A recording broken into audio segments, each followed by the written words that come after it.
Hello, hello, hello, friends. Hello. How are we all doing today?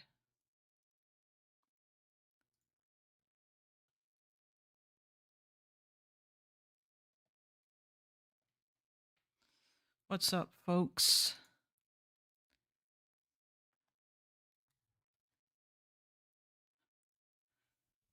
Hello, Conduit.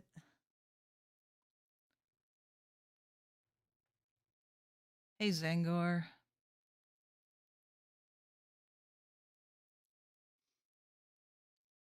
No, Chase, I just didn't feel like doing the intro music. Yeah, I heard Loner's stream today, too. Did anybody see Loner's stream today? Hey, Arthur. Arthur's got a segment coming up. Thanks, Chase. Yes.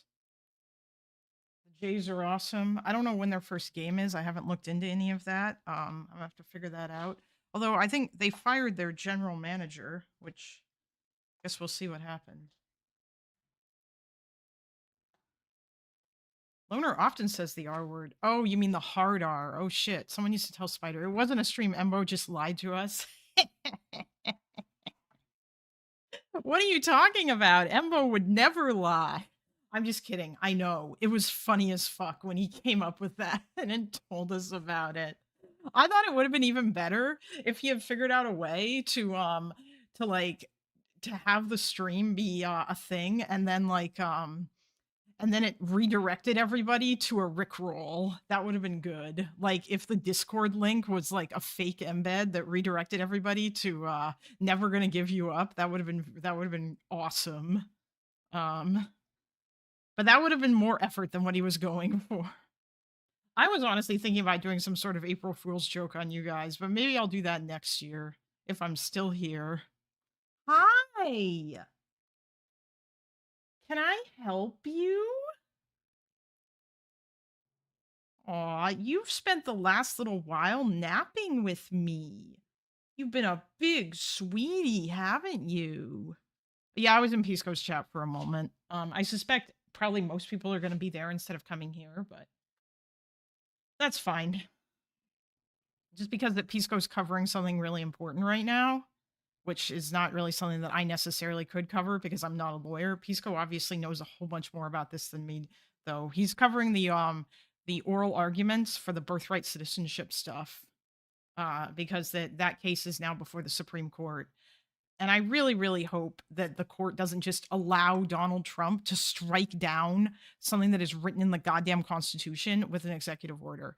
Although I guess Trump is like interpreting it in some weird way to basically make it so that he can like revoke it, I guess, for illegal immigrants or something. I don't actually know.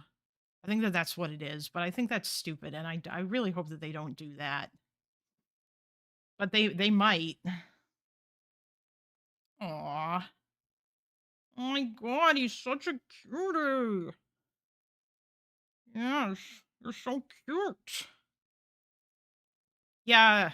Oh, hey, Epic. Zero chance in hell that happens. But when the courts make the correct decision, no one currently saying the courts are lost will adjust their perceptions. Watch, I put money on that. I do have to say, Epic, that I did have a look, and the Supreme Court has actually ruled in Trump's favor, it seems, more often than not. But the issue is that most of the times when they have, I guess, ruled in his favor, it's always been on like temporary things where they have allowed something to stand while it's still being decided or whatever. So most of those cases just haven't really gone anywhere as of yet. So I mean, yeah, but the big one was the tariff one. Uh, and like obviously, I guess Chevron was like a strike against him at the end of the day because it, you know, it was limiting the power. But I mostly just asked the clanker to produce me a scorecard with like links to news stories and shit of cases of like where the Supreme Court stood in terms of cases. But yeah, unfortunately, Arthur, the court's going to side with Trump sometimes because that unfortunately there are certain things that I don't know. I guess the real issue that I have is that like I don't did the founding fathers really intend for the president to be this powerful? Because I'm being told by otherwise by different people, like that Congress is actually supposed to be the most powerful branch of government. That was how it was originally intended. Um, and the executive branch has become increasingly more powerful over the years, probably because that nobody ever like has challenged it. It was supposed to be okay. That's what everyone is saying. I mean, maybe Epic is going to tell me that they're wrong. I don't know. I was also talking to SDA the other day, and he was telling me that. But yeah, I don't know. Like, obviously, he also knows a lot about early constitutional history shit. He's been reading like that old ass book, um, that he bought, but I don't remember exactly what that book was. There's a regional argument for more centralized authority to the executive as necessary powers have expanded. Yeah, obviously, because there are certain things. Yeah.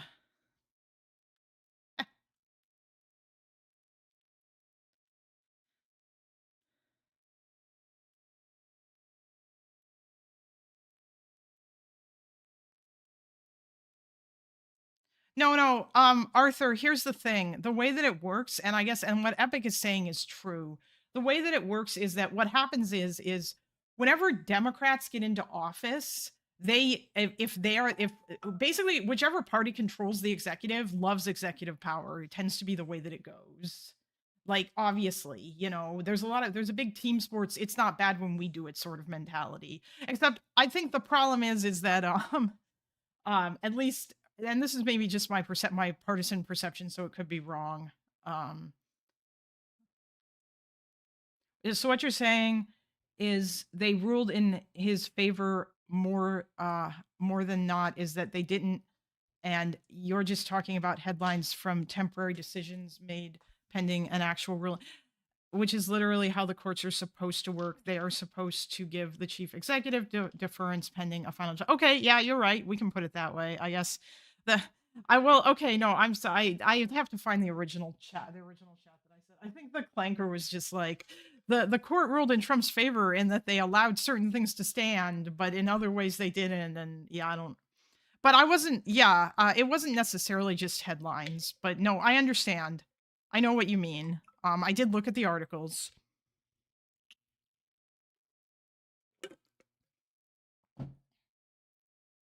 Also, the fact that we're still looking at this based on um, citing for or against Trump versus how accurate the interpretation of the law is can reasonably be said to be 99%. You know what? I agree. You're right. That is absolutely true. I guess, like, because that Trump has been so fucking authoritarian and crazy. Also, whoever told you Congress is supposed to be the most powerful branch of government is probably just like, no, it wasn't. It was SDA. It was Shave Dog's ass, or Punish Dog's ass. The libertarian. He doesn't like it when I call him that. I'm sorry. The minarchist Texas duder who was part of that 2A discussion that you had with Maruzzi. Oh, you think that that's not true? God damn. Oh, you're talking about how what Arthur is saying is retarded. But okay, yeah, the branches are supposed to check each other. I agree. But that's the thing. That means the executive's not supposed to be the most powerful, and it feels like they are. Congress, by the way, Congress still right now has the power to check the president. They just don't, because they're a bunch of spineless cowards. Or rather, because that they, well, actually, no, I will say that they are a bunch of spineless cowards. Like, they didn't check him on the tariff thing when that's literally their power. And like that's like they ought to do that, just like as a matter of, the law, because they're the ones who are supposed to make those decisions, not the president. Whether there is too much partisanship in the analysis is a different conversation. Is it? Of course it was STA. Listen, I value both of your opinions. It's objectively not true, and just because libertarians really wish it was true doesn't change the fact that it's not. I don't think SDA is a typical libertarian, but I understand what you are saying, I suppose. Mostly because I feel like SDA is like the most reasonable libertarian that I've ever met when it comes to a lot of other stuff. That being said, though, um, if I can ever get him to come back to Discord, it would be interesting for you guys to have that conversation, because that I am not well read enough to have it. And I know that like he has been reading like a bunch of old documents from the time and shit like that. Like I think he has this old law book that's written by some dude named Blackstone or something that he bought. Like it's like X number of volumes that he's been reading through. I don't know. Um but I also might be misrepresenting his argument. I don't fucking know. Um he's just saying the president's not supposed to be as powerful as he currently is. I thought that it was supposed to be three co-equal branches of government. And I don't, that hasn't really changed. It's just that Congress is not doing its job right now to check the president. Objectively, the point is three branches were to be co-equal, which is literally written not only in the Constitution, but in every document by the people who wrote the Constitution. The idea that the Congress is supposed to be supreme comes from the Confederation, which we no longer have. Maybe that's what he was talking about. I can't fucking remember because he told me about the Confederation yesterday, or not yesterday. The last time I spoke to him, and he explained about like why they got rid of it and stuff. A lot of people in America wish that we hadn't done that, and the anti-federalist faction, which still has some representation in the libertarians today, disagree. As a matter of the Constitution, the branches are equal. Okay, yeah, I think that they should be as well too. Unfortunately, it seems like Trump is basically trying to pretend like um, Congress doesn't exist. And he just wants to do everything, which I think is both based on the fact that he is not actually the deal maker that he claims, and he just doesn't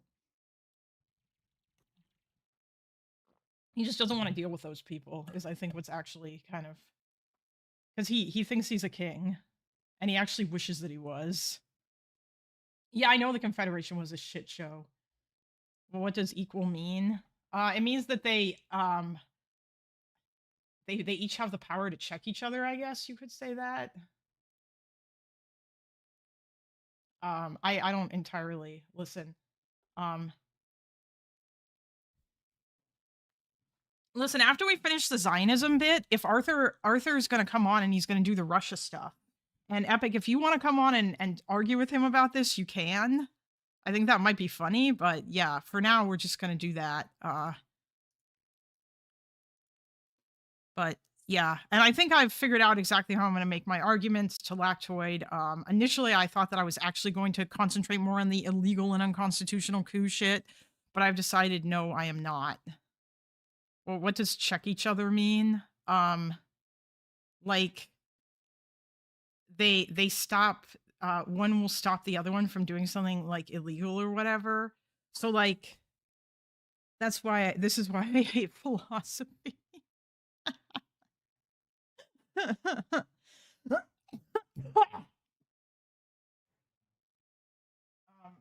actually like philosophy, but I can't really, instead of engaging with what these terms mean, we have a person who's deciding to redefine them to mean completely new things and then engage with this fictional understanding. Oh boy.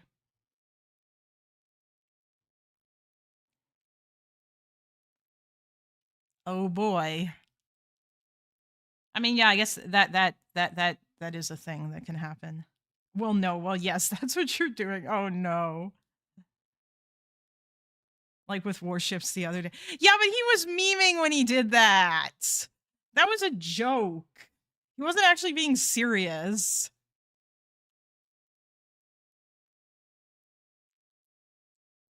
Hold on, Epic, do you actually have time to like come on later and discuss this with Arthur after Arthur does his Russia segment? Do you want to, or are you not interested in doing so? Give me content.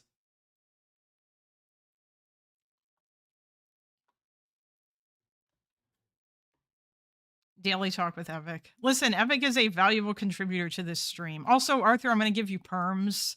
Come into my Discord.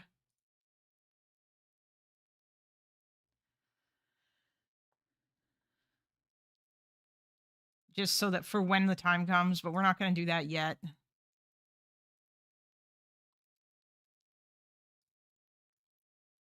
First, I'm going to announce, and then we're going to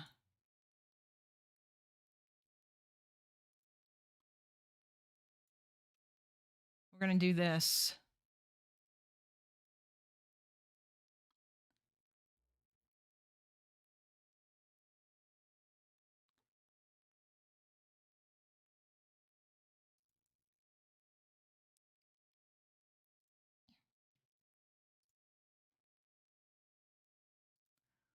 Aw.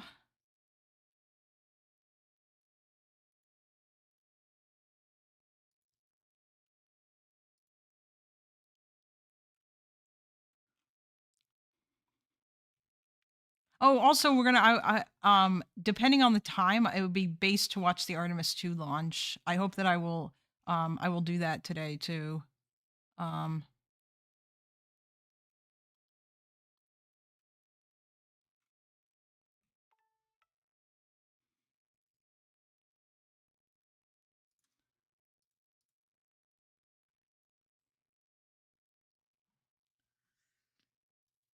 Depending on the launch time and lighting conditions, the locations within the range rings may have a chance to catch a glimpse of the moon-bound rocket on its way uphill. Oh, that's neat.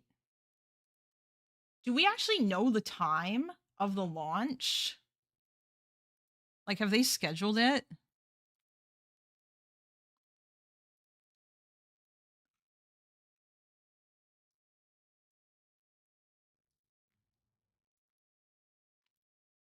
Oh no.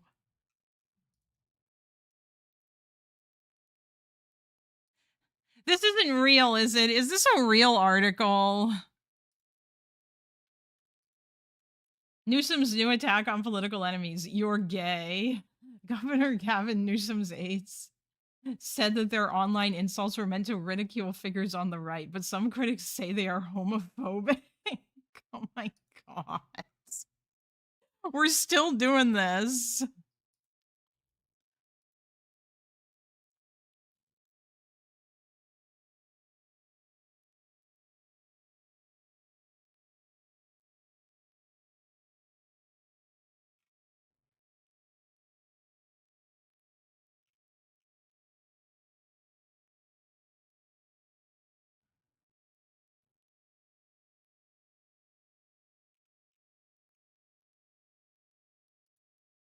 Oh, okay. Yeah, I can do that, Matt. Did you timestamp it for where the Zionism discussion starts, though? Because now I'm going to have to find it.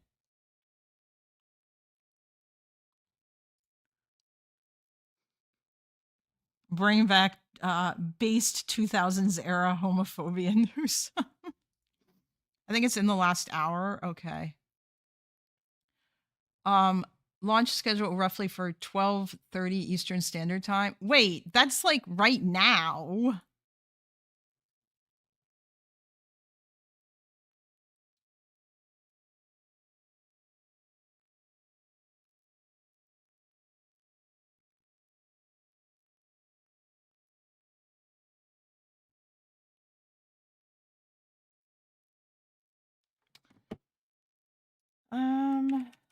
Artemis launch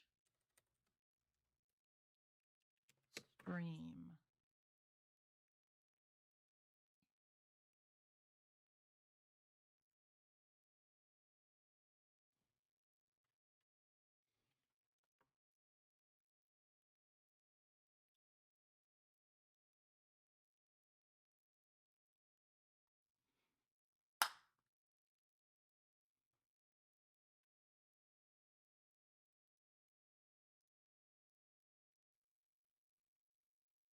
Oh, hell yeah. Okay.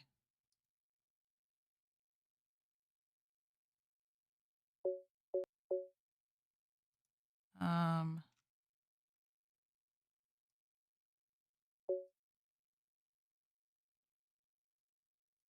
In order to be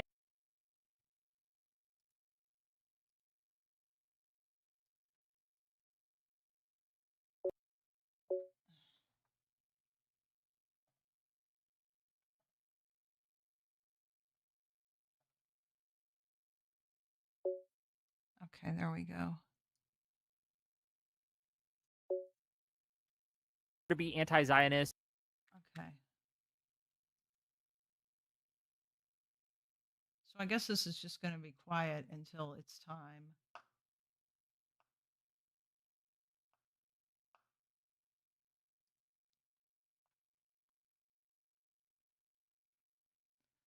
Oh, 12:50 EST. Okay, so that's in like about 20 minutes. Okay. Well, what I'm going to do then is we're going to do this.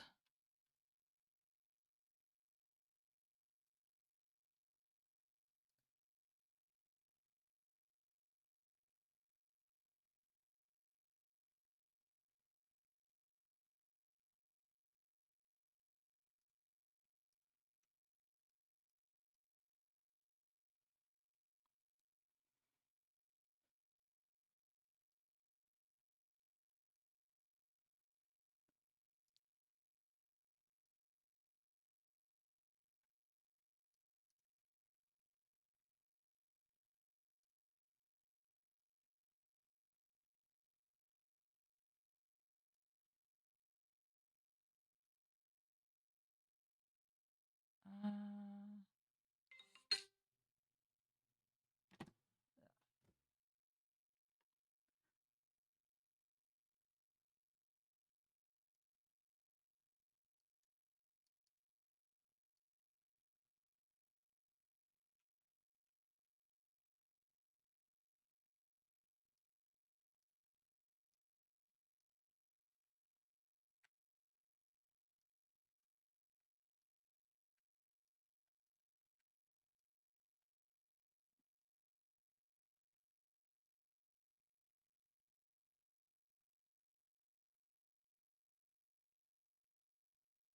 there we go. We're just going to put that there.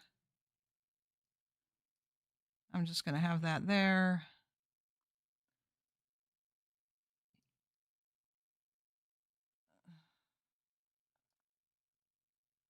Okay. Yeah, all right. We can watch it from the SoyPill stream. If you say it's about the last hour, then okay. In order to be Actually, I'll just, you know what? We'll just use the based transcript thingy, and I'll just search for anti-Zionist. Israel, but that deal fell.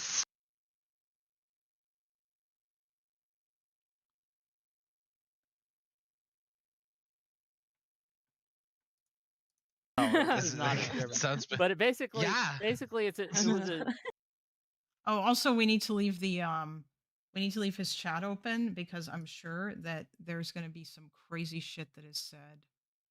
Okay.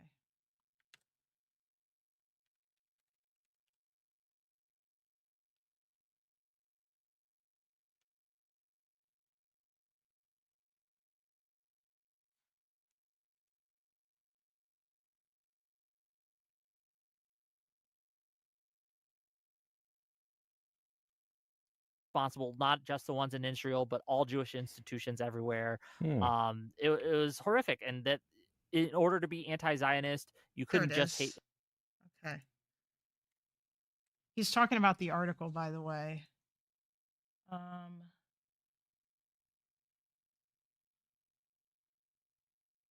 do I get the chat?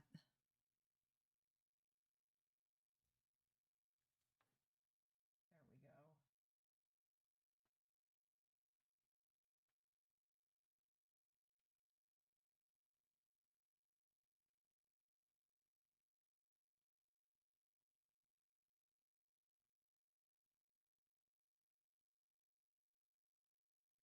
Whatever, I can't really do much with that. I want live chat.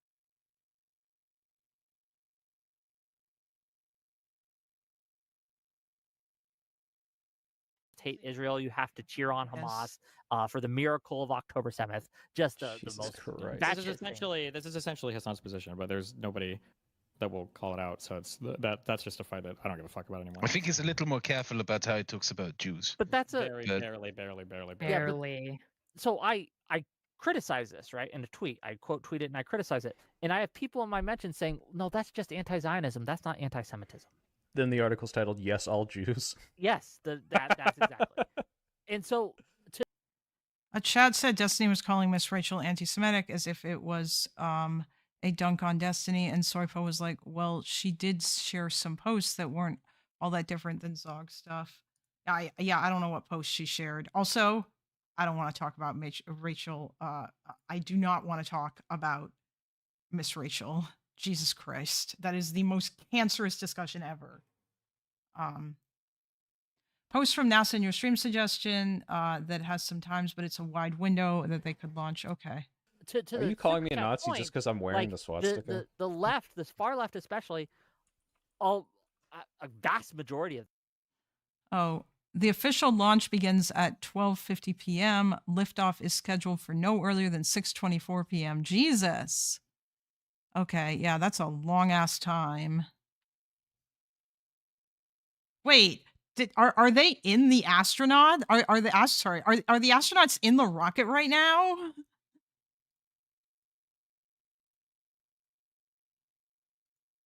Jesus, how long are they gonna have to sit up there?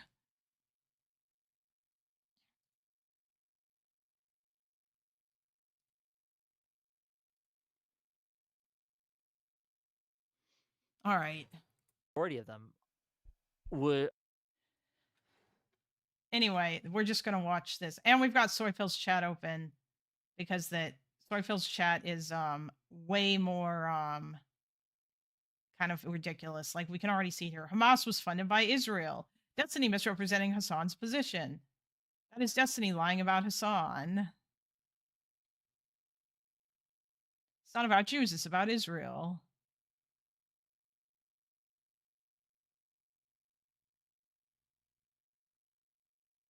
Hutch said he wouldn't vote if Hassan were the candidate, so yeah, they're not unfriendly with Nazis. What the fuck?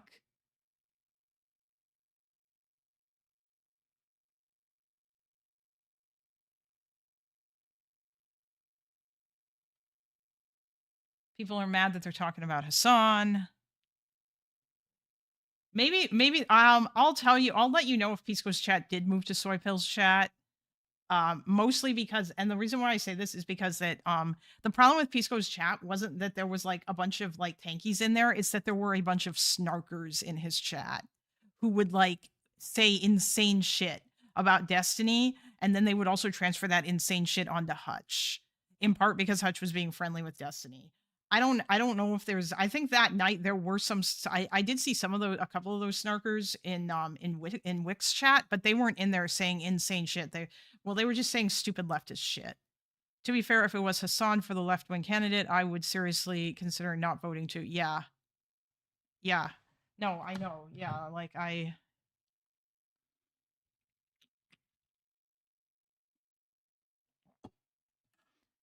Yes, Artemis 2 is NASA. Yes. This is a NASA rocket. I don't think that this rocket, I don't think SpaceX built this rocket as far as I'm aware.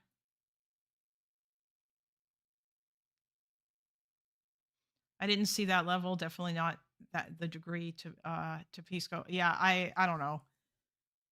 But that being said, it is entirely possible that some number of those people did move to SoyPill's chat. However, I don't, because SoyPill's also on Live and Learn, I highly doubt that he would necessarily tolerate like that level of insanity in his chat either, if that's the kind of shit that people were saying, you know, because a lot of it wasn't about like people expressing ideological disagreements. It was about them making insane personal attacks, like weird mental gymnastics to imply that Hutch was a pedophile just because he said he would vote for Epstein over Hassan, and like other dumb shit like that. Yeah, like, you know. Okay.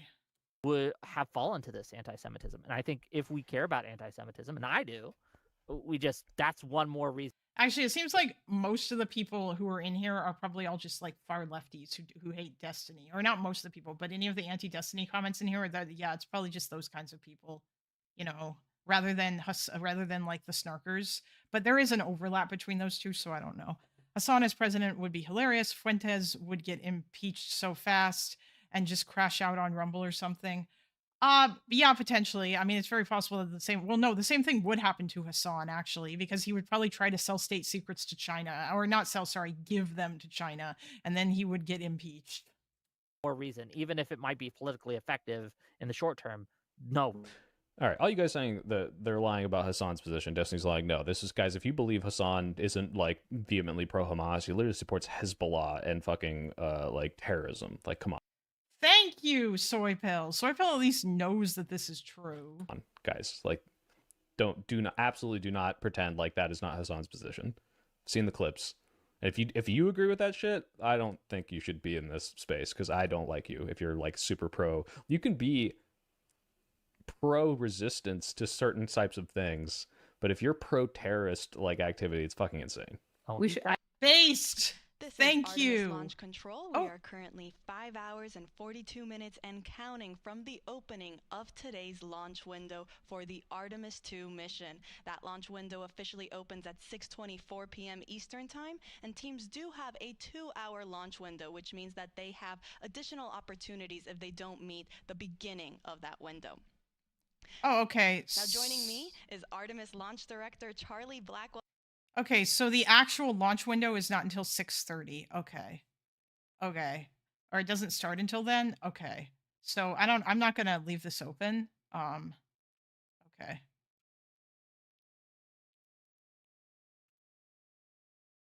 All right. Or rather, like, I'll leave the stream open, but I'm not gonna, yeah, okay. 6:30. All right, based.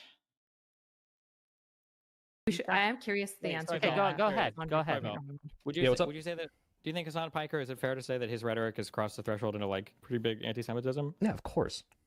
Oh, Yes. there we go. Oh, Oh, Okay. Steven. Rip. Okay, wait. you've even got it.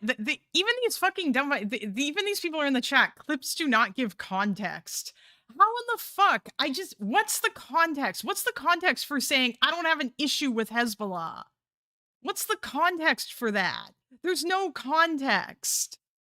There's nothing you say is going to make that look good. What's the context for him, like, showing fucking Houthi propaganda videos on stream, walking away and leaving poor Nick there to, like, just kind of sit there uncomfortably and watch it, and then coming back and talking about how cool it is that they stomp on the American and Israeli flags, or like how based it is when they, like, go onto a ship in order to hijack it, and then telling lies.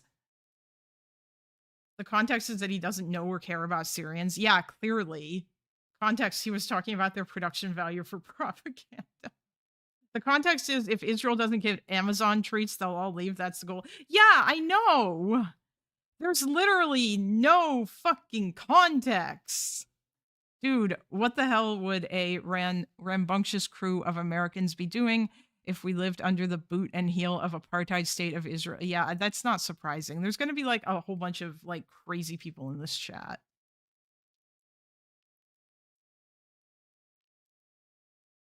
Yeah, Hassan made one of his friends very uncomfortable with that Houthi propaganda, but hey, very musical people, right? Yeah, it was that was Nick or Nimpole. Yeah, he did make him very uncomfortable. And he expressed so afterwards. And then he thought that it was like weird too about Hassan's choice of music. I think that a repeat of that shit happened again because then Hassan like put on some North Korean music while he was in a car with Nick and some other streamers, and they also seemed uncomfortable when he explained that it was from North Korea. And then I think people actually looked it up, and apparently that was like some kind of North Korean propaganda song, or at least it was pro the government. I'm not sure though about that. Don't quote me on that last part. You know. Or Hassan saying on his podcast that he thought the Hezbollah flag was based, and it made everyone very uncomfortable. I agree. Soviet propaganda music is better. Listen, the Russian national anthem, or I'm sorry, I guess the Soviet national anthem is honestly really it's pretty good. It's very catchy. Of course, now I really like the Ukrainian national anthem. That shit's based. DPRK propaganda is very funny. I haven't seen enough of it.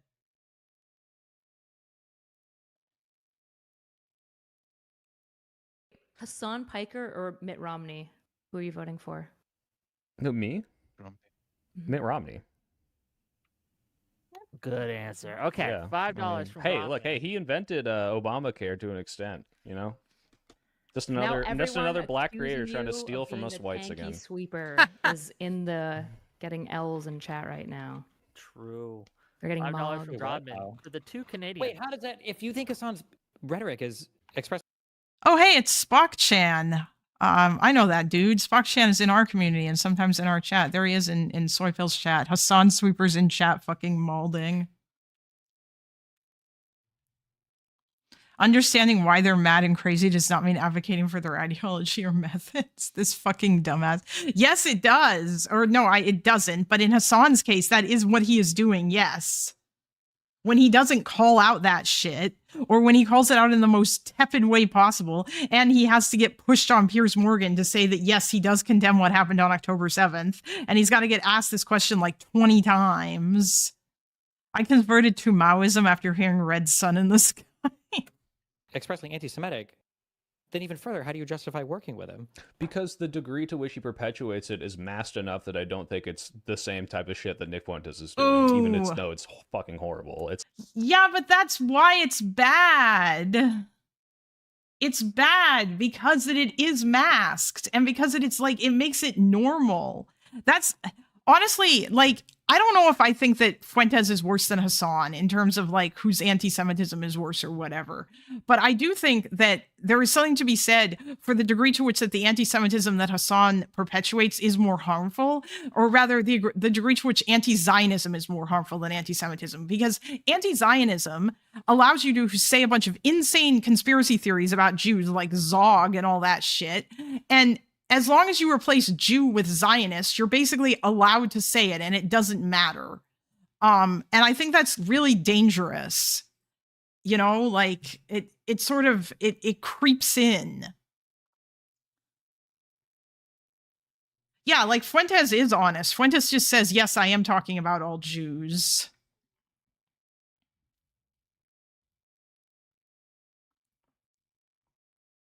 But yeah, no, everybody ignores Hassan's anti-Semitism because they're like, oh, that's just anti-Zionism.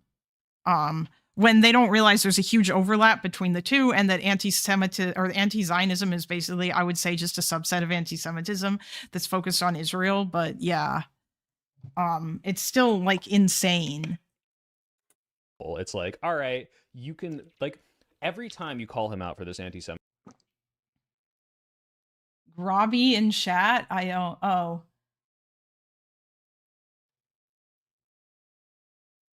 That's kind of yikesy, but okay, like what they're saying there. Also, that person's clearly being sarcastic, Chase. Anti-Semitism, there's a reason why his audience and anyone who is a useful idiot will come in and be like, well, actually, I think he's just being a little, anti-Israel here. And don't get me wrong, this still spreads like actual real anti-Semitism, I'm sure, to like the same kind of shit you see that Wick was just talking about. It's like, yes, all Jews.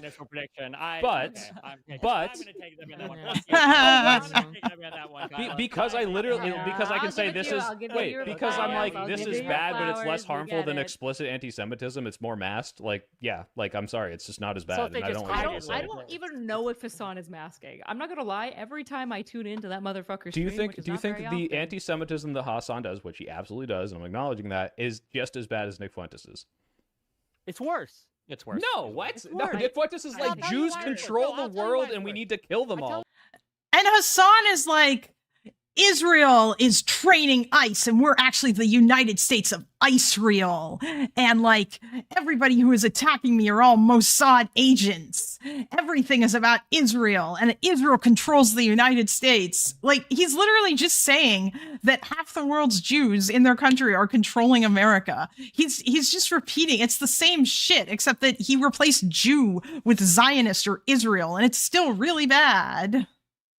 All. This is what are you talking about? It's so obviously. But but there's a segment of the Democratic Party who isn't gonna call him out on it. Actually, even there was a Weaponizing Architecture sent me this the other day. Hold on, where is it? Do I still have it? Oh, there it is. Yes.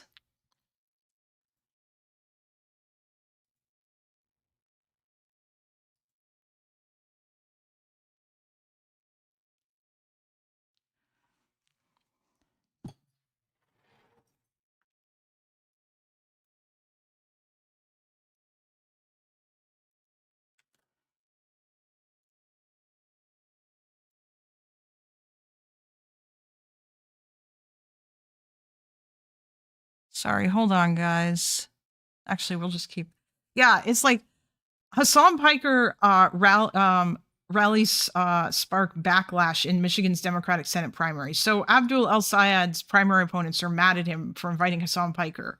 Mr. Piker is a fierce critic of Israel.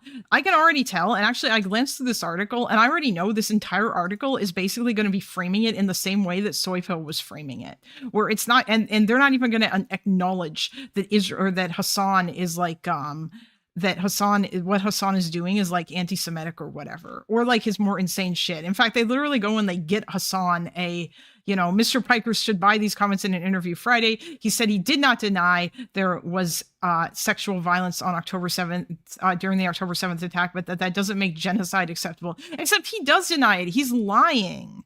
He thinks that there were some rapes, but he doesn't think there were as many as there were. And he endorsed an article that was entirely about denying this fact, that fucking dog shit Intercept article. Yeah, like it just doesn't. But his statements about Israel have alarmed some Democrats. He has said the Hamas-led attack on Israel on October 7th, 2023 was the direct consequence of actions by the Israeli and U.S. governments, and that it doesn't matter if rapes happens on October 7th, saying that doesn't change the dynamic for me, seeming to refer to Hamas-led violence. He also said the Palestinian resistance is not perfect. This is so shitty. This is such a shitty thing to say. Like to just say, oh, it's not perfect. No, it's not resistance. It's terrorism. Resistance is not the same as terrorism. I mean, in terms of like October 7th, in some ways being a direct consequence of the Israeli and, well, I wouldn't say the U.S. government, but of the Israeli. I mean, yeah, that's kind of true, but that you can say that without like without removing the blame from Hamas for the violence that they were committed or the way that they committed it. The only reason why I would say that's kind of true is because they basically were kicking the can down the road. Is because that Bibi thought that he could, like, I guess, appease Hamas continuously with the Qatari aid money, and that they just didn't care about attacking. It's because that Bibi underestimated them. That's why they brought it on, like, he figured that he could just delay and delay and delay and delay until he could ride off into that sunset of that sweet, sweet Saudi normalization deal. And that wasn't going to happen. It never ceases to surprise me how non-Jews can say what is or isn't anti-Semitic and tell Jews that we are wrong when we call something out, especially with lefties making shit masking shit as anti-Zionism. Yeah. Imperial Japanese resistance to the Western powers is not perfect, but would you rather Britain colonize Asia? Yeah, it's literally this weird ass mentality. Also, Jesus Christ. I wonder if there were. No, I don't. I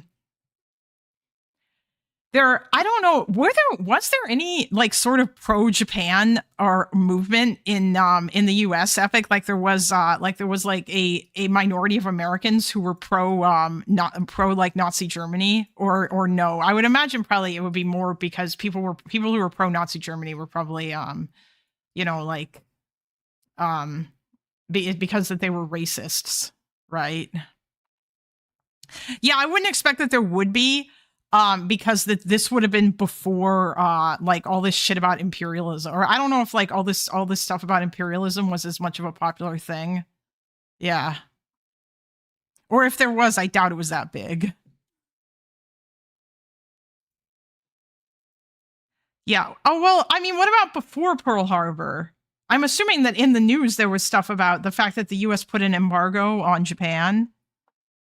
Or not an embargo, that they I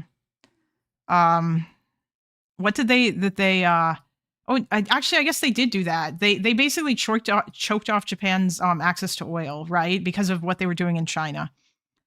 There were some white supremacists who liked Nazi Germany, but basically everyone was racist against the Japanese. Okay, yeah, that's what I figured. And by the way, most Americans did support the British against Nazi Germany, but obviously, yeah, there was a white supremacist minority of people, which leftists today like to kind of play up as if they were a much bigger group of people than they were. There was also overlap between them and isolationists too, but yeah, I wrote a paper on this for our grad school a long time ago, and I looked up polling data and shit in order to make my point. Most of the Japanese immigrants hated the Japanese government. I imagine they probably would. Yeah, a lot of them also probably. Do you mean like the first generation immigrants? Anyway, let's keep going.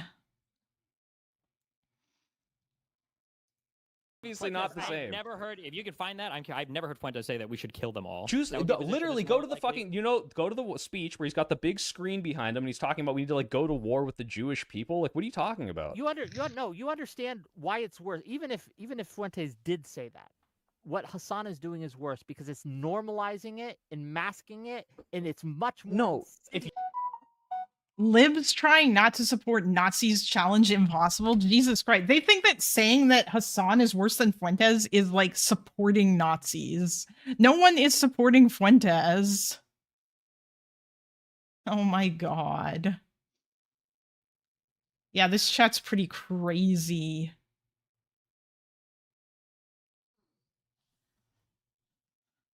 Oh, hello. Hello, XBQY. No, not too much. I haven't been live for that long. Oh, wait, shit. Did I announce?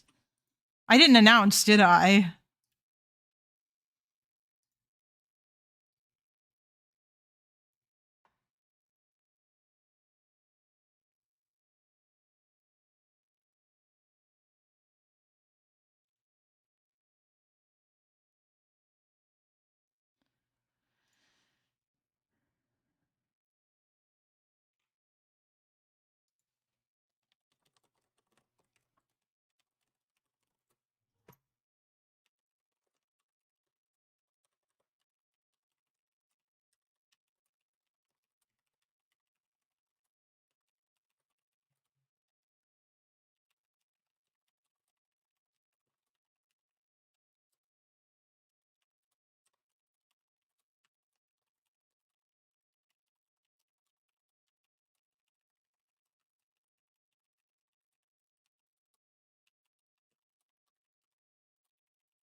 It's like when lefties yelling double genocide theory each time Stalin is mentioned. Yeah, that's a stupid thing that tankies will do. That one tanky that Dylan argued with, whose name I can't remember, the guy who's like obsessed with hating on nationalism. Anytime you mention anything about like the Holocaust, or like if you try to draw any sort of a comparison, or you bring up the Nazis being really bad or whatever, in conjunction, or draw any comparison between the Nazis and Stalin, he'll start like soying out about double genocide theory.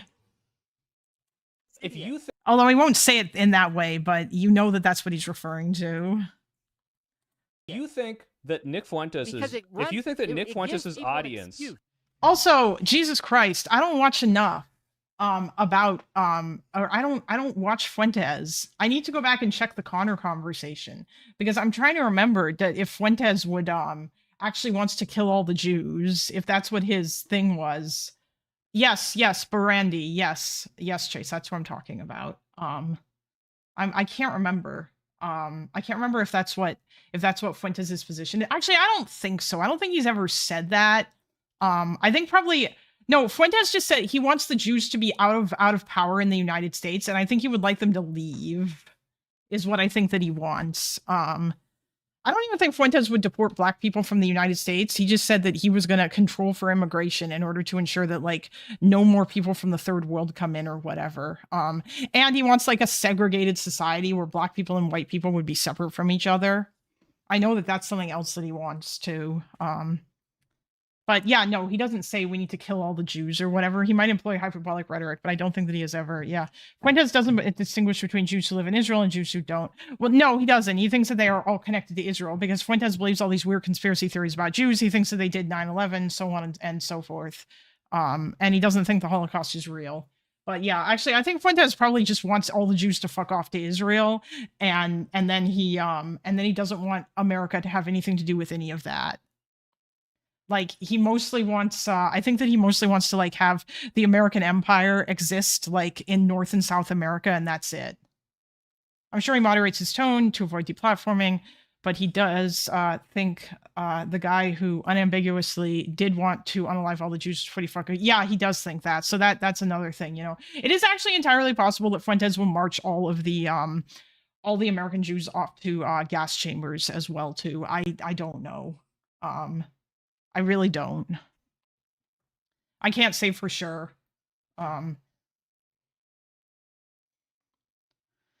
Nick is a bit Deus Voltage too. Well, yeah, he is. He wants like a Catholic monarchy. That's what he wants in the United States. And he thinks that the US should basically control North and South America. So that's why he thinks that the Maduro thing was based, because he thinks that it would be based if the US basically plundered all the South American resources. Excuse.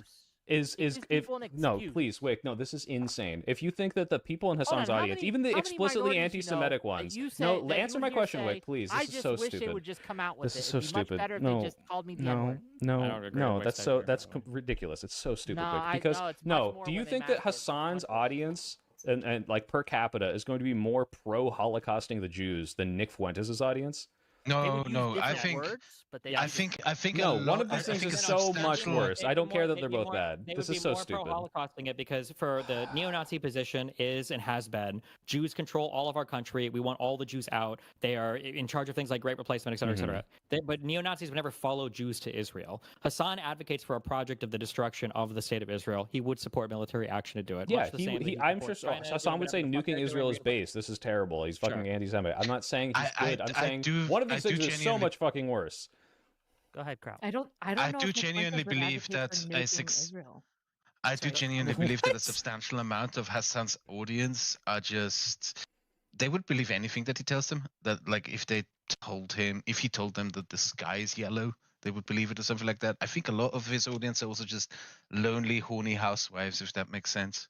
It's debatable to what extent. This is just so ridiculous. Okay, his- if Nick Fuentes is a neo-Nazi who says Jews have no place in civilization, and you're comparing this to Hassan, who is anti-Semitic, who is conflating Israel and Judaism, and is saying a bunch of horrible shit, and saying these things are worse than what Nick Fuentes is saying, I don't know what fucking reality we live in. This is so Because much Hassan's obviously worse. anti-Semitism I because don't know why I because have the to neo-Nazi- grade it though. We neo-Nazi- don't. I'm They're both grading it. bad, but I'm we- grading Well, it. we're all grading it. Hassan's the neo-Nazi anti-Semitism doesn't extend past the borders of your country. It's because Jews are interested in destroying whatever the fabric of your country through mass migration or whatever else. But Hassan's anti-Semitism comes from an anti-Western, anti-imperialist place that would follow them to the Middle East, where he would want them to be removed from Israel. That's why you're never going to hear from a neo-Nazi go back to Brooklyn or whatever else, right? If anything, neo-Nazis would be happy if every Jew fucked off to Israel, whereas Hassan wants the country of Israel to be destroyed. They think that they literally say it. They're not anti-Jew, they're anti-Zionist. Neo-Nazis are What do you also think anti-Zionist anti-Israel. means?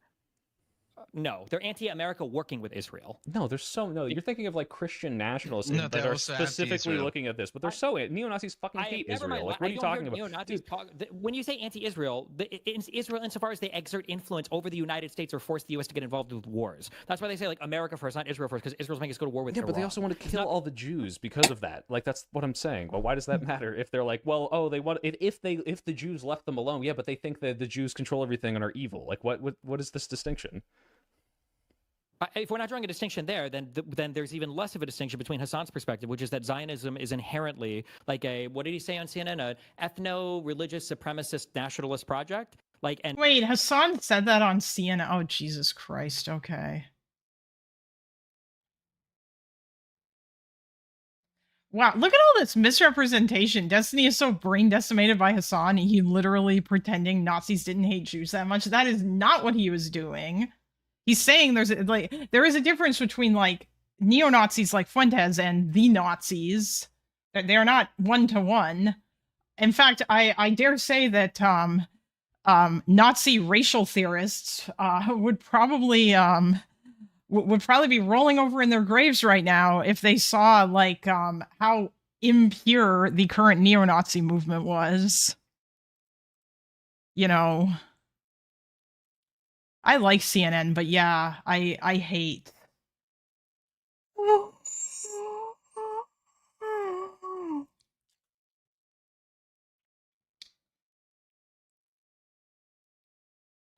I'm not sure. I think Nazis probably do want to destroy Israel. In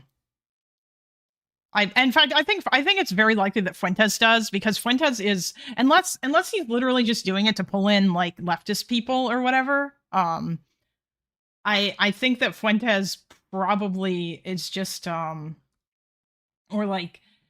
don't know. Fuentes is always talking about the plight of the Palestinians, and Fuentes does seem to have this weird almost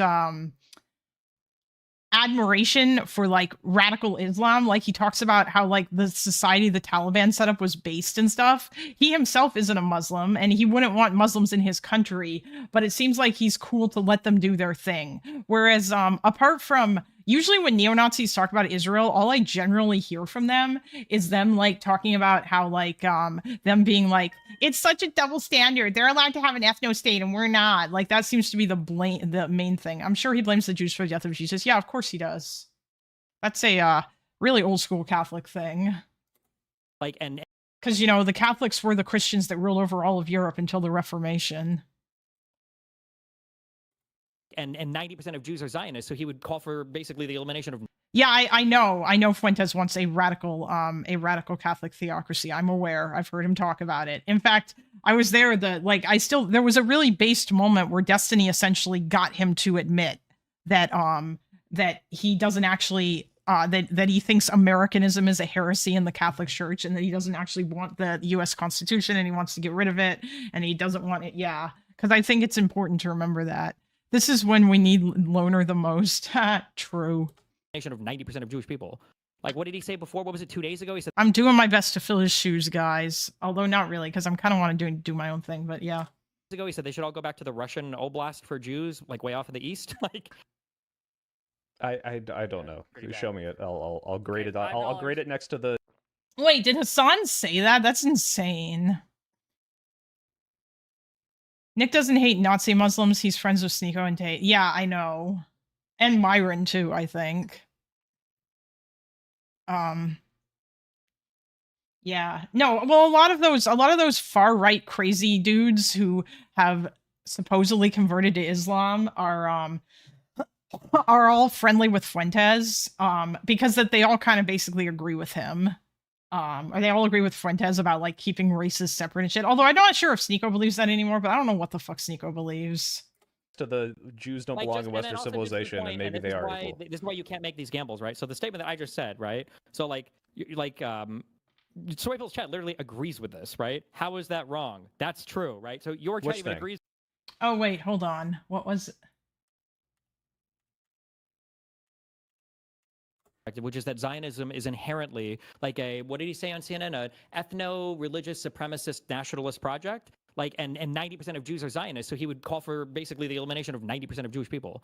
Like, what did he say before? What was it, 2 days ago? He said they should all go back. Oh yeah, there it is. How is that wrong? To the Russian Oblast. It is though. Yeah. For Jews, like way off in the east. Like, that's true. I don't know. Show me it. I'll grade it. I'll grade it next to the Jews don't belong in Western civilization, and maybe they are equal. Literally true. Yeah. This is why you can't make these gambles, right? So the statement that I just said, right? So Israel is a military base for U.S. control of global oil. Let's at least nail down reality before we get racist. What the fuck?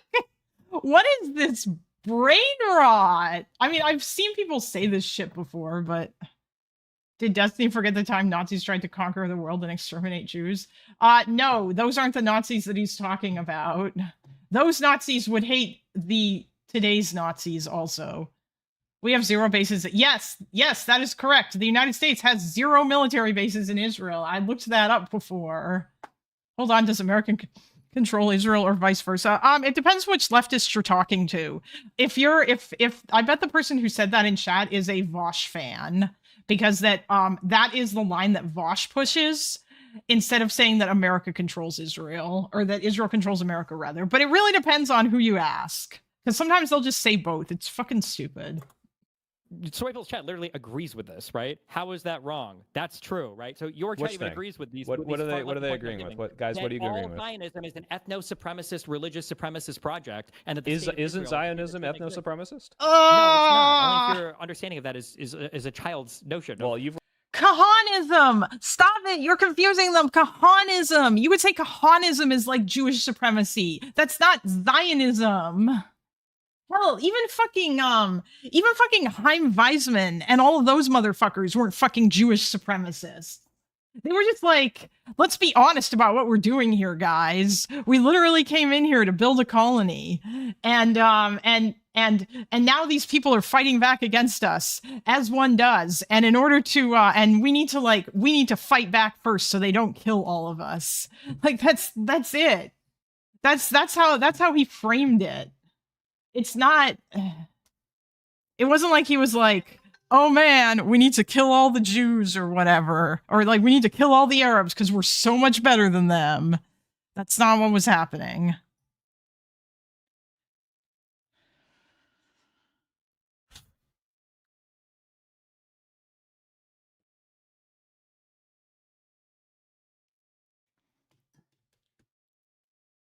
Words have meanings. A base is not a warehouse. Yeah. CENTCOM is based in Qatar. No, along with bases all over the Middle East. Wait, is CENTCOM based in Qatar? I'd be surprised that's the case. I mean, I know the U.S. has a base there, but why? I would imagine, like, why wouldn't CENTCOM's HQ be like, I don't know, in like the UAE or actually probably maybe not even in the Middle East necessarily.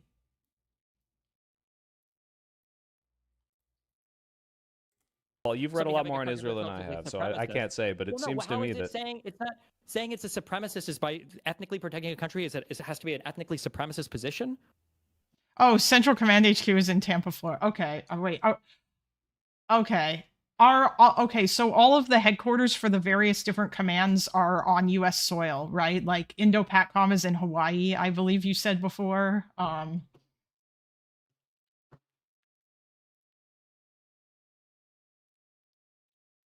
What's the name of the European one?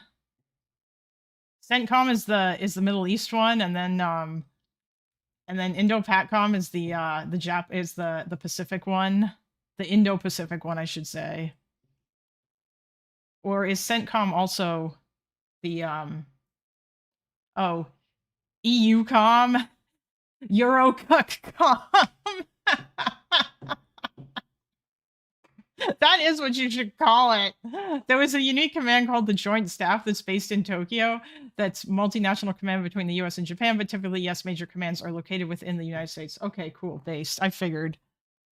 I looked up the Middle East for CENTCOM, but I'm assuming I'm wrong. I looked up Middle East base for CENTCOM. Yeah, no, the Middle East, or there are bases, there are US military bases in the Middle East, but none of them are the head or are the central or like the headquarters of Central Command. That is in that's in Florida, or in Tampa, Florida, like Epic was saying.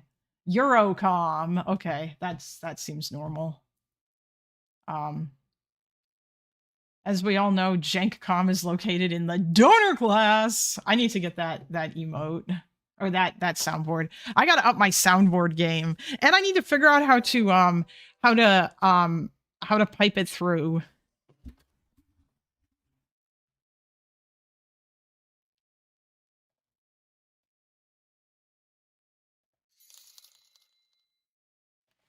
Thanks for the content during the loner drought.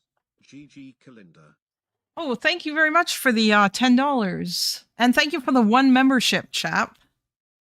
For the 1 gifty. Is Tokyo or Yokosuka, depending on what service or level of command you're dealing with? Yokosuka tends to be the naval command from what I've seen. Oh, I'm guessing that's like a port city or whatever. I don't actually know Japanese. All I know is that apparently Tokyo and Kyoto were the 2 big cities in Japan for a long time. And like those were like the centers of, or maybe it was just Kyoto that was the center of civilization, and that was it. If I said HQ, that was stupid, but you know what I mean. A major logical base in the Middle East. Yeah. Okay, let's keep going with this. If you're an ethno state that purges all non-Jews out of your area and then treats them differently within your society, I would say that's kind of ethno supremacy. Wait, did they purge all non-Jews out of the area, or are they treating them differently? Suffers no fools, regardless of the day or the month. Thank you, Fellrunner, for the $5. Hey, is that a cat in your profile picture? Did you change your profile picture to a cat in order to appease your cat god? Kyoto is the seat of imperial power, and Edo, now Tokyo, has been the administration center. Okay, I understand. Yeah, that's what I thought. Yeah, that was something like that. I don't know that much about Japanese history. I just know like little things, not much. Oh, it's not a cat. Okay, I just can't tell because it's very small.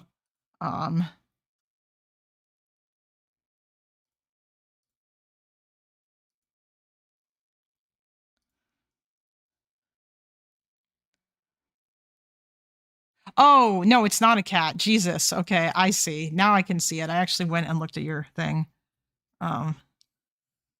Okay, this is where this becomes painful and the arguments just get kind of weird. Destiny is a fucking Zionist. No, Sean, he is arguing against that. Yes, there's nothing wrong with being a Zionist. Oh my god. Supremacist, yeah. No, ethno-supremacist is different than protecting the ethnicity of a country. But yeah, but right? in protecting it, you're expelling another peoples, and your explicit mission is to like get all the Gazans out of the West Bank and the Gaza Strip. This is ethno-supremacist and religion supremacist. If that, I can't. If that's your perspective, then that's fine. Well, tell me why it's not. I mean, that's how it sounds to me. It's not about one religion dominating another. It's about people feeling like they want to protect the ethnic group in their country. Like yeah, but this is like, oh yeah, they don't want to expel black people. They just want to protect the white population, right? Like you can phrase it that way, but like it seems to me that this is but white nationalists do prioritizing. want to expel black people. That doesn't make sense. White supremacists do want to expel. And Zionists want to expel the Gazans and the Palestinians, right? Like that's kind of their whole mission. You don't have. Oh my god. Okay. He's got nothing. He's pro fucking genocide. Yeah, all these people in here is like they're just these people are just fucking insane. Yeah. Oh, also, Epic, I want to ask you something. Kyoto was left alone to keep from killing the emperor. Oh yeah, wasn't there like 2 centers of power or something? Funny thing is that there's no major IJN bases, that the major IJN bases are the same bases that the MSDF/USN uses for their basing. Sasebo, Yokosuka, Kire, Yokohama, and Etajima come to mind, for example. How many bases does Japan have? They're not even that big of a country. Why are we talking about Japan? I'm so lost today. It's been a long one.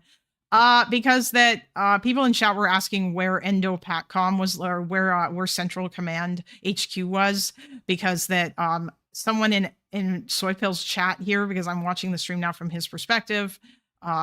Yes, Japan does have a standing army, I think, Conduit. Well, they have the Japanese Defense Force, which is like their army, but they call it that. Yeah. I mean, they do, but yeah, it's not an army because they're not supposed to have the Defense Force is extremely lethal. Yeah, I'm getting that. Because their constitution says that they can't like wage like any sort of offensive wars, or they can only wage defensive wars. So they have kind of like reinterpreted that in order to get around it, because that and they're saying basically that defending the Pacific from China would be defensive. They have aircraft carriers that identify as patrol boats. That's fucking based. You don't have to expel black people in the United States. There's no reason for that. They're not a threat to the white people. So it wouldn't make sense in that sense. Whereas for the Middle East, Jewish people are a huge minority in the Middle East. I mean, I don't like that he made this like I feel like I would only ever bring up this aspect of it if somebody else brought it up and tried to like say ethno-state or whatever.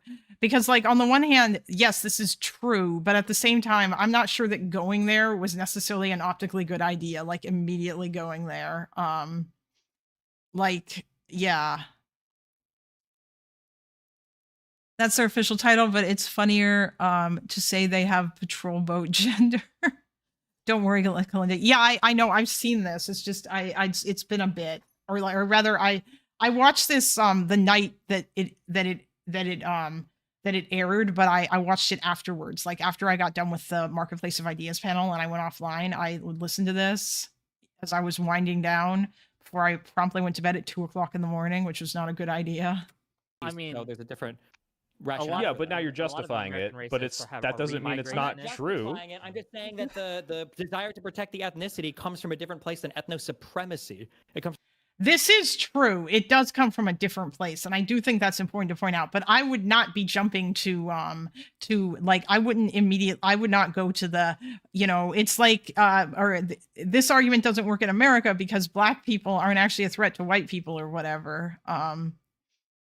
Yeah. I wouldn't jump to make this argument. I don't think this is a good argument. Yeah, I don't like. By and large, the way that Israel behaves now is like a product of their environment or whatever. Spider, you always come in here asking for like free shit from people. Conduit can't give you free merch, Spider. He'd have to buy the merch. Yes, Bill Clockwell. Spider is in fact alive. But Spider, you can buy merch using my my discount code Kalinda. You can get I think it's 10% off Conduit's merch.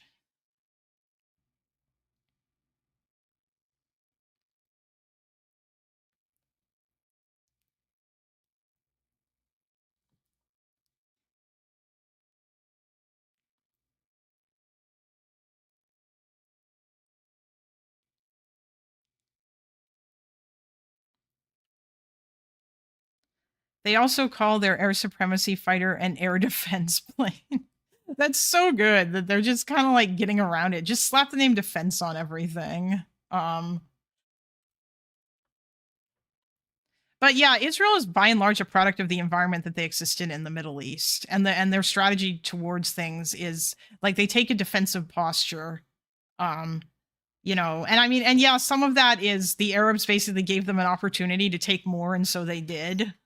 But it usually most of the time when they act, it's in response to like some sort of aggression or perceived aggression. It's not because that they are just evil and they want to kick people out because that they have some sort of weird supremacist like streak or whatever. And I feel like that's probably a better argument to make than the way that Destiny and Erudite are arguing this right now, because it just doesn't, like, people aren't going to understand. What does Spider post now, Mr. Boxane here? Spider doesn't post anything. Spider's YouTube channel is just not, you know, YouTube's back. Oh yeah, that happens to me too, Pragmatic American. I find basically what you need to do is what you have to do is once you instead of turning off your phone, press the home button, at least if you're on Android, and then check to see if the playback notification, if the media controls for YouTube are actually there. And if they're not there, then go back into the YouTube app and then go out of the YouTube app by pressing the home button again, and the playback controls should appear. And then you should be able to turn off your phone and it'll keep playing. It's like some weird bug. Go to Plan B, Spider Troll Destiny and VC type shit. I'm pretty sure that isn't Spider banned from DGG?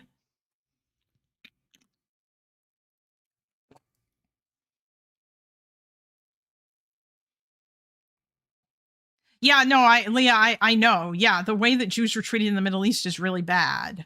And then it got worse after the founding of Israel, but like it was still not great before then. Even during World War II, there was bad shit, you know.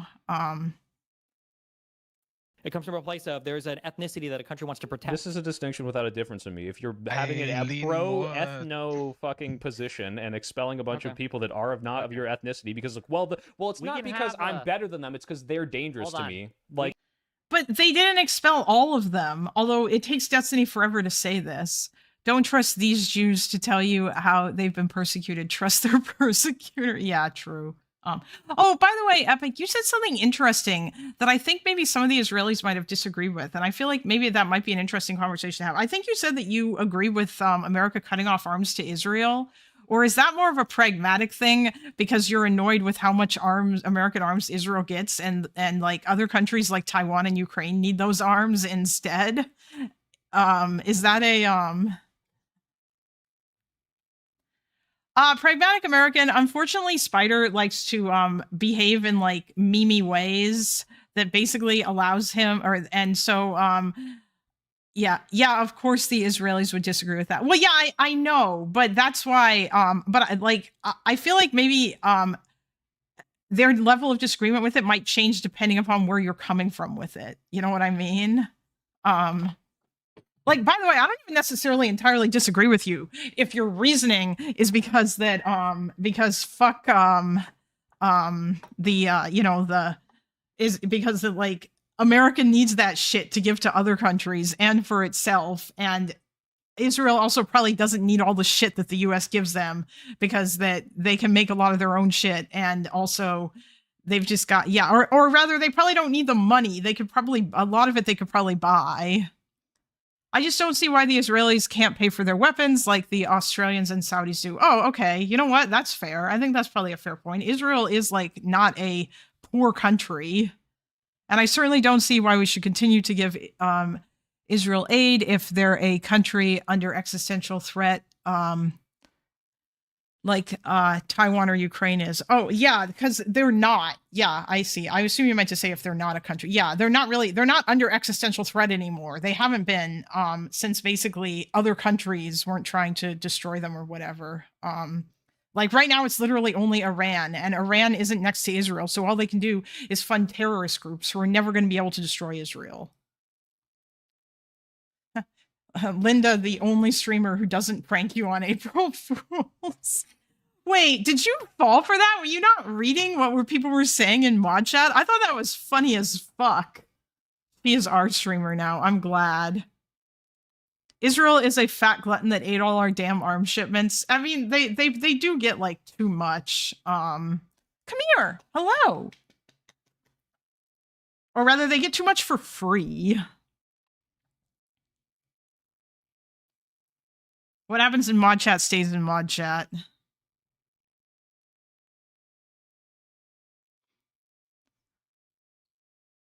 Oh, you didn't call for it. Yeah. Oh, yeah, Ukraine does need more arms. But again, as I keep saying, in part because I think it's kind of a funny joke, unfortunately, as Epic has made clear to me multiple times now, the United States of America is not a fucking piggy bank that you can shake really hard and make F-16s and like Patriot air defense systems fall out of. The US only has so much shit to give, and they also need to keep some for themselves. Which, yeah. Going into Lebanon, again, feels kind of goofy strategically, since these kinds of operations historically just escalate things and don't really solve the long-term problem. Well, actually, no. I think it's different now, in part because Hezbollah is incredibly weak. But whether or not this is successful will probably depend on how Israel does it. And I don't think that they're probably not going to be in any way careful. And also right now, Israel's army is stretched really thin. They're literally doing like 3 different things at once. No, 4 different things at once. They've got the Gaza buffer zone. Actually, arguably 5. They're doing that shit in Syria. They're in the West Bank, and they're fighting against Iran. Wait, no, that's 4. The Gaza buffer zone. Yeah. Oh, yeah, and Lebanon. Yeah, that's 5 things. Well, what you do is give the stuff from Israel to Ukraine, problem solved. So the way it actually works is the United States gives Israel money, and then Israel spends that money on American arms. But yeah, that's how that works essentially. I don't know. It's just kind of ridiculous that Israel gets all that shit for free, and then I'm assuming that Taiwan gets their shit for free, but that makes sense because they are facing an existential threat. Ukraine should be getting that shit for free, but now they're not because Trump's a dick. Ukraine and Israel would have different needs, yes. Oh, Taiwan is paying for all of it. Actually, Taiwan's rich, so they can probably do that. That's what's so wild. Yeah, geez. You know what? Honestly, based Taiwan, that they are paying for all of it. But Taiwan is, they're a, or at least yeah, that semiconductor money, that's sweet money. Taiwan's probably rolling in that money. Yeah, the chip industry, yeah.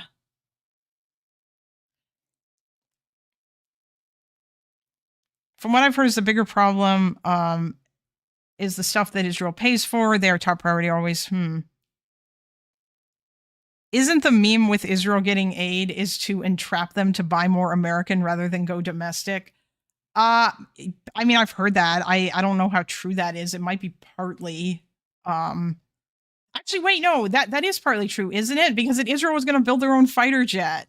and and the U.S. didn't want them to, and so they decided to sell them American fighter jets instead. Oh, that's a retard meme. Okay. Why do they get free stuff?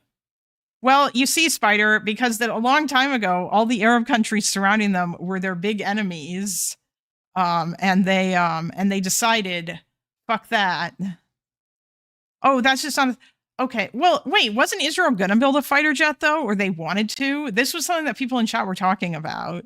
I'm guessing that that's not the reason why America decided to start giving them free shit. I think maybe I might be confusing it with another country. I remember you did mention something about Japan though. No, you said that Japan was that you were worried that America was worried that Japan was gonna be able to build American fighter planes faster than the U.S. This is another one of those things that just circulates as misinformation online. Israel was never going to build its own fighter jet. Okay, maybe that wasn't okay. I thought that there wasn't there some sort of thingy that Israel was going to do? Israel was going to collaborate with the United States to build parts of their own fighter jet, and the same way they do today with the F-15 and F-35, the F-15I and F-35I. Okay, yeah, that was it. Which are definitely different jets than the F-35A and F-35E, but are fundamentally based on American platforms. Yeah, okay. Israel's going to take the F-16XL, an American airplane, and basically modify it with some indigenous components. All right, I see. Yeah, and then I'm assuming they were going to give it a different name because I recall this being something that was discussed. Hello, sir. Are you hungry? Are you starving? Have you not eaten anything ever?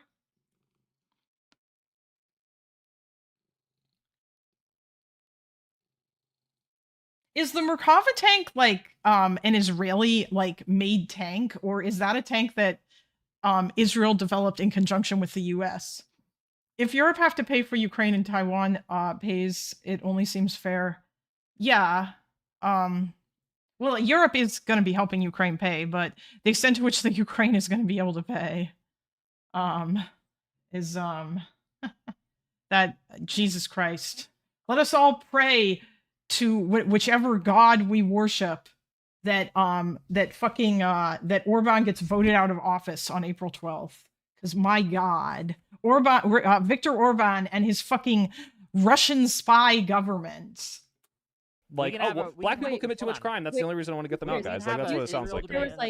If there was ethnic Jews in Israel, but those ethnic Jews all flipped against Israel and were also working with terrorist groups to attack Israelis. The problem, XBQY, is the frozen Russian asset money is I believe that's currently being held by I think the Belgians are one of the votes against releasing that. I think that they're the ones who have those assets because I think the reason is because they're worried about potential backlash against them. But also, I'm pretty sure that releasing that money and giving it to Ukraine would also require an unanimous EU vote. And the issue is that Orban is basically blocking anything that's going to help Ukraine because he fucking loves Russia. Orban losing is the first step to global healing. Yeah, I really hope so. Israeli civilians. Do you think Israel would want them out in the same way that they want Hamas out? I don't think that disproves what we're saying. Well, potentially in this case, right? They might be willing to They'd be like, the Belgians waffling on something, they would never. Good one, Pat. Regardless of who holds it, that asset money is an unrealized cost to Russia. If you seize them, you realize the costs. Oh, well, you mean because they're, well, yeah, because that's money that belongs to their oligarchs, right? At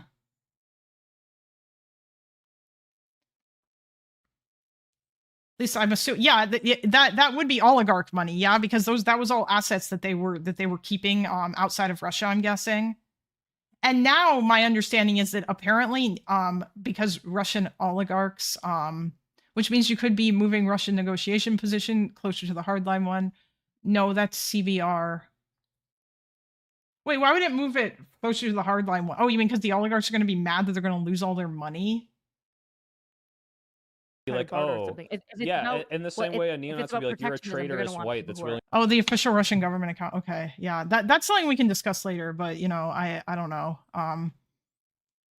that's who are willing to work attacking with the them away. minorities and you've betrayed your country and your peoples. Like, yeah, but I don't think that means they're not ethno-supremacists. Like, this is a Okay. very Okay, we can weird- have Destiny slaveholders said the same thing with black people. That wasn't the only thing that slaveholders were saying, though. Slaveholders were literally saying that black people were inferior. That's why they were slaves. That's the whole fucking point. Also, Arthur, are you ready for that segment? Because it's almost time. we can have this exception. Israel debate another day. Yeah. $5 Well, you for have John to and- establish that Jews think that they're better, not that they're like worried about like safetyism. for the right? Like, which that's they what you have to Canadians. establish. do in Israel. So this is By Judea's- definition, Judaism is not like it's not a proselytizing religion. They don't even try to convert people into their fucking shit or whatever. Like, What the fuck? Who in Israel is saying Jews are better than everybody else besides like Ben Gvir types? Are they even saying that? Are there any Israelis in the chat who can confirm? I don't think there's any Israelis here who can confirm or deny this. I feel like Addie would understand this better than, or like, is fucking Avi here? Somebody? I don't think any of them are here right now. God damn it. Also, I hope that they're okay because, you know, there's still a war. They already lost them as EU froze them indefinitely. There are some, but like just saying they do in Israel is, well, yeah, obviously. It is obviously, no, the chosen people shit, Matt, is not, it doesn't necessarily mean, you know, like, yes, Jews think that their religion is better than other people's religion. And they think that their religion, that they're the chosen people by God to worship, you know, like that kind of shit. But that's not the same thing as saying that they think that they are, you know, superior to every other individual person or whatever. Yeah, just like Muslims think their religion's better than everybody else's religion. I don't like that they updated the dictionary to make mistakes correct. Oh, irregardless is a word now. They added it to the dictionary last year. Oh, I see.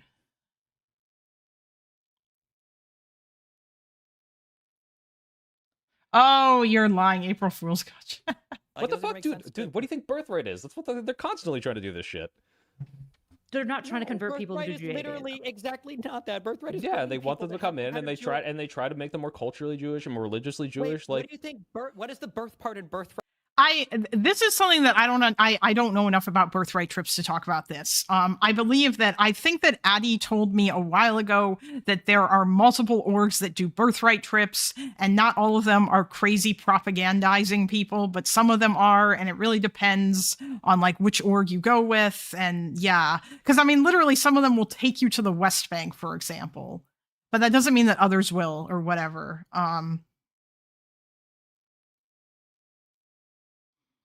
Even that isn't a perfect analysis. Chosen refers to being chosen to follow more rules. Jews think non-Jews can be perfectly good people without being Jewish, unlike Islamic. Yeah, that's true. That's what I remember hearing. Yeah.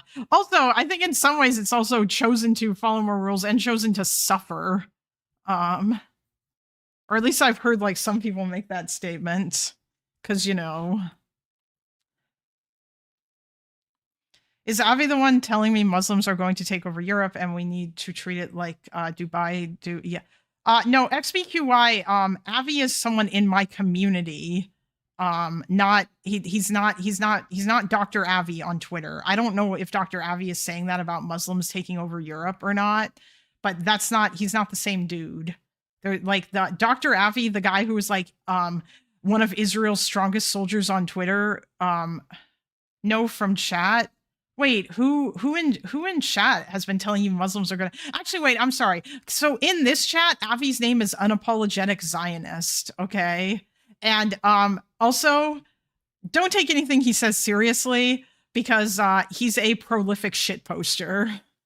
And yeah, don't care plus didn't ask plus L plus Rachel plus cry about it plus tell Reddit plus good job, Arthur.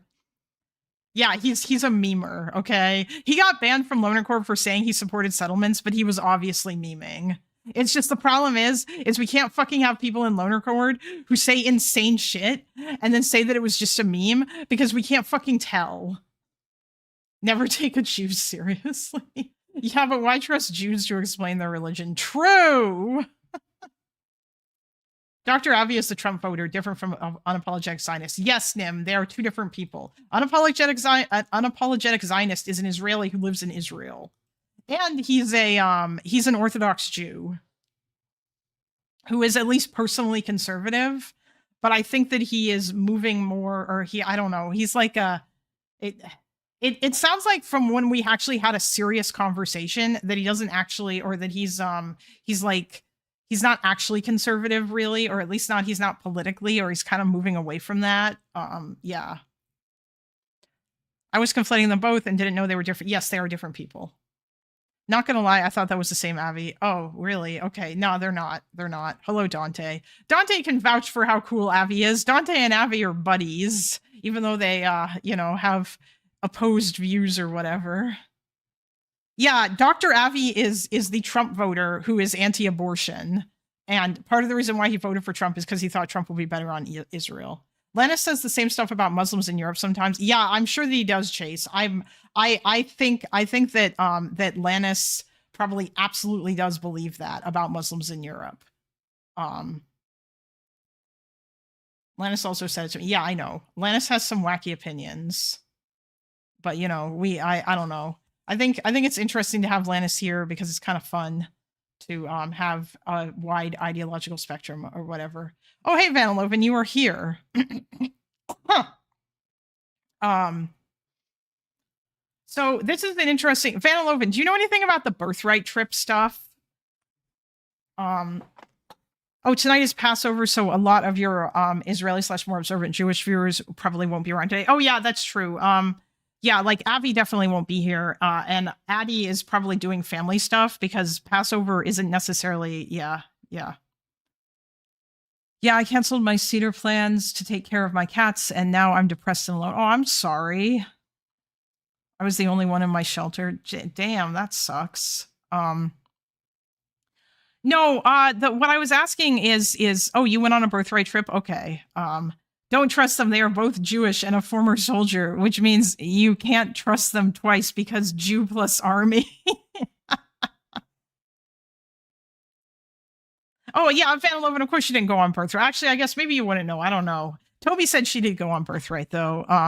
I guess what I'm asking is because SoyPill seems to think that birthright is a thing that is used to try to I guess make people more Jewish or whatever.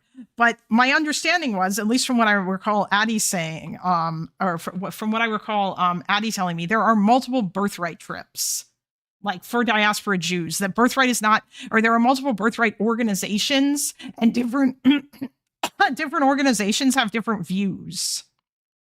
And yeah, obviously it's a push to get diaspora Jews to move to Israel, but the kind of rhetoric and the stuff that they will push you to, I'm assuming is going to be different depending on which org you go with, right? I think I can't remember, David went on one. But also they discuss Jewish values too. Okay. Huh. Are some of them more religious, Zachary? Holy shit. Thank you for the 20 gifted memberships, Grassroots Hegemon. God damn. 22 cat memberships. Jesus Christ. Thank you so much.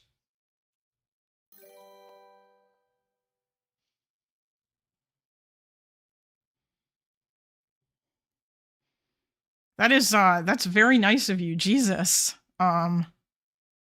There is propaganda, but it's not like Jewish supremacy propaganda. Is there propaganda related to Israel and the Palestinians, or is it just more about how Israel is a safe place for Jews and the Jewish homeland and stuff? Yeah, you're a group of Jews on a Jewish trip to the Jewish homeland in the Jewish state. To non-Jews, it's going to look very Jewy. Yeah. I guess you could say his hegemon is grassroots. Okay. Birthright stand for? Yeah, I know that they're already Jewish by blood, but they want them to become more religious. That's dude, come on, you're Jew-splaining to me. This is what they fucking do. Yeah, not just join the country. They want to indoctrinate them into the culture and the fucking.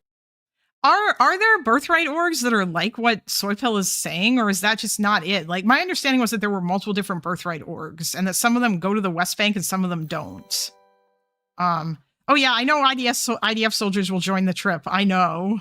That like Sev has said some funny shit about some fun stuff that actually I think David basically corroborated this, that depending upon which group of people you are with or whatever, they will try to they'll try to get you to join by seducing you with hot IDF women soldiers or hot IDF men soldiers. I don't know. David said some wild stuff happened on his birthright trip, but yeah. Probably because the birthright trips are a lot of, they're like fucking, like horny late teenagers and early 20-somethings. Yeah. It's not about seducing, but it's all young early 20s kids. Yeah, that's what I mean. Yeah. Hot single occupiers in your colony. Yeah, basically, that's what I mean. And you go to bars and whatever. Yeah, so that kind of stuff is probably going to happen. Wait, hold on. What are people... By the way, can I just say, if Muslims had any of the same customs or practices, and they do have some similarities with their pilgrimage to Mecca, making the same statements is racist. Yeah, you are. That is true. That isn't. Yes. You also have versions of Birthright that focus on like people who like the outdoors and want to do stuff like that. Yeah, all right, that's what I thought. My understanding was that there's a bunch of different orgs. It's not all just one thing, and that some of those orgs are more yikesy than others. But yeah. Oh no, Birthright's not going to be the same as Hajj, but or Hajj. I don't.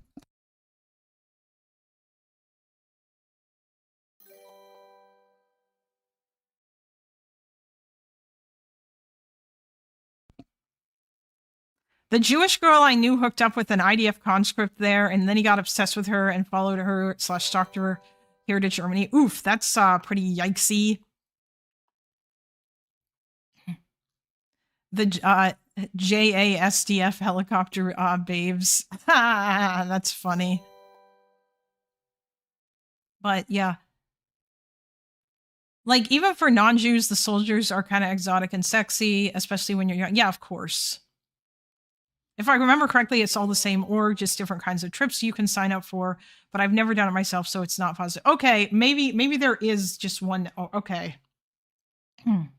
Yeah, I don't know. I just remember David mentioning that he felt really weird, basically being in a single or like going to the West Bank on his birthright trip, and he felt like he was like the most liberal pro-Palestine person there, because I think he mentioned that he voiced his opinions that he thought settlements were bad.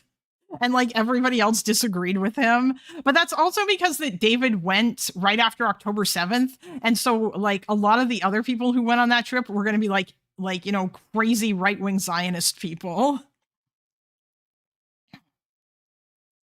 Bro, what the fuck are people slobbering over the IDF? No, Dante, people are slobbering over the hot IDF soldiers. Listen, I can't blame them. Those hot IDF soldiers are hot, okay?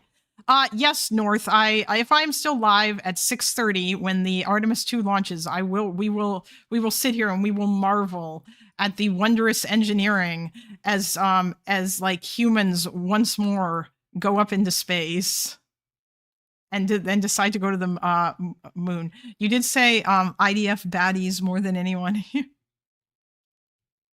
Like Hila Klein. Yeah, actually. Hill was Hill is a good-looking lady.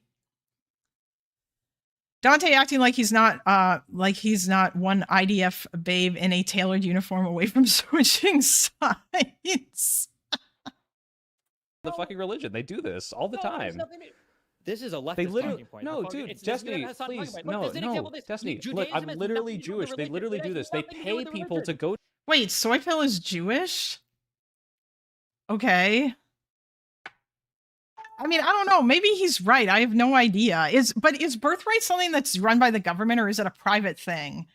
Because I would imagine that the people who want if it is one org, I would imagine that the people who want more Jews to come and live in Israel are probably going to be more like right-wing Zionists. Check stream suggestions for counter arguments to IDF babes. Oh no. Oh god. Epic, you're not beating the weeaboo allegations. Oh shit. Arthur, I know you're in the waiting room. We have about, well, actually, we don't actually have, I don't think we have, there's not much left of this particular part of the discussion. Basically, once they stop talking about the Zionism shit, I'm going to turn this off. But hold on.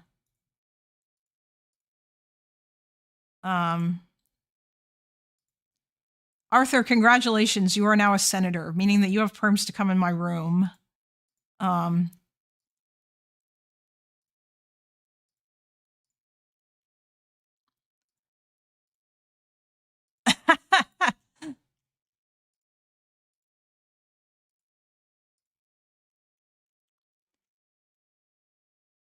You know what, Epic?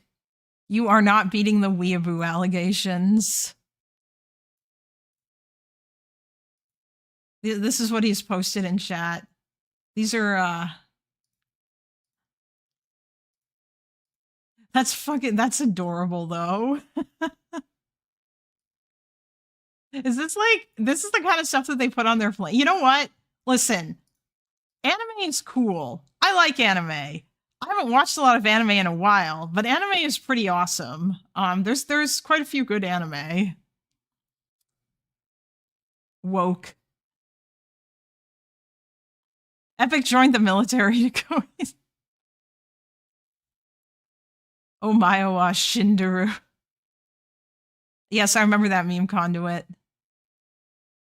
Where is Asuka reference? I don't remember Evangelion, actually, although I haven't seen it in quite a long time. I also didn't like it that much when I initially watched it, but I was also in high school, and so I probably didn't really appreciate it very much.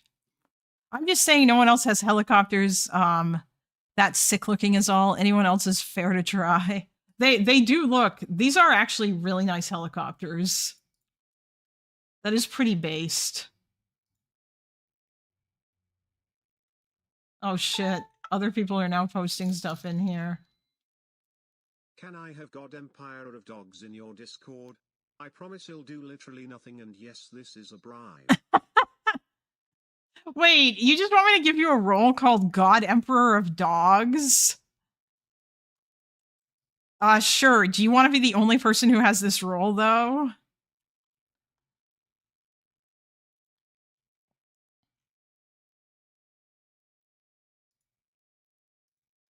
You guys are distracting me.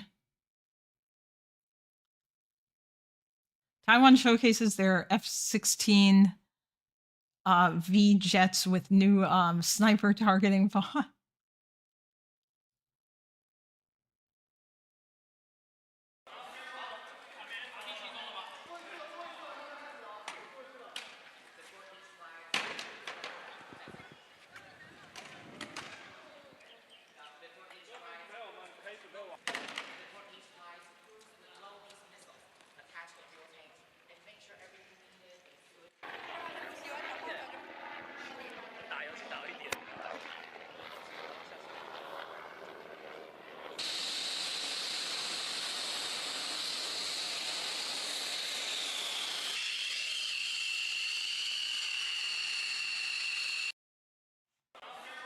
What? But it didn't really showcase the thing.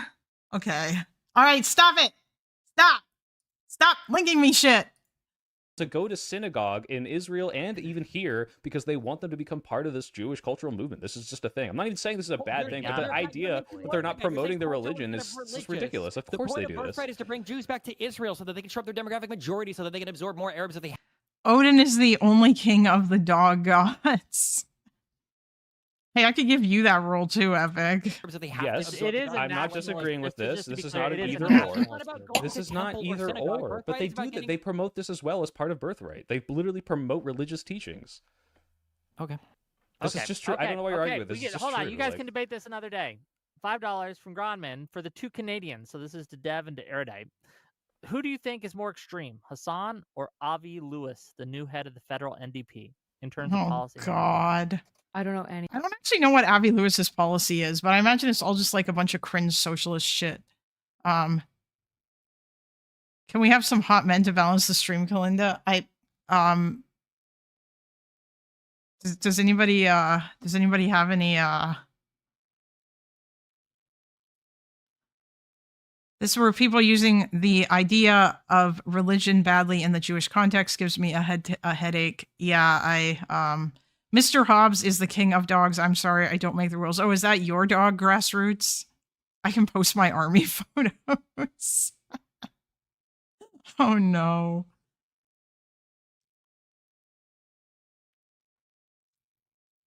No, I'm not going to look at anything else, Chase. We have other shit to do.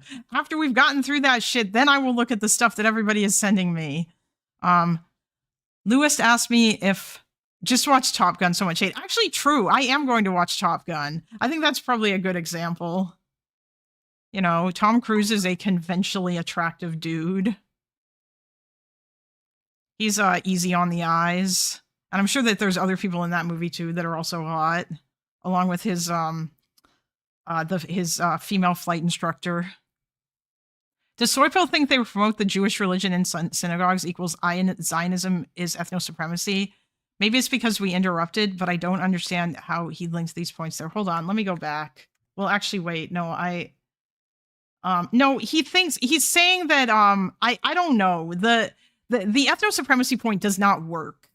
It just doesn't. It doesn't match. Like, for some reason, he thinks that protecting your country from another group of people who are part of a different ethnicity who are hostile towards you means that you're ethno-supremacist, which I don't think is, yeah, that doesn't work for me. It's just a weird, yeah. Yeah, I don't know. NDP has Jew now, so Jew will vote. Wait, hold on. Did you? Oh. Lewis asked me if I'm gonna finally vote for NDP now because of the new leader. Oh, Avi Lewis is Jewish. Okay. In some ways, that's kind of yikesy because he's been repeating all the crazy anti-Israel talking points. Anyway, Arthur, I'll be in there in like a few minutes. Let's just finish this. Avi Lewis, the new head of the federal NDP, in terms of policy and how they act. I don't know anything about Avi Lewis. I know that he's fighting with the Alberta people, but I don't know anything about Avi Lewis, frankly. I can't answer this, sorry. I think I care about Canadian politics. Well, to be honest, the NDP is just fucking irrelevant. Hassan is probably more irrelevant than anything happening to the NDP in total. Yeah, he's probably a bigger existential. True. The NDP isn't really relevant. I mean, they lost like all their seats or most of their seats in the last election. Maybe they could be relevant again, but they're relevant here in Ontario because they're basically the opposition since the Liberals got destroyed. Existential threat to democracy than Avi, I would assume. I don't know who the. He is saying that birthright trips make Jews more ethno-supremacist. Yeah, but it's weird to make that claim. I don't know. Birthright trips are literally just trying to get Jews to come back to come live in Israel because they're trying to shore up their ethnic majority. Like, that's it. It's not we're so much better than the Arabs.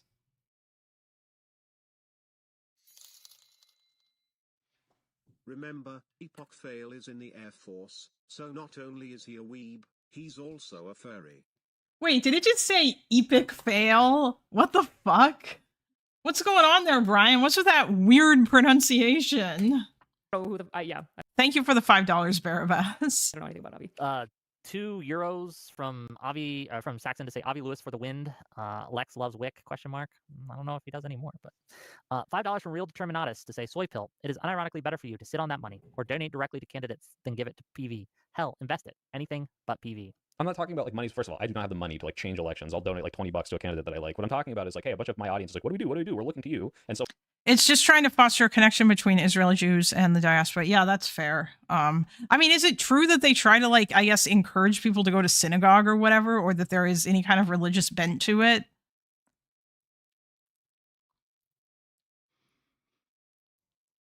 Lots of people in both groups barely interact with each other. And so when I see Destiny or Vosh do the shit where it's like, let's get all of you guys out here and try to flip this fucking seat that matters is going to help us get the Senate majority, I want to do that. And apparently there are other orgs that are not PV that are doing that, so I'll hop on there if they're the ones who aren't working with Hassan. So. Okay. $20 from Odashara to say SoyPill. Which group of creators in these political projects would do more advocacy for the Democrats in general? Progressive Victory or Digital Ground Game? Sounds like Digital Ground Game, yeah. Okay. $5 from Audacity. Say all good points, but how does this? For streaming this morning and giving me something to listen to while prepping and cooking for Passover. Oh, you're welcome, Zachary. Wait, it's morning now? Are you in Israel? No, it's not. It's literally like nighttime in Israel.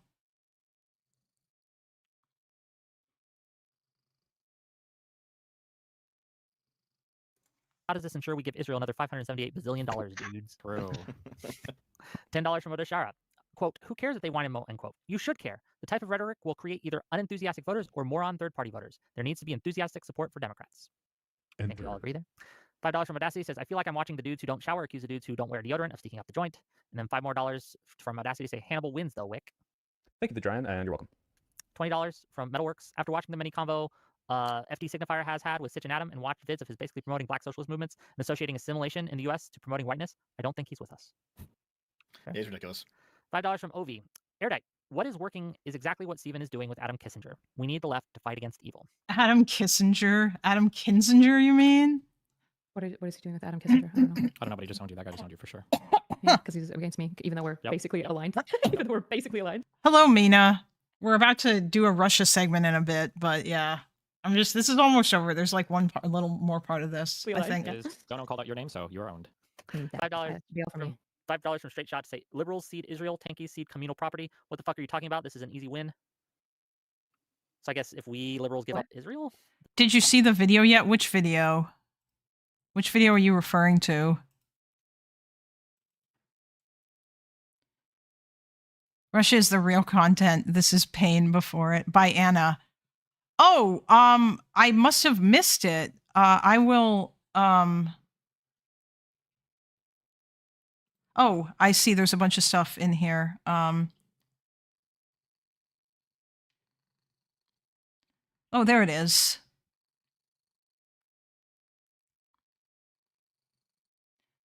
Yeah, I'll watch that once I'm done with this, because it's a short video, since it's a Twitter video.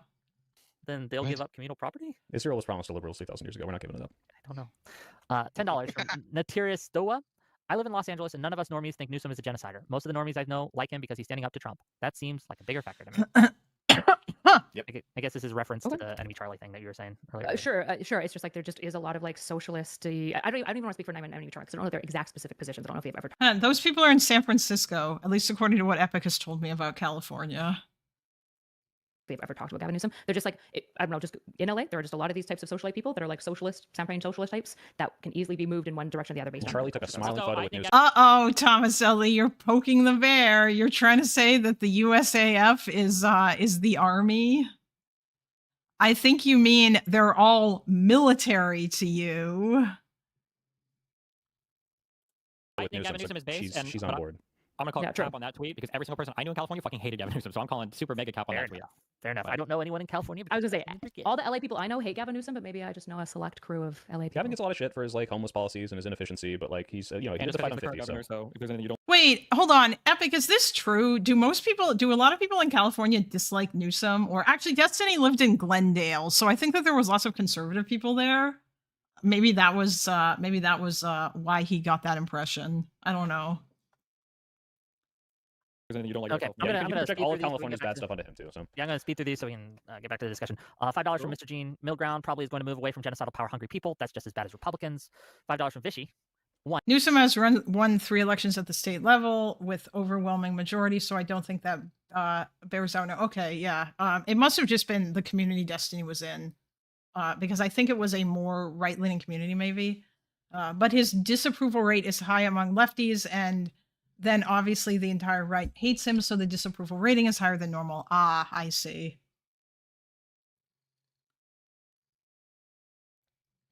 People also do like to complain.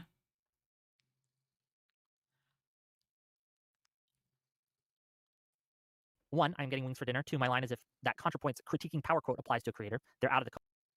At what time we are in the video? What do you mean, Lannis? I'm almost done with this. Out of the coalition. Oh, yeah. That one quote destroyed like the leftist movement forever. It's they don't want power; they just want to endlessly critique power, which is usually true.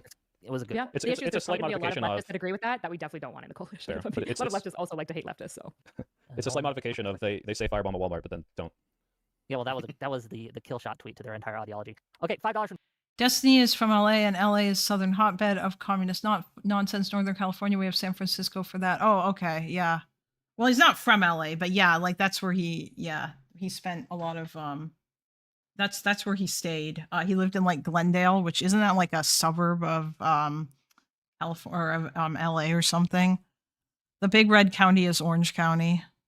Yes, that contra quote is based and it always is relevant. $5 from Tauntaun. Dev, I sent you an email about a commission. Please respond. Okay, you guys can do that. Okay, sure, yeah. $10 from Kid H. Regarding unsophisticated LA leftists. If you're convinced they can be won over, then win them over. Only then consider events with them. Regardless, your time would likely be better spent elsewhere. I could get Charlie on board in 10 seconds, so it's not a bad investment. It's just not a zero-sum game. It's like you can obviously just do both things. You can try to bolster liberal voices and invite like LA socialites to liberal events and collab with their left. My collabs with them are going to be. If X creator explains a worldview and you are willing to fight and die to prevent what they want, they are not your friend. $10 from Niman Abedi. When is unfuck America? When is unfuck America going to make college chapters to challenge the Kirk Jugend and YDSA losers? God damn it! It's Kirk Jugend. Kirk Jugend. It's supposed to be saying the Kirk Youth, you know, like the Hitler, the Hitler Jugend. That's where that's from. Jesus. It's like a reference to Hitler Youth. Stop mispronouncing German words. It's not hard. J is pronounced like Y. I hate when people do this. I'm sorry. It's also, by the way, it was one of the funniest parts, or like actually one of the funniest / infuriating parts of watching Destiny when he was reading Coming of the Third Reich out loud, was watching him stumble through German words. That was very funny. All right, Kalinda, stream so I can clean my yard without having intrusive thoughts. Based. That's a rich LA suburb full of white people that are pretty far to the left of most of the country. Oh, okay, so those people all hated Newsom. Kalinda, why can't the English speak English? Cenk Uygur. I have given up on correcting people's pronunciations. I don't know, it just kind of bothers me. Actually, it probably bothers me because I am not a native German speaker and I barely speak German, but I still know that. Losers. They already are, I'm pretty sure, right? I don't know. I'm pretty sure they're trying to make college chapters. These people are far more effective in organizing the groups than anything that left-wing or liberal people do, to be honest. Like, Dev and I probably remember some of the shit. Like, they're far more tight to organize in terms of like the groups they do. And it's literally like orders that people follow. Well, yeah, you guys used to be part of like that kind of like scene, if you will. What did they do that liberals don't? From what I remember, we From had an a chat organization group. perspective, yes. We had a chat group, and when something happened, we all basically came together to have our talking points that we would use prepared and ready. Yep. Marching orders, out we go. Fair enough. $10 from Ben There's like Riley. 20 of us in there, I think, at the height of it. I mean, if they get kicked out of the party, they may not vote for Dems. Also, progressivism developed as a critique of liberalism in the 1900s with people like Teddy Roosevelt. And finally, $10 from the Shaggy Horse. Liberals have no motion right now. You guys are so culturally stagnant, stuck in millennial sadness. Culture has left you guys so badly. Culture and thinking it's theirs. And trends that Gen Z has made. There's one I wanted to answer. Oh, which one did I miss? Let me. I'm looking. I missed a couple. Yeah. $5 from Ove again to say anyone that likes One Piece and yells "but the genocide" every day. The panelists name an anti-Zionist that also happens to be a liberal. Tony Judd. I'm kind of an anti-Zionist, I think, but it sounds like that's like a poison word now. Maybe I don't fully understand it. But what does like? Okay, this is the rest of it. I don't like anti-Zionist is a mask word in a lot of ways. Well, Tony Judd was, sorry to correct myself, Tony Judd was more of a social democrat, but he was anti-Zionist, democratic liberal wing. The European liberal position that was able to assert that people who immigrate to Western countries should assimilate to the culture of said country, language, beliefs, etc. Yes, preferable. So. To some level, yeah, I think so. Yeah, it's just for like all the ones that don't, their means kids when they say inevitably do. assimilate what like a MAGA groiper means. Well, yeah, Mina, that's what this was about, but mostly people wanted me to, and I did watch some of that yesterday, but mainly people wanted me to watch the Zionism, the anti-Zionism part of this conversation. So that's what I'm doing. Means when they say and I'm trying to finish this quickly because I want to get to the Russia segment because poor Arthur has been waiting. And what a left liberal means when they say assimilate is just like obviously not the same thing. So you're gonna and on that, I have more in common with an illegal immigrant who doesn't speak English but came to California than I do with a fucking MAGA groiper in like Tennessee. So like, it depends on what level of assimilation we're looking for. Fair. $5 from Ove. Can we get a collab and get Lauren Peretra and Monte Madre? I have faith that Kyla can bring them. Yeah. I don't know who Monte Madre is. Local project. We interact with leftists by disagreeing with them. Travakia for $5. Question to the entire panel: do we all agree that the critique the far left makes against Gavin is bullshit and should be explicitly pro-trans in like several different ways and passed a bunch of, and the idea that it's like, oh yeah, but he'll throw trans people into the bus. Well, yeah, because your community is like 70% Jewish. Of course, they want you to talk about the Zionism stuff. Actually, Mina, that's not true. I think yesterday the people who didn't Chase wanted that. And like other people. Actually, I think most of the people who were not Jews wanted me to talk about it. I don't even know if he said that. He said like there are questions of fairness. Hold on, this is a good example of why appealing to leftists is just. I don't know how you can watch this and not think SoyPill was completely correct on almost everything. Well, because I just don't. I don't know what you're. Yeah, never listen to Chase. I selectively listen to Chase, Mina. Selectively. I don't even know if Chase is still here. I am not Jewish, and I did ask if you wanted to do it for content. Yeah, exactly. That's what I mean. This is also content. It brings the views. I don't know what to tell you, and I do think this is an interesting discussion. But only if I don't know what you think that SoyPill was correct on here.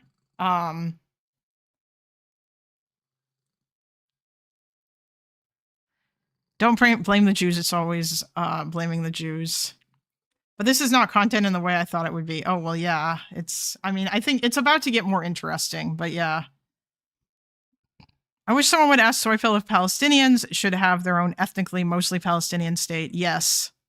Chase at this point is Jewish.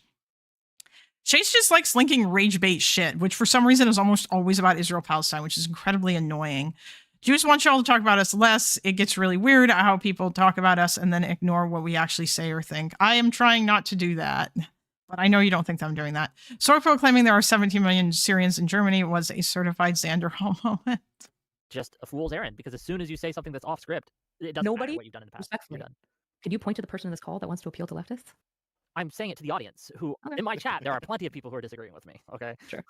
Yeah, no, I had a recent dust-up with a very big left-wing VTuber named Niara who basically said the same thing. Because I'm not pro-trans women in women's sports, I was the same as someone who was far-right and wanted her detrans. And I'm like, this is fucking insane. This is the most retarded conversation I've ever had. It was just like weirdly like privilege. Like it's just like it's either privilege or you're lying. Like you don't actually. I would be fine if people could speak correctly instead of this perverted cardboard cutout. Also, only P, my main disagreements with SoyPill here are the shit that he was saying about Zionism. Yeah. You tend to be very good at not doing that shit. Kalinda, I wouldn't be here if you were. Oh, well, thank you, Leah. I appreciate that. I'm always just curious, but yeah. The Jews and the Americans both being endlessly talked about by people who don't understand their culture and customs is one point of commonality, even if the contact is radically different. Yeah, I know. Oh, I don't care about what he says about Zionism. His arguments about Israel are retarded. Okay, well, that was like the main thing that I took issue with. Like, if you want to say that people talk about Hassan too much, sure, I guess, but I feel like Hutch is maybe the only one you could realistically make that argument of. And also, I still think it's important to talk or to call out people like Hassan, because he is the biggest lefty streamer in the world. Like, not only is he the biggest leftist streamer, he's the biggest left-wing streamer, period. And he spends all of his time attacking liberals. I think it's fair for liberals to fight back. And I do agree that he does need to be excised from like the Democratic coalition, because that if he's not, like, I just think that he does harm. Because then he basically allows Republicans to endlessly play his clips. Like if Abdul El Sayed wins the primary in Michigan, what's going to happen is that the Republican candidate, whoever they are, is probably just going to endlessly play clips of like shit that Hassan has said and forever associate the two of them because that they campaigned together. One of the main Michigan candidates went after another candidate because they associated with Hassan. All the centrists are attacking the left for Hassan. Yeah, only P. You want to know why? It's because that Hassan is constantly attacking the center left. Hassan is constantly attacking liberals because Hassan shits on the Democratic Party, because these people are trying to infiltrate the Democratic Party and turn it into something that it's not. And they think that their views represent the majority of Americans when they don't. And that's the problem. And I don't think that associating with extremism is good. Most Americans are not socialists, and they don't want to be socialists, and they don't like socialism. Hassan crashing out on black people was the funniest thing ever. It was funny, but it was also gross. Like, Hassan is just not good. He's a crazy tanky dude. And Democrats should stop, like, falling all over themselves to try to endorse him. And mainstream liberals need to do more research on shit that he says. Like, the New York Times should not be talking up Hassan, or he shouldn't be allowed to go on CNN and say the shit that he does without people calling him out for all the insane crap that he has said in the past. It's not good when the only people who call out Hassan are fucking right-wingers. Yeah, the Asian clip is really gross too. The best period of the Democratic Party was the New Deal era. That is far closer to what Hassan wants than whatever centrist wants. I disagree. That's not what Hassan cares about. Also, apparently, apparently FDR was not like super pro-union like everybody thinks that he is. Like, that's not the thing that Hassan doesn't care about, like, a lot of like that kind of stuff. Also, there is bad parts of the New Deal era. Also, the only reason why FDR was able to get all that shit done is because because his coalition included fucking racist, white supremacist Democrats. And that, you know, so like that was not a good time for black people. That's the reason why he was able to have such a broad coalition.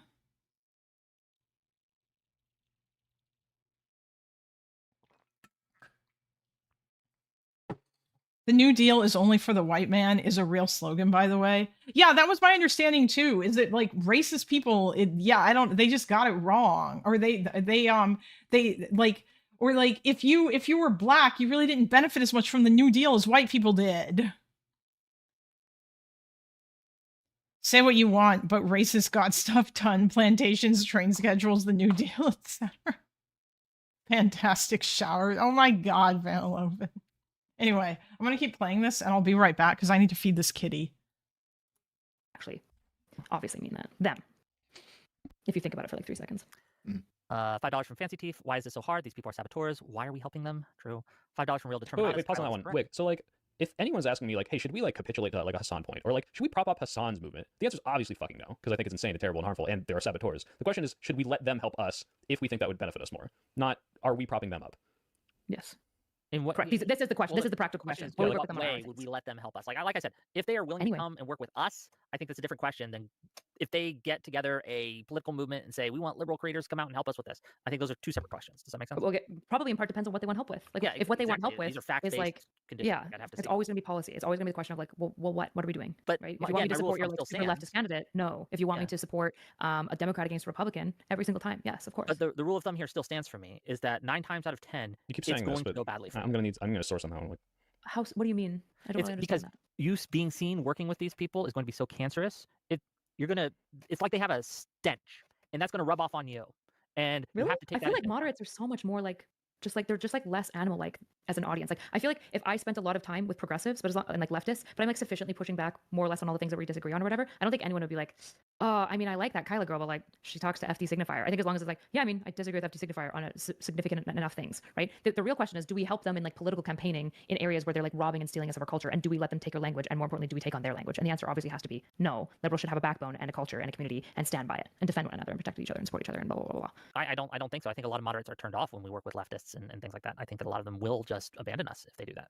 And that, really? I feel like they'll abandon us if we say, I don't know, but that they'll abandon us if we say gender doesn't exist and we should abolish gender. But I don't think they'd abandon us if we and that's capitulating to a leftist narrative. That's not working with a leftist. And to be fair, if you're leaving my movement because I'm working with someone who I don't agree with, who says I'm supporting you, then you don't support my movement, and you should. I'm not even sure about that. Like I've embraced like the pronoun thing entirely on my channel, in my community. Not even in your name. I don't see liberals.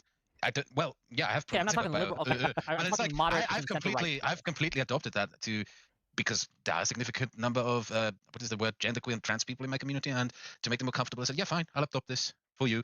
I didn't see all the liberals running away. It's like such a minor fucking thing. Moderates and liberals are two separate groups to me. Yeah. I think like conceding to that thing, people didn't run away. They're kind of all under the same, like a liberal could, depending on how you're defining it, could extend all the way to like neocon. Wait, I'm going to be aggro now. Quick. I need to ask Wick. To what degree are you willing to work with people who will drop your entire movement because of some stupid lefty cultural bullshit? Tolly, for example, where it's like, oh, you're going to vote for fucking Trump because you got annoyed by the wokes. Like, this is also someone where it's like, okay, you clearly don't give a shit about these like movements. You don't give a shit about liberalism. Yes, and I don't think I'd invite. I would if Tolly invited. Like, I wouldn't work with her on like a political project to like a podcast that you host about politics. But I would have her on my show. Wait. I just want to say real quick. Wait. Because SoyPill, you're very good at like you speak very honestly without realizing how honest you're being. Every single time you were challenging my position earlier, you kept saying like somebody that was like slightly critical or somebody like, oh, I guess it's done some bad things. Like your words are very like couch. But for here, you actually just restated my position perfectly, in which I could have answered you perfectly. You said, would you work with Talia or whatever? This is that one. Is she that Jew girl who hates trans people? Yes. You said, would you work with her if she wasn't willing to support your candidate? No, that was so easy. But you perfectly, with absolute clarity stated my position there. It's interesting that you could state it so clearly there with regards to her, but seem to obfuscate or soften the language when it ever had to do with anyone else. Yeah, and if Tolly is willing to raise money for my candidate, if Tolly's willing to promote a candidate that I support, then I would work with her. That's the point. So the instant Hassan, who's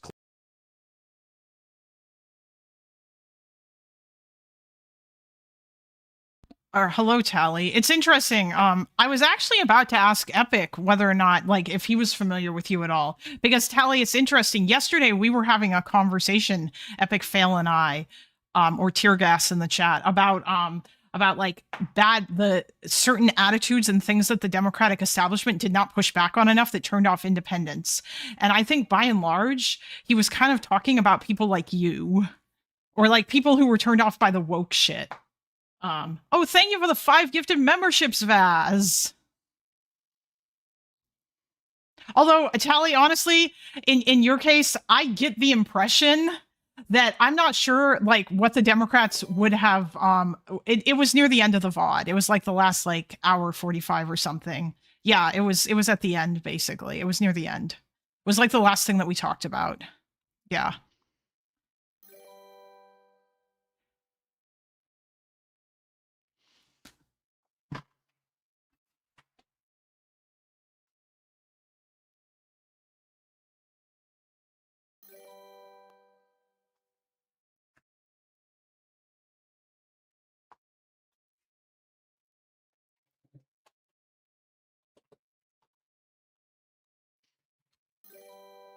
Okay.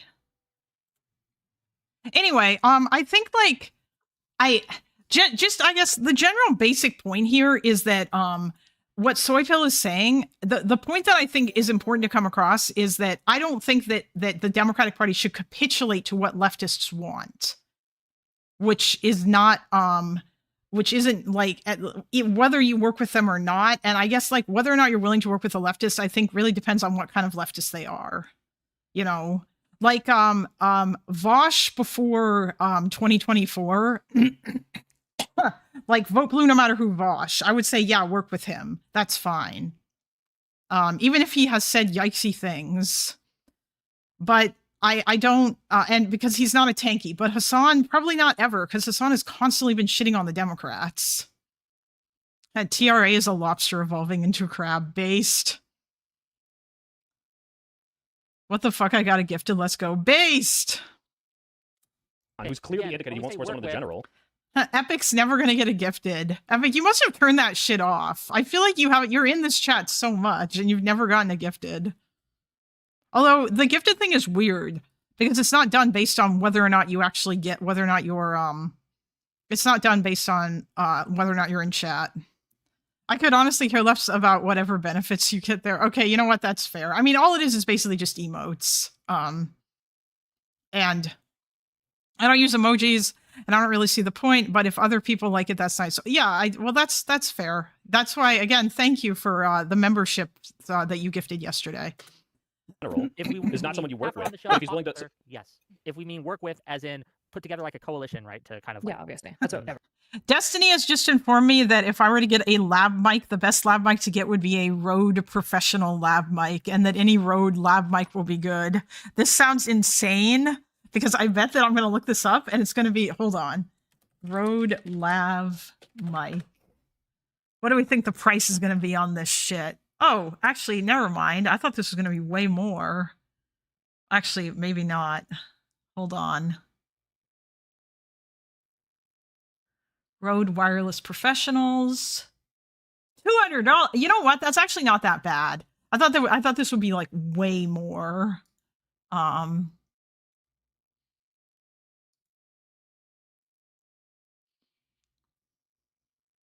I like Kraut's red line. Don't work with people who are manipulative assholes.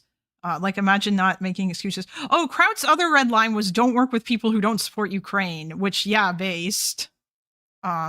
The Dems shouldn't capitulate to what centrists want. The only reason this conversation is happening is because centrists have zero good policies, and their only way to get their power back is to attack the people who are popular. But only P, I don't think you understand. Listen, you know what? How about this? After the primaries are over, if all the progressive candidates win in their primaries, like all the progressive populist candidates win in their primaries or whatever, or like a good chunk of them, if the majority of them win, and then they actually win in their states after the primaries, then you can come back and say that. But until then, I don't believe you. Because that right now, with the evidence that I have, the majority of the party is not far left. And so, like, you trying to say that about, like, centrist. Also, they're not centrists either. Like, yeah, centrist, we have a primary. If your lefty guy doesn't win the primary, vote for the nominees or leave. True. Like, go make your own party if you're convinced that this many Americans are going to follow you. But I don't think they are, and so far that's what's been shown. And I mean, fuck, like we already saw this in Illinois, which is a fucking deep blue state. Kat Abu-Ghazala lost her primary. She lost. She lost to the establishment candidates. And no, it wasn't because of the disgusting AIPAC money. I went back in the stream and saw Mina calling me Jewish. Yeah. Like, yeah, win primaries, win elections, and then you can come here and tell me that this is what Americans want. So everyone means obviously, yeah. SoyPill, also to your earlier thing, the pronouns in my bio are a joke. It's, I'm not actually shitting on you for it. It's fine.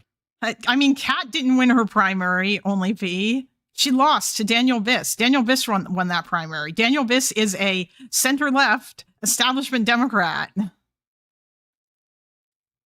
It's fine. No, like you know who Viktor Orban is, right? The Prime Minister of Hungary, yeah. The right-wing one. So he frequently goes to CPAC in the US, and they give speeches in English where he tells you Americans that he saved Hungary from gender pronouns. Okay, hold on. The answer, I found it, Mr. Dev. This is from Shuo. Kylo once implied Trudeau was as bad as Trump and equally corrupt. Oh, only P is American, tear gas. Apparently they live in Montana, I think. I don't remember which state it was. Because remember, they were constantly shitting on California. They also refuse to get Discord, so they will never actually come on and debate anything. Yeah, I know they don't win national primaries. Yeah, they don't. Like, they don't win. Like, the people that Democrats need to appeal to are independents. They make up like 44% of the country. And I'm sorry, but those people are not as far left as like all the lefties think that they are. Corrupt. No, I didn't. As Canadians, do Dev and Kylo both believe that? Would they have voted Trudeau over PP? So, was the Conservative leader, actually. Okay. No, obviously not. Okay, I don't think there's any more to this.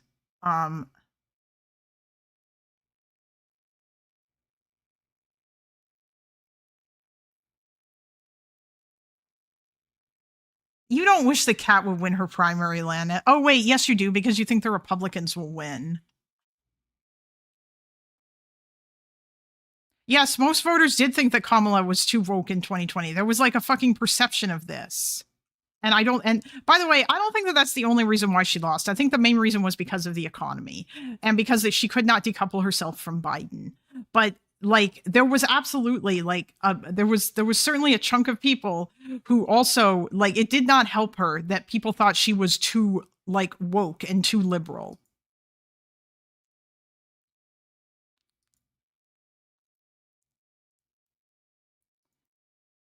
No, yeah, Republicans aren't going to win that district, Van Loven. I don't think it would matter who you put in there. So I have no fucking idea why. Yeah, all right. Let's get to the Anna stuff.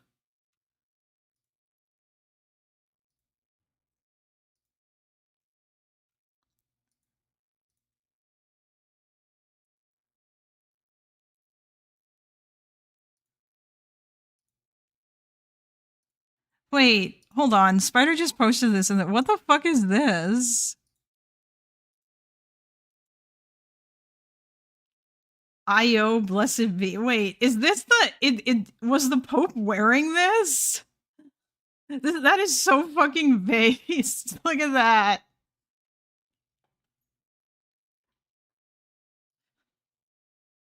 This is an old AI pic? Really? God damn it. I wanted this to be real because that would be such a hella drip. Of course he wouldn't wear anything like that.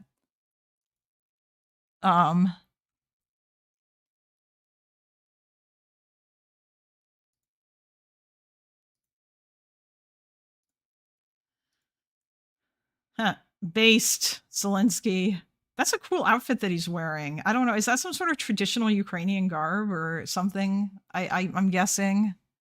Okay, here's the Anna tweet.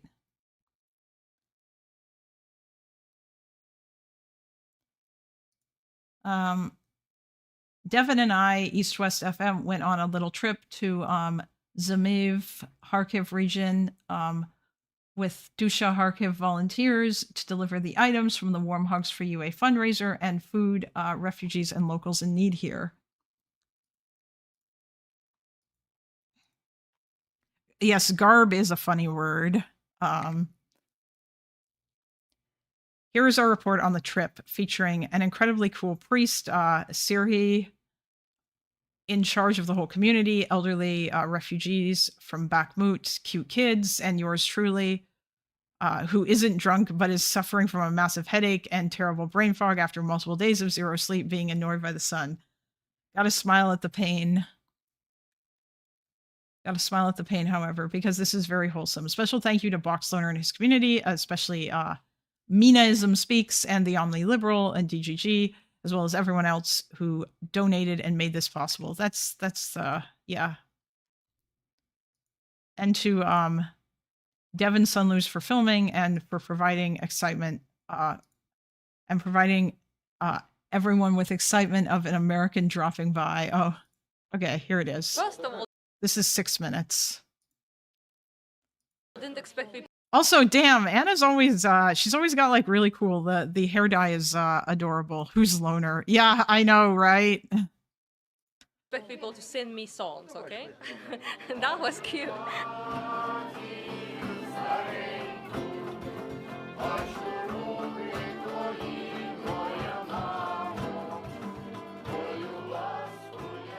We are right here as part of the Warm Hugs for Ukraine fundraiser that we did with a lot of streamers and communities, people like the Destiny, Lonerbox and their communities, and also a person who And you guys too. kind of organized the whole thing called And also Mina, this was Mina's idea. But yeah, you guys helped as well. I shouted it out on Twitter, but I'm not going to take any credit for it. I do want to do something myself for Ukraine later once I get a bigger audience. I still want to do a 24-hour stream where I I guess play video games and like react to stuff and do whatever kind of fun content and like raise money for like Save Ukraine, which is an organization that is helping to rescue children that have been kidnapped and sent to Russia. called Mina. Thank you. And yeah, that's why we're right here to deliver this to this place where a lot of refugees are from Bakhmut and other war-torn regions of Ukraine. And a lot of kids as well are just, you know, much safer here than in many other places. So yeah, that's kind of what we did. Yes, Embo Man did lie on Discord, Mel. He did. He lied. I want to watch a 24-hour Kalinda stream, so that works out really well for me, to be honest. Yeah, and like all the money that gets made, yeah, that's what I want to do too.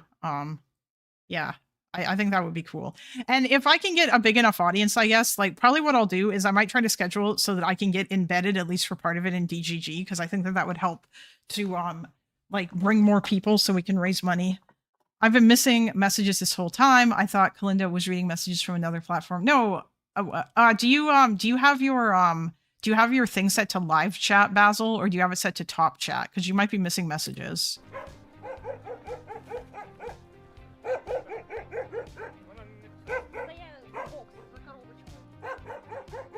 Also, we're off to a great start for the month so far, guys. And you guys have almost smashed that goal. Because today is April, which means it's a new month for me. Which means that by the end of this month, I need to make, $2,500 again. That's the total amount that I generally...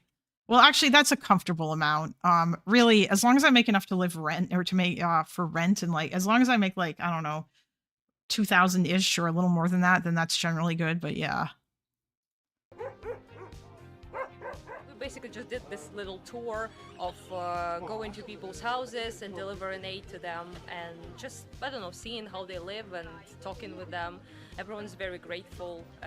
Yeah, Basil, it is set to top chat automatically. You can get emoji, or you can get extensions that will change it to that'll make it automatically go to live chat. You can get the Better Twitch TV thing also works on YouTube, so it's called like Better TTV. I think that's available for both Firefox and Chrome. And then there's another one that I use specifically, which is it's called YouTube Live Chat UI Optimizer, but this one's for Firefox, but you can definitely get ones for Chrome if that's what you're using as well. I like the YouTube live chat UI optimizer thingy because it allows me to make the text bigger in the live chat, which I think is nice. Because when I'm sitting in the other room, sometimes I want to make the chat or the text huge so that I can read it better when I'm further away from the screen. Oh, hey, yes, this is from the last big fundraiser. Yes, the fundraiser was Mina's idea, by the way. This was all born because Mina came on to it during a Lonerbox live stream when Anna was there talking to Loner. And like, yeah, I was also there for that too, because yeah, I had also wanted to help, and but I'm not going to take much credit because I really didn't do that much other than shout this out.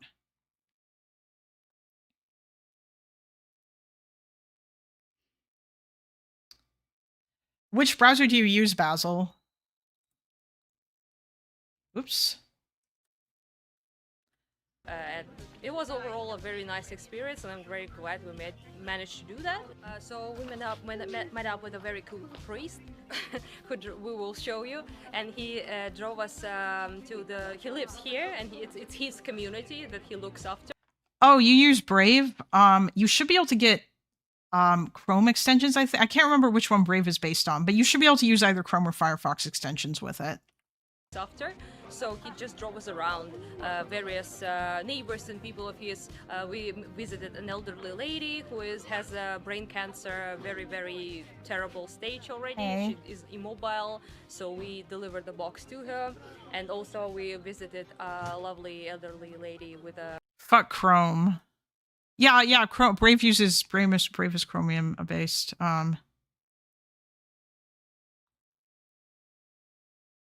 The priest is like 2 meters high. Dude is touching the sky. This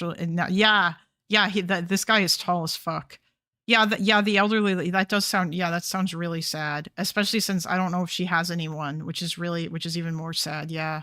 With her son who's living here. He has schizophrenia and he can't work and can't afford much.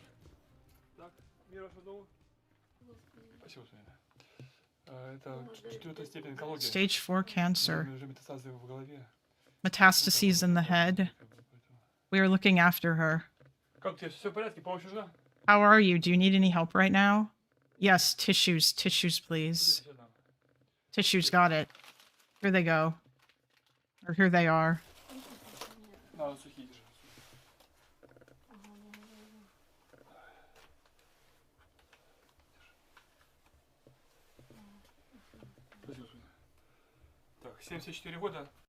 Well, yeah, of course they'd be speaking Russian, Lannis. Nobody denies that. Also, actually, I think that that's a good point in our favor. Yeah, of course they're speaking Russian because this is from like the central and eastern part of Ukraine. There are a lot of Russian speakers there, but they still see themselves as Ukrainians. Yes, it is quite common. Russian is not banned in Ukraine. People who say this are lying. 74-year-old, but very ill. Так, хорошо. Тогда тут у нас еще есть одна.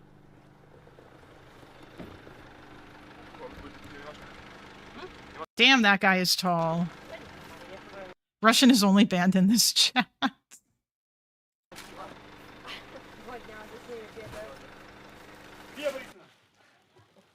I'm doing the delivery as well. Look at that, guys. Yeah, there are entire units in the Ukrainian army that speak Russian. And I don't just mean the Russian Volunteer Corps, which is apparently a far-right org that consists of a bunch of Russians who are fighting in Ukraine. On foot. Добрый.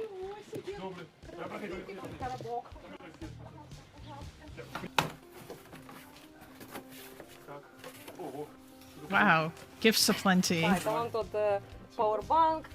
Yeah, we have a power bank here. Heat patches, an electric blanket that you can charge via USB. Damn, I want something like that. And there's a thermal container for food, keeps it cold or hot.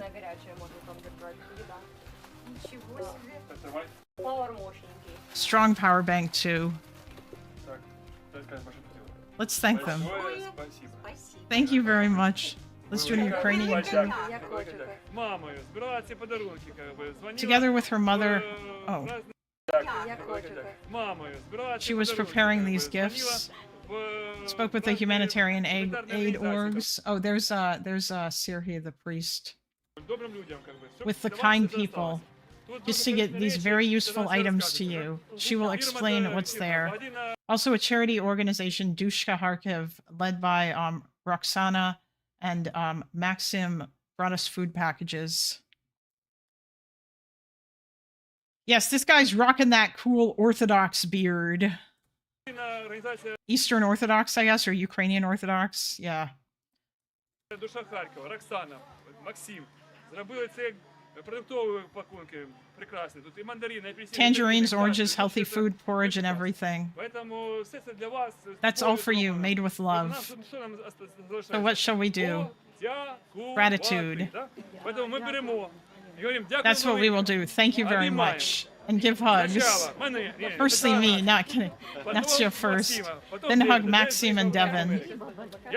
Devin came here from America. Huge hugs and thank yous. Huge hugs and thank yous. And after that, our boys will drive you to your homes, so you don't have to drag it all the way back yourself. Of course, we will drive you back.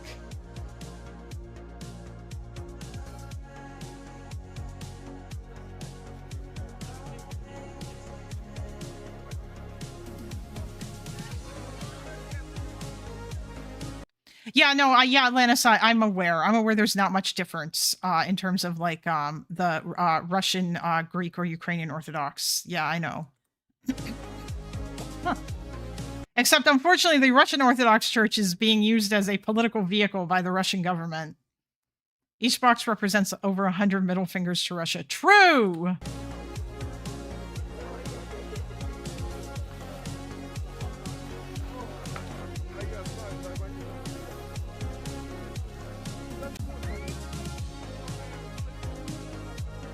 And yeah, Max helped us out to deliver all of that, so he has like something to say about that as well. Thank you very much for the donations. Thanks to you, we are able to help people. Special shout out to Miss Mina. Hey, Mina! Hey, Mina, thank you very much. Слава Україні! Slava Ukraini! Дякую.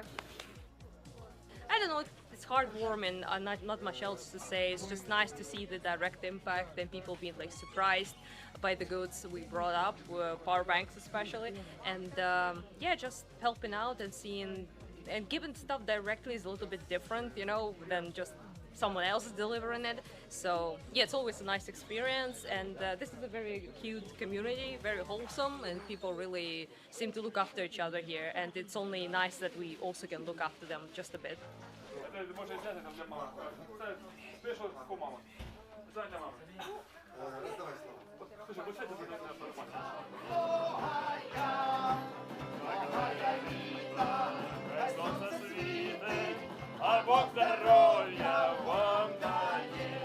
What's the song? Is it like a Ukrainian folk song or a Russian language folk, or what is it? I'm sorry. I don't know. I can't tell. I can't hear the difference between Russian and Ukrainian. They both sound similar to me, but that's just because I don't really have an ear for either language. Makes me really happy that this worked out as well as it did. Yeah, I'm glad that it did. I really am.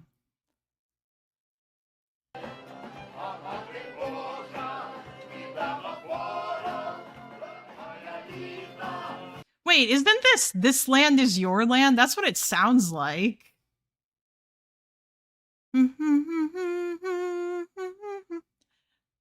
There are not enough likes.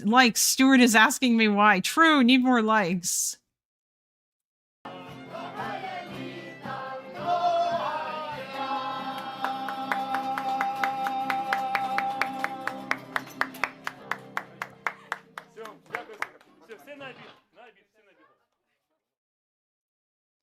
That is incredibly wholesome and incredibly cute. Thank you.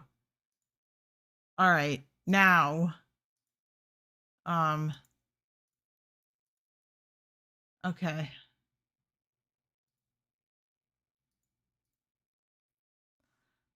All right, hold on, Arthur.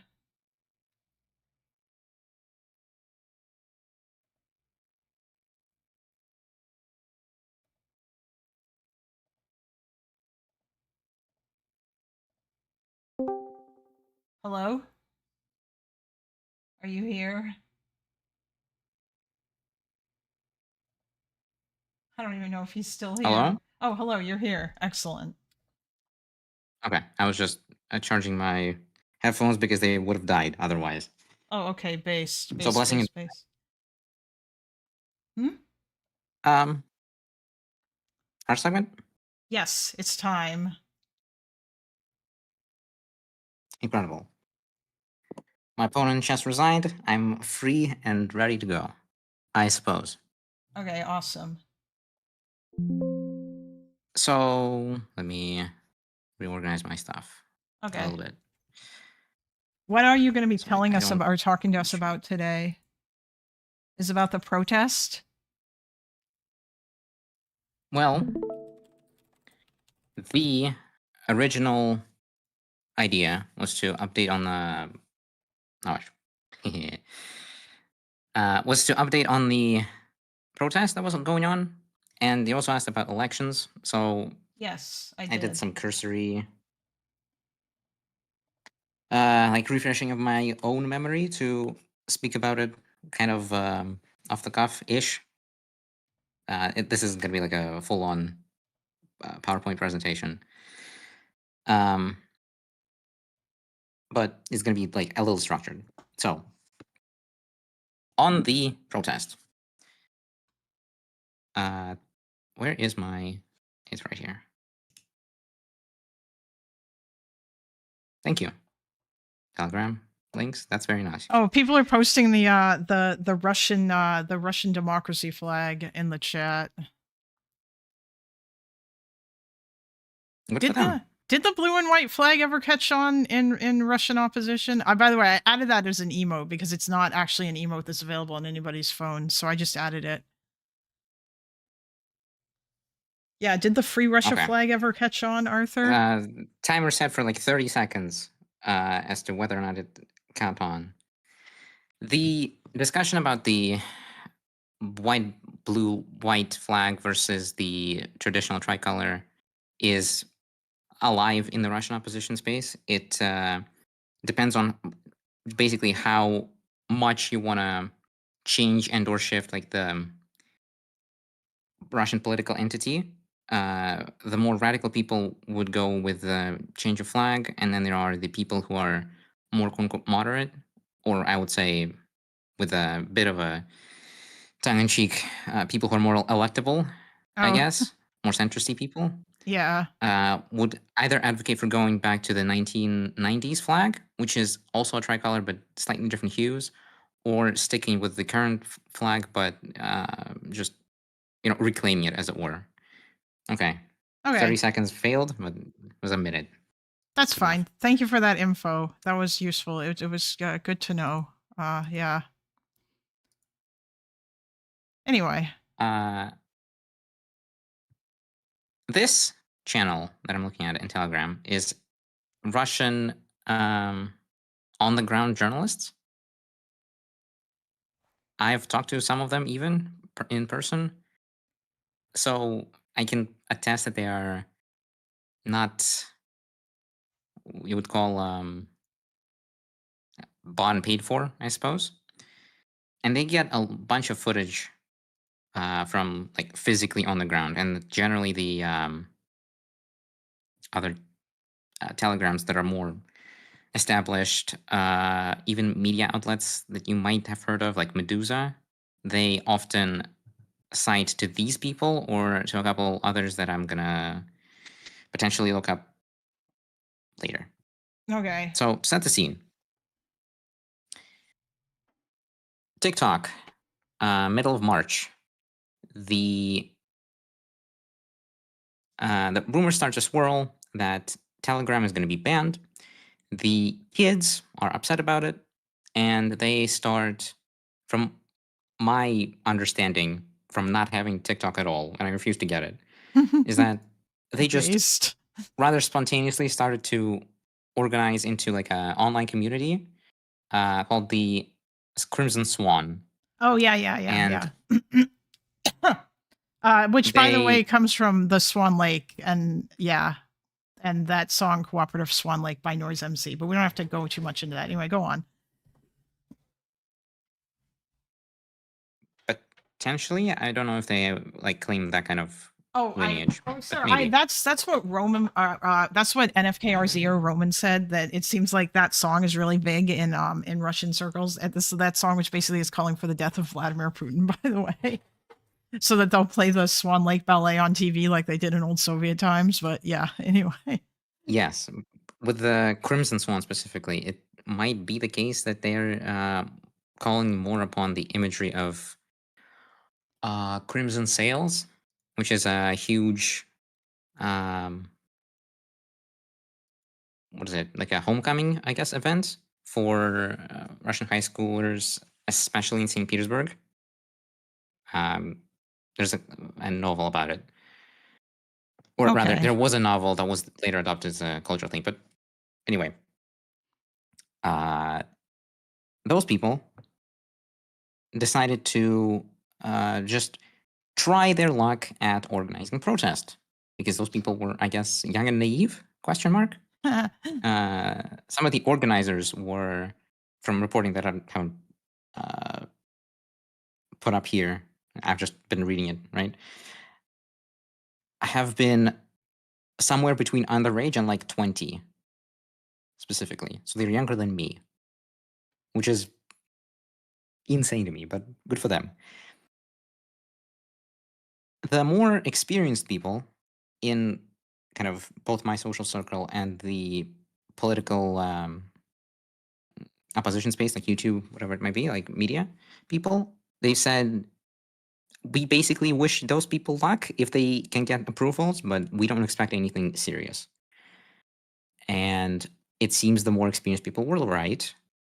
One of the, you remember that I was contemplating going to these places, and I ended up not doing so. Yeah, you said you might go out In part and try because- to find your lost wallet. Yeah. Yeah, that meme comes from an event I hope I'm going to be able to cover in the hour that we have. That's fine. Yeah. Well, it can be longer than we'll that, see. but yeah, go on. Sure, but having a sense of time for these things is useful. Anyway, the organizers created a chat. It for organizers initially, and then they started creating like a bunch of group chats in Telegram where they would spread the word, as it were. Another issue that I personally faced, because I was like, when I was like looking into this stuff, was the admission into the group chat for members, or for people who would be interested in going to this event, was gated behind verification bots, of which there were multiple, so I didn't know which one is legit and which one is not. And as I'll say in a bit, the danger of sharing like identifiably personally identifiable information was non-trivial, or non-zero, I should say. May have been trivial, but I don't know. The organizers did, again, as the law suggests, they wrote petitions. They proposed a plan to the municipalities, requesting public spaces, potentially like police stuff, emergency services, whatever it might be, like going through the legal process. They were all denied. I'm going to read some of these Telegram reporting things about some of the reasons, but suffice to say at the outset, they were ridiculous. This is probably unrelated, but this is just funny. I don't think I have a translation live on Telegram. I'm just going to do this. Oh, incredible. Telegram. In Murmansk Oblast, the mobile internet is being turned off in anticipation of possible protests about the internet being turned off, which is ironic, we have to say. This is on March 29th, by the way. The organizers say that the date was chosen deliberately because 29th article of the Russian Constitution is like freedom of correspondence, freedom of speech, basically. Okay. So, kind of symbolic, but yeah. This video, which I hope you can see Oh yeah, I can rather see well, it. Yeah. is it's a square that's close to the Kremlin. It is the cradle, I could probably say, of the modern opposition's political identity. I'm gonna probably have time to cover that specific event. But again, suffice to say, for the outset, one of the largest protests in recent Russian history took place here on the square. And you can see, why is it so sped up? Oh, because the uploader is retarded, but good luck. You can see here that there are police vehicles. This thing right here is like a mobile prison cell. I don't know if you guys have this kind of stuff in Canada, US, UK, whatever it may be. Yeah, absolutely. Yeah, there are or at least yeah, we have like police vans that people get put in the back of. Yeah, that's kind of like a thing that happens. Yes. This is like a normal police van. This is a police like riot, not riot, like a.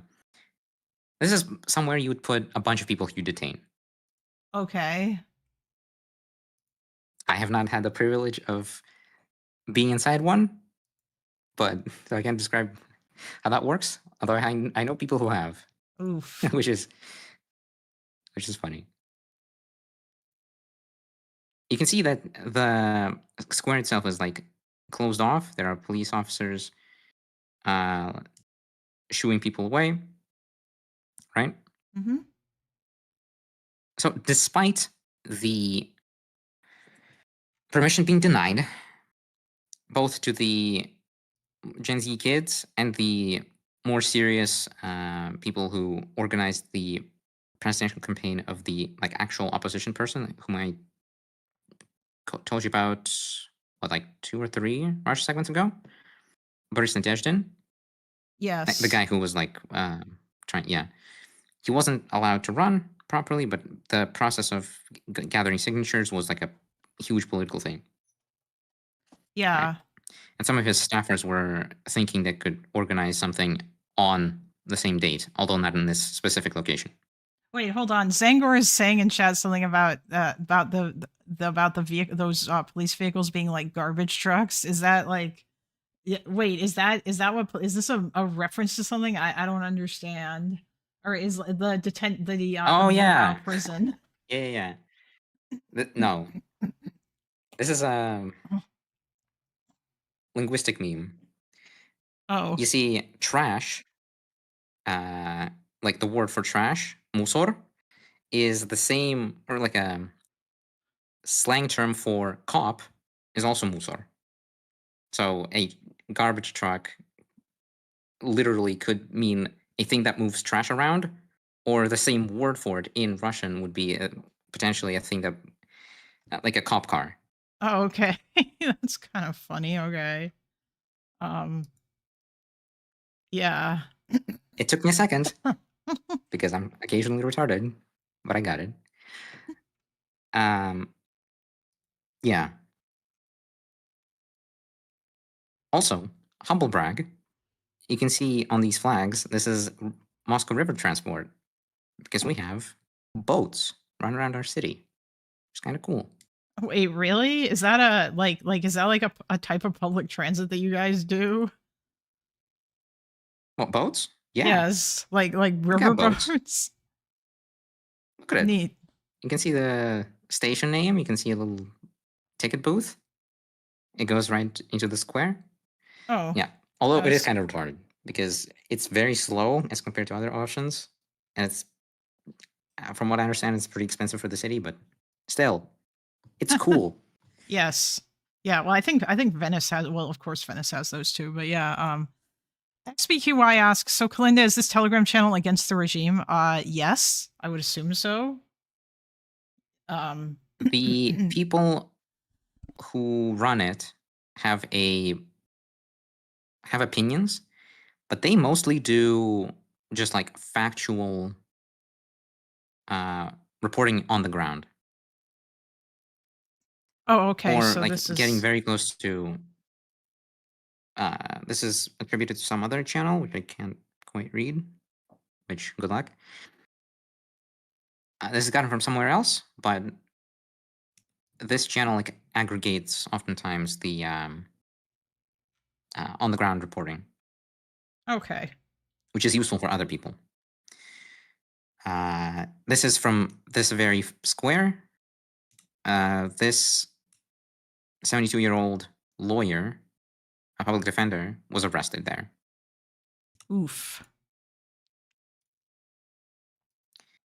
The charged offense is taking photographs of people who gathered for the unsanctioned meeting. This is also like a linguistic aside, right?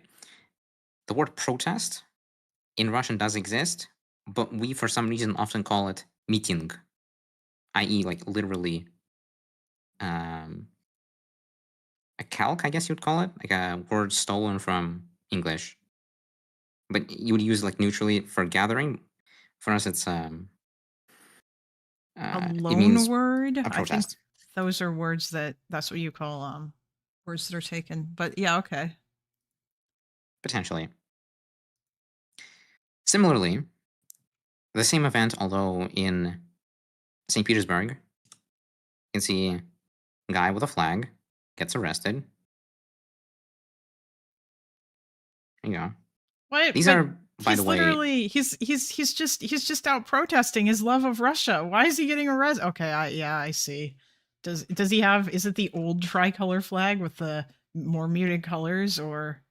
I mean, it looks like the regular. no, this is the current Okay. one. By the way, it is rather common to see plainclothes. Is it plainclothes? Plain Whatever. clothes. You know what I mean.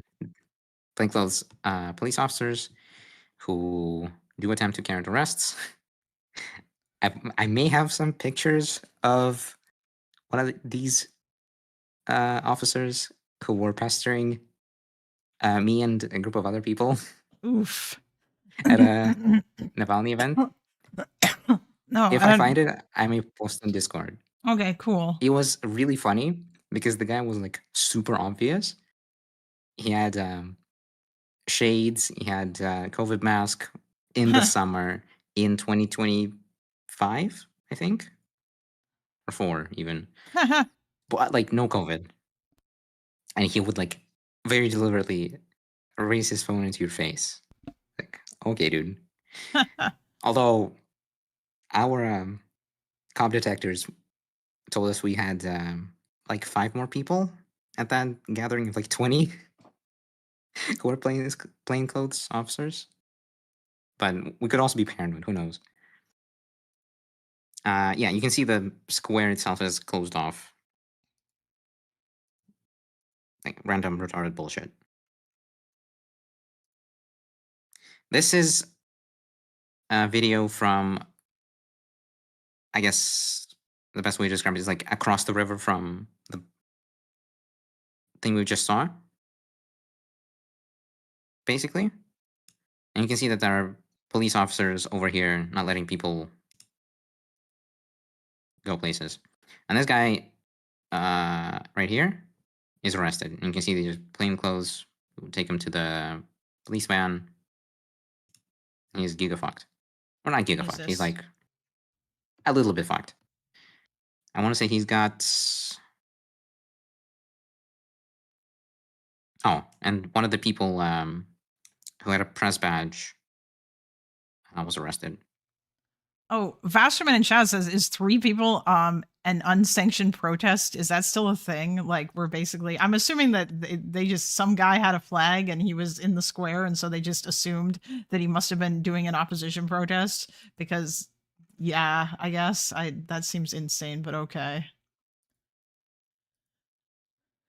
I don't believe I've told this story on stream before, but again, to be brief, I was once making my way through central Moscow, past the building at the central bank, and there are people over here who are like, who think Putin doesn't have enough power and they want to change the constitution. They're weird. Okay. And they do what's called like a single person picketing, I guess. And they're like abide the law to the T in this case. I saw them like change guard, quote unquote, where one protester, again, quote unquote, transferred the, imagery to another person. Mm-hmm.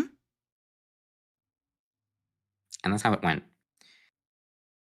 Oh, and the One cops... person is standing with Okay, go on. Yeah, sorry. like a sign, and they're on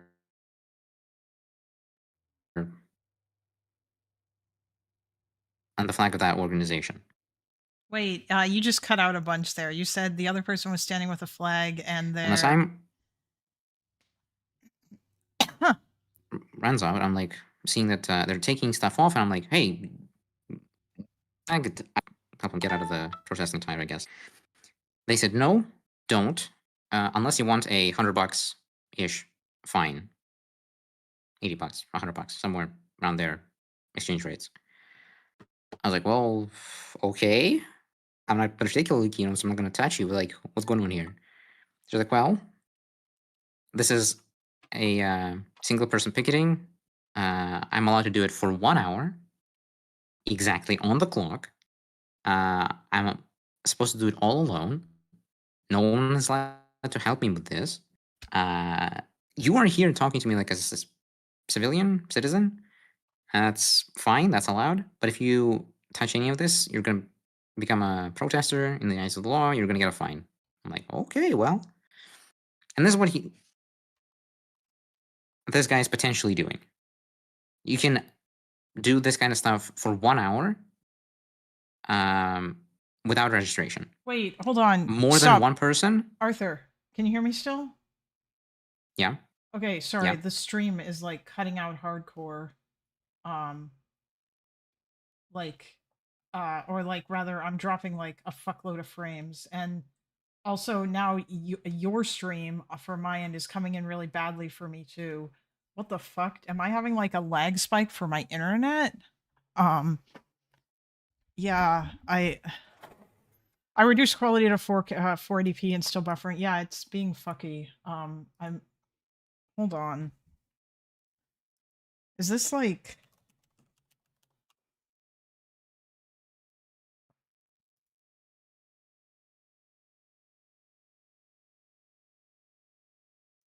I don't know. I think it's fine on my computer. I don't understand. This is like some weird shit that this laptop does. Sometimes. I don't know why. The stream is compromised. Is Roskomnadzor coming for me? What is going on here? Maybe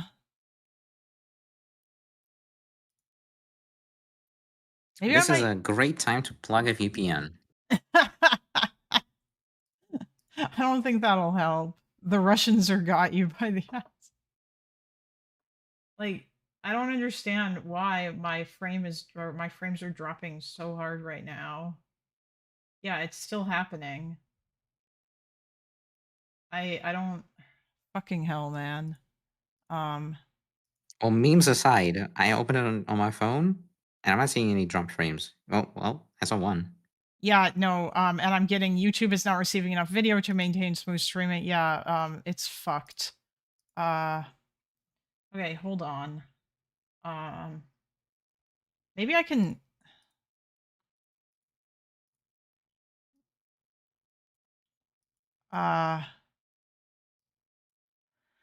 You know what? Fuck it, I'm just gonna do this. Just a second.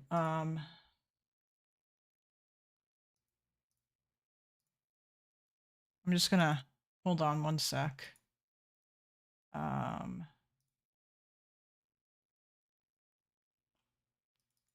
Nobody go anywhere. Just gonna fix this.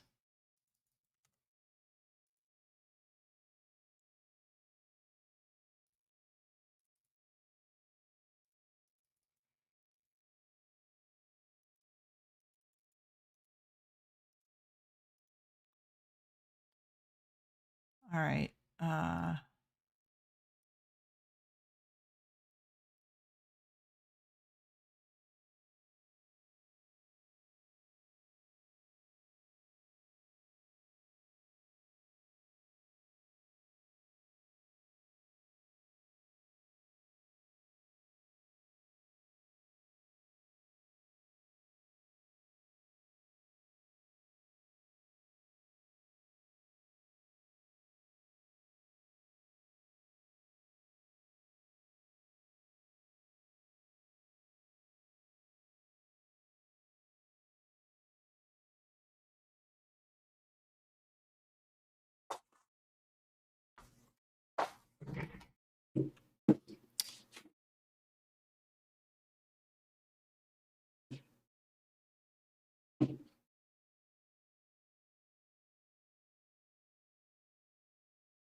Okay, hold on. Oh, there we go. It's okay now.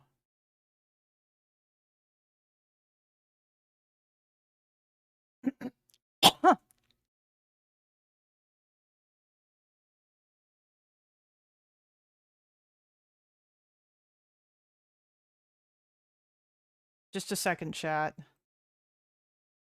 Just a second.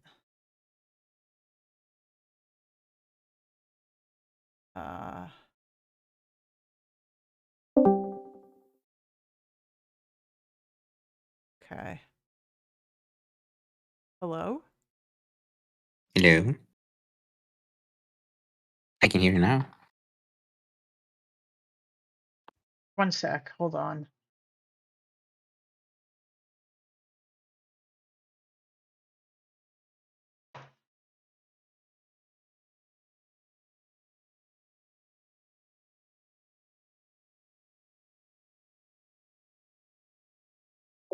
Hello. Try talking now.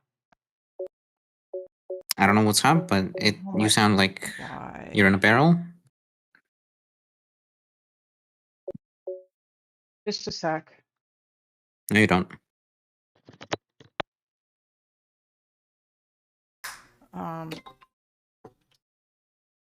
Fuck that. We're just gonna do this because I hate that shit.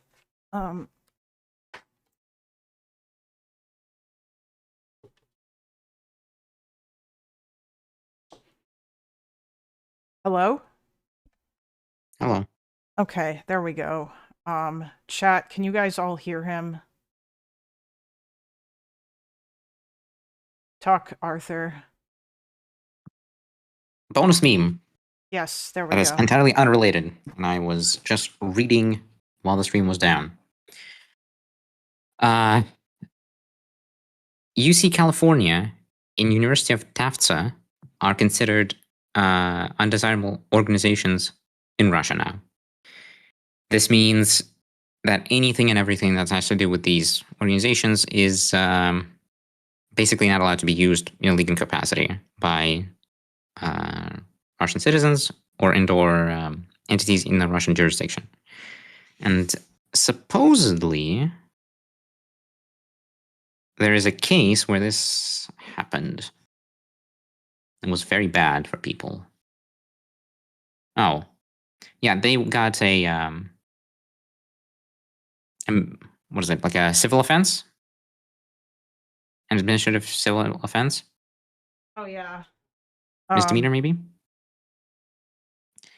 Because they used something from an undesirable organization, and it was supposed to be like super mundane, like GitHub or whatever. Wait, really? Is GitHub a... I know Russia has its own version Not of GitHub itself, but like something on GitHub. Oh. But, and it's not like secret ISIS terrorist materials being distributed through GitHub. It's like mundane things akin to UC California or UC Berkeley, I should say, or the Berkeley software distribution license itself is now liable to get you fined, and on trivial amount of money, but also not that much. It says 20,000 rubles here somewhere, which is what, like $2,000? No, that doesn't sound right. 20,000 rubles. I don't know, whatever. $2,000. Oh, so like €5 is what means. What the fuck? You're not wrong, but also fuck you. Okay? I just can't do math. It's like $200. Ish. Like 250. I lost number, but whatever. This is a bonus meme anyway. Assuming chat can hear me okay? Yeah, chat can hear you. Yes, they can. Yeah, chat can hear you because of because Mina just laughed at you. And also Epic said wait, I didn't know that our school system was based enough to get on the enemies list of Russia. That's dope. Yeah. It is dope, isn't it? It's dope. It's dope Yeah. for the Americans, maybe not so much for the Russians, I guess, who were kind of maybe wanted to use whatever the fuck that stuff was. But it seems like the enemies list of or the being made into a foreign agent is easy. Anyway, I don't want to interrupt you. Keep going. Keep going. The foreign agent list is very easy to get onto. The undesirables is way more serious and way smaller. Like that one has like actual ways to cease your operations, which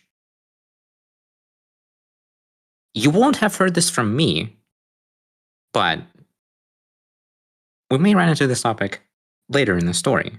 Okay. So yeah, this, by the way, this venue was denied for the use of for protesting on the grounds of COVID restrictions. You can just see the COVID flying around. Oh, oh yeah. Right? I think I heard about this. The old COVID restrictions. Okay. And I guess for some additional security, they decided to do some repairs.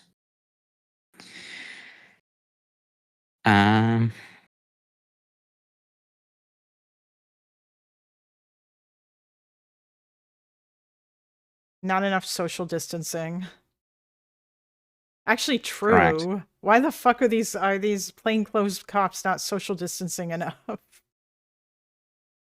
Good question. This guy was arrested, but later let out, basically. He was threatened with, although it didn't come to pass, a administrative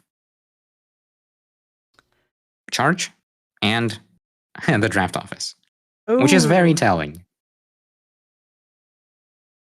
It's not very prestigious, I guess. Not very desirable to encounter the great and honorable draft officers. So all of this stuff Uh, happened on when was the protest supposed to be? The 30th? 29th. Oh, the 29th. Okay. All this stuff happened on the 29th. Sunday. Okay. Assuming the Russia segment becomes quite recurrent and people want to do this kind of very autistic deep dive, the second regiment of police is a recurring character in these kinds of stories. It's the counter-protester specialized unit. Although we does see deployments to other like crowded events, like I've seen them in some youth events that I've staffed in the past. But still, whenever protests occur, it's the second regiment of police that shows up, generally speaking. This guy's out here aura farming, but he was also arrested. Oh, jeez. Or detained, maybe. Oh, detained. Sorry. They didn't even put his hands This behind. guy Well, was yeah. Okay. They looked this like guy was they detained did, as but- well. Just Okay. to clarify the legal term, right? Yeah. Yeah. So you can see that there weren't that many people that even showed up, and of those, a bunch of people were detained. Trying to be precise here. This guy is doing again a individual picketing. He's got a Gaston flag, and he's got a sign that says basically "Don't block our internet." Oh. He's holding the he don't show tread up? on me. That's uh-oh. Okay. And he's gonna get talking to if my internet ever recovers, but maybe not. So not good. These people are also pretty recurring characters in Russian media. Over the Info is a aggregator for police-related things, just in general. If you want to look up, for example, how many political prisoners there are in Russia, this would be the primary, like, analysis source. They would do the studies. They would have contact with people in the prisons. They would do all these things. Just similarly to how you would look to the Red Cross, for example, for information from war zones, right? Like humanitarian stuff. This is like similarly primary source, right? In total, on the single square in Moscow that I showed you earlier, at least 12 people were detained.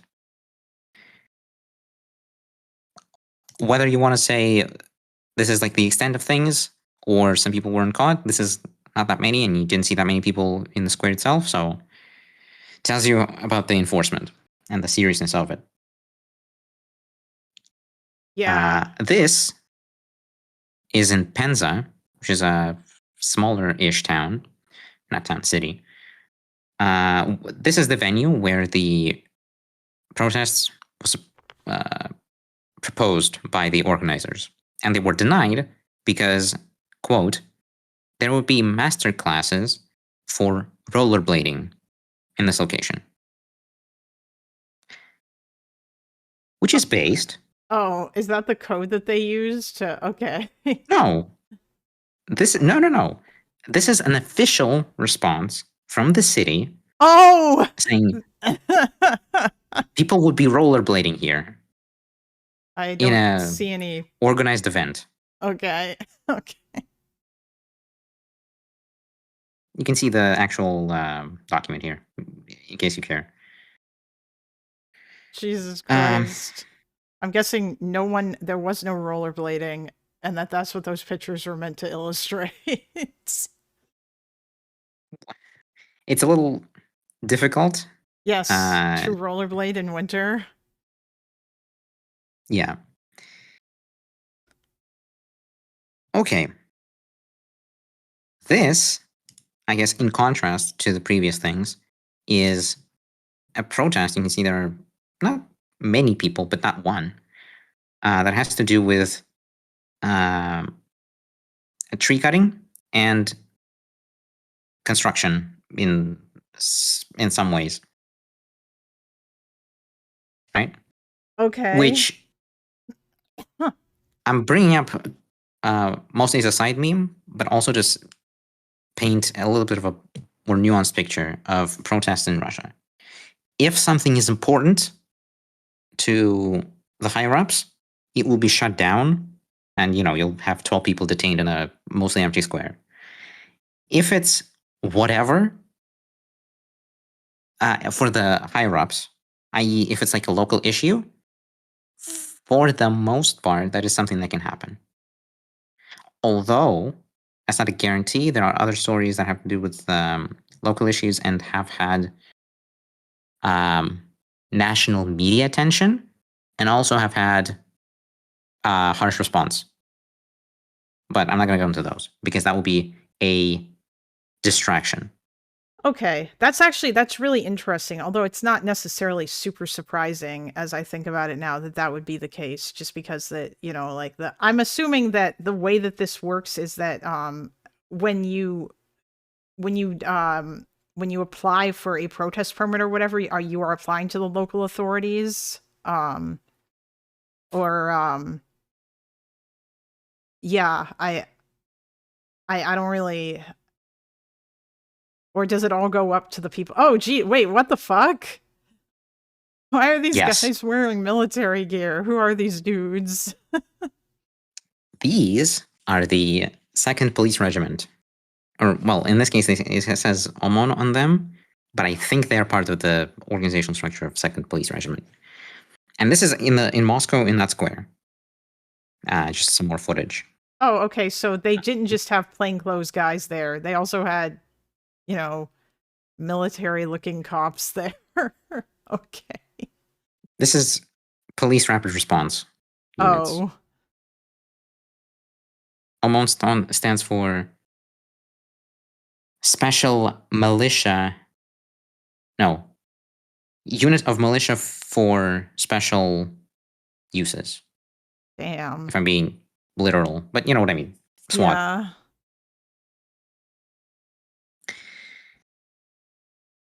We've seen this. Okay. This was intended as a side meme, but it's taken 35 minutes, which is based. That's okay. Yeah, that's fine. You'll get better as we go through this. Also, I've been asking questions and I shouldn't. Yeah. Lennis said something in chat. He said, LOL, maybe Ukrainians are right and Russians have a genetic predisposition for unfreedom. That's not fair. No one's got a genetic predisposition for unfreedom. It's just Russian culture is fucked or something, or Russian history is fucked, or I don't know. There's like some fucked shit with that. Russia never had a chance. Whereas my current pet theory is that the horizontal connections, the organization is fucked. We've seen this with Z Telegram even, where if those people start to build like actual horizontal connections, they're liable to get shut down. Because the only thing that you're allowed to do, the only way you're allowed to know people, make friends, do collective action, as it were, is through state-approved means. And those are either channeled away from things or are disrupted or I haven't run enough theory on this. It's just kind of something I've picked up circles. But regardless. Another side meme, and I'll jump to elections. Okay. And probably give you a rundown and then answer your questions. All right, yeah. Max Messenger has had a substantial outage. Okay, Jesus. Wow. That's actually really in an funny. hour before the posting of this message, somewhere on March 30th, they got 770 complaints. Most of those from Moscow, St. Petersburg, and Moscow Oblast. Just, it catches signal even in the parking lots, as it were. And for those who are unfamiliar, this is an actual marketing claim made by Max Messenger and the people who promote it, because somehow an app can change the physics of your cell tower. Like, okay, good for them.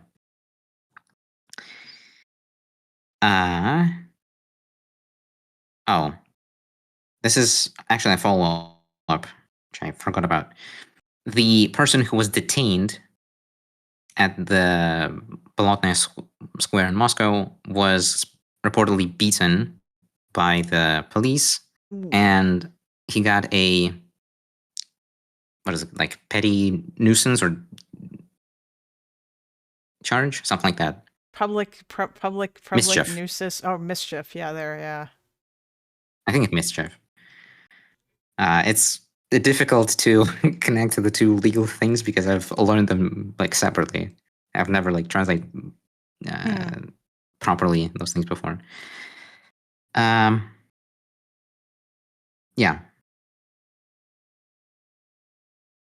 Okay. Memes Did they? about So elections. did they let him out? Or like, did he get out on bail, or is he still in jail? I don't know how it works for you guys. Like, do people get let out on bail? Is that a thing that you have? I am not sure about bail even existing. Actually, I wouldn't think that it would. I would assume that that people that if once you get charged, you probably, I guess you would just stay in jail, maybe depending on the crime, but especially in Russia, I would make that assumption. But oh, Mo Gaddis asks, where is Arthur from? Well, I would turn on the camera on my computer, but like, I don't know. Even though it's dark, it's pretty identifiable. But suffice to say, from around these parts. Yeah, around these Yes. Russia parts.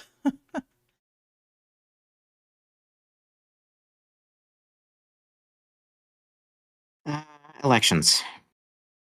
Okay, yes, elections in Russia. 1996 Russian presidential election. Oh, Jesus.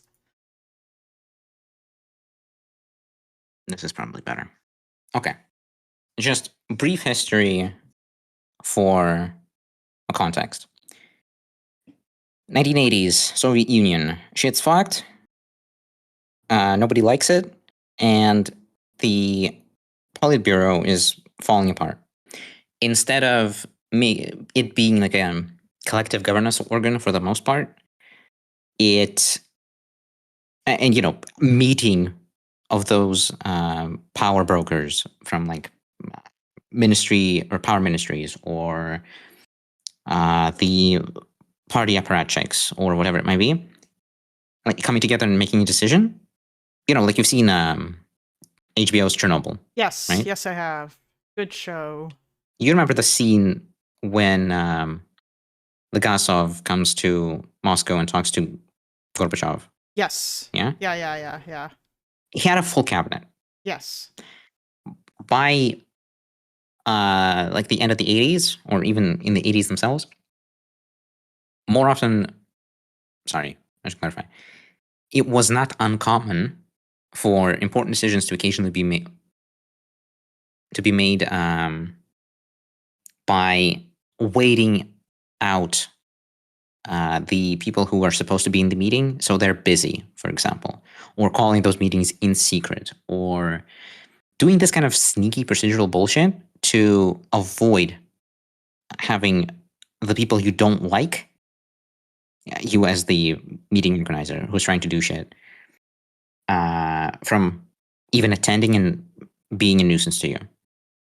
Damn, okay. Which means power gets devolved because stuff needs to happen.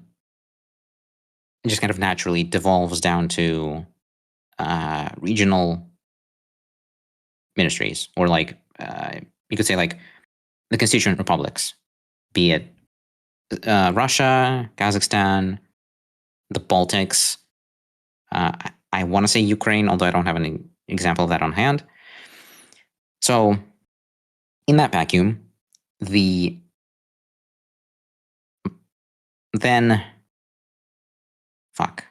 Boris Yeltsin basically rises, and he was for a while a mayor of some provincial town. I want to say Tumen, but don't quote me on that. Okay. And he has that position, right? And then he slowly rises through the Russian Soviet Federal Socialist Republic, RSFSR, through those ranks, and becomes the president of Russia, while Gorbachev is the General Secretary. Secretary General. Or Secretary General, yeah. Of the Soviet Union. This sets up a weird power dynamic there.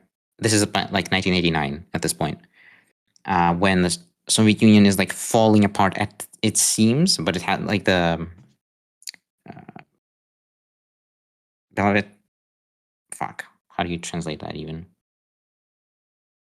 Belovetskaya Pusha is those documents that were supposed to turn this USSR into Union of Independent States, or Commonwealth of Independent States, rather. Those haven't been signed yet. Okay, yeah. And Yeltsin, as a result, is pretty ruthless. He's got sharp elbows in Russian politics. And he is rather oppositional to the Russian Duma, the legislature, because that place is quite communist still. And, because in Soviet times, you couldn't have another party. It was kind of difficult for any opposition to like spring up and become parliamentary. As a result, through 1993, I don't know if it does have English. Very cool. The Congress of People's Deputies, i.e. the legislature, and the president are in a full-blown standoff, because there's a lot of shit that needs to happen, like economically primarily. Oh, is this when the tanks thing happens? Is that I think that was later. Oh, okay. The constitutional crisis. I thought that was in 93, but Hold on.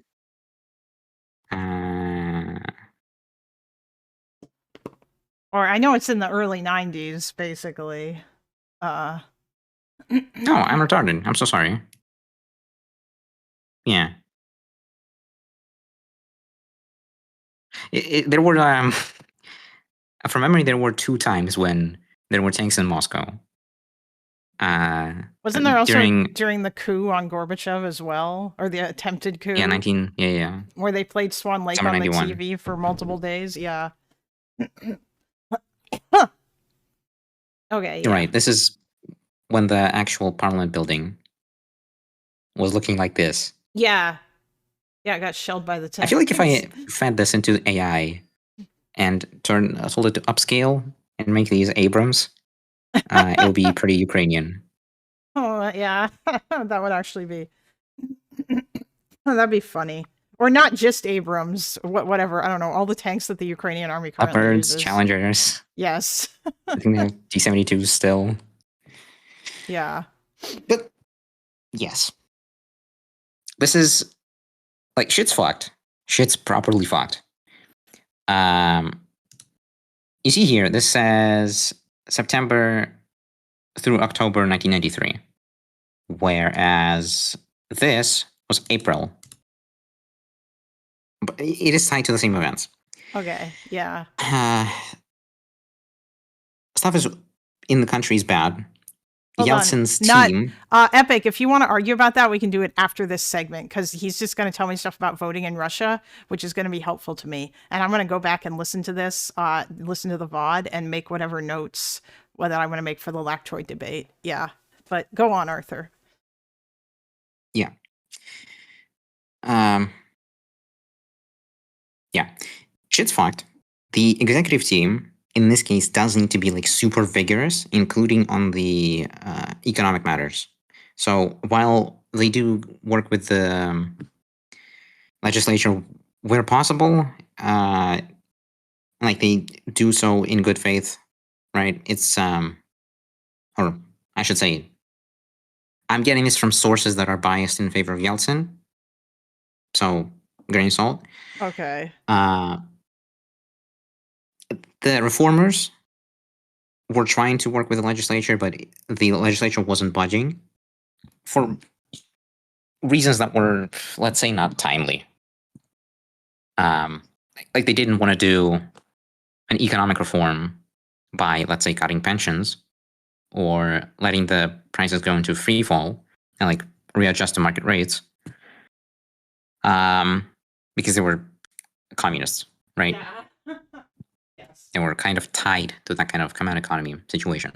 But by this point, there was a threat of an acute food shortage in Russia, which is mind-blowing. Russia being a pretty significant food exporter now, and nothing much having changed in like the soil quality or this, that, and the other, right?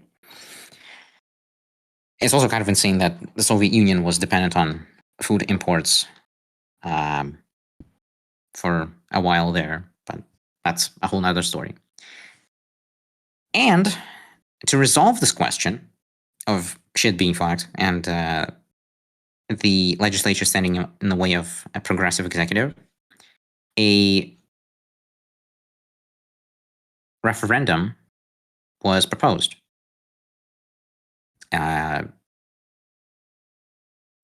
You can see in my search here, it says vote yes, yes, no, yes. Oh, And this is how it okay. went down in like Russian historiography. Because these are the 4 questions, and there was a campaign which was incredibly well financed. It involved, I want to say, even like American rock stars on the Yeltsin side, to deliver the following result. Do you have confidence in the president of the Russian Federation, Boris Yeltsin? Yes. Yeah. Do you support the economic and social policy conducted since 1992 by the president and the government of the Russian Federation, i.e. the executive? Yes. Should there be early elections for the president of the Russian Federation? No.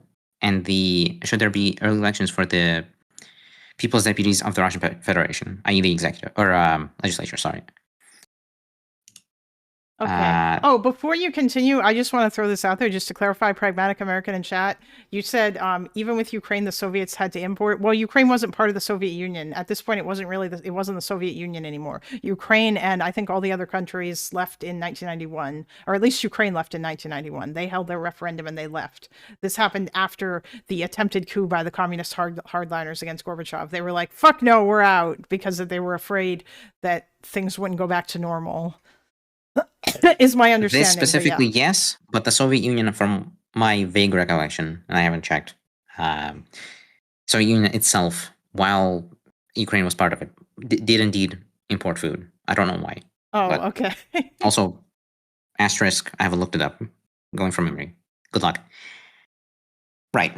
So the campaign was yes, yes, no, yes.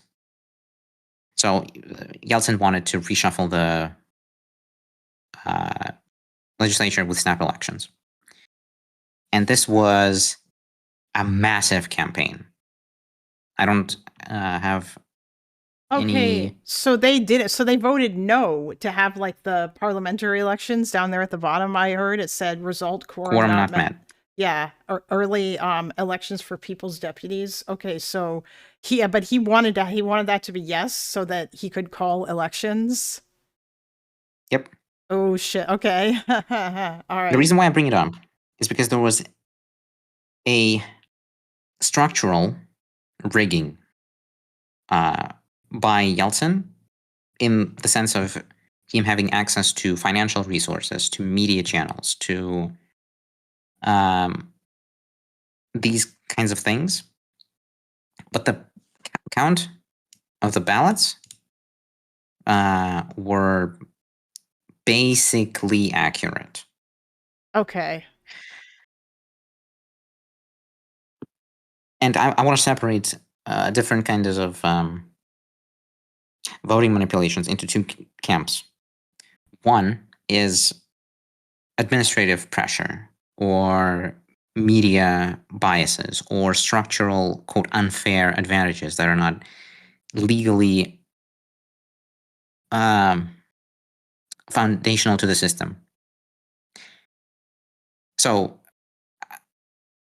for this conversation, something like the Electoral College, despite it favoring Republicans, would not be any structural rigging, although I would make that argument in another circumstance.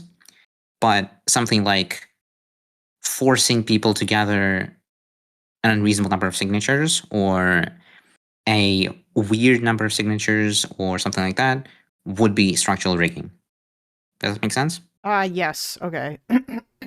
Yeah, because the Electoral College is part of the American system.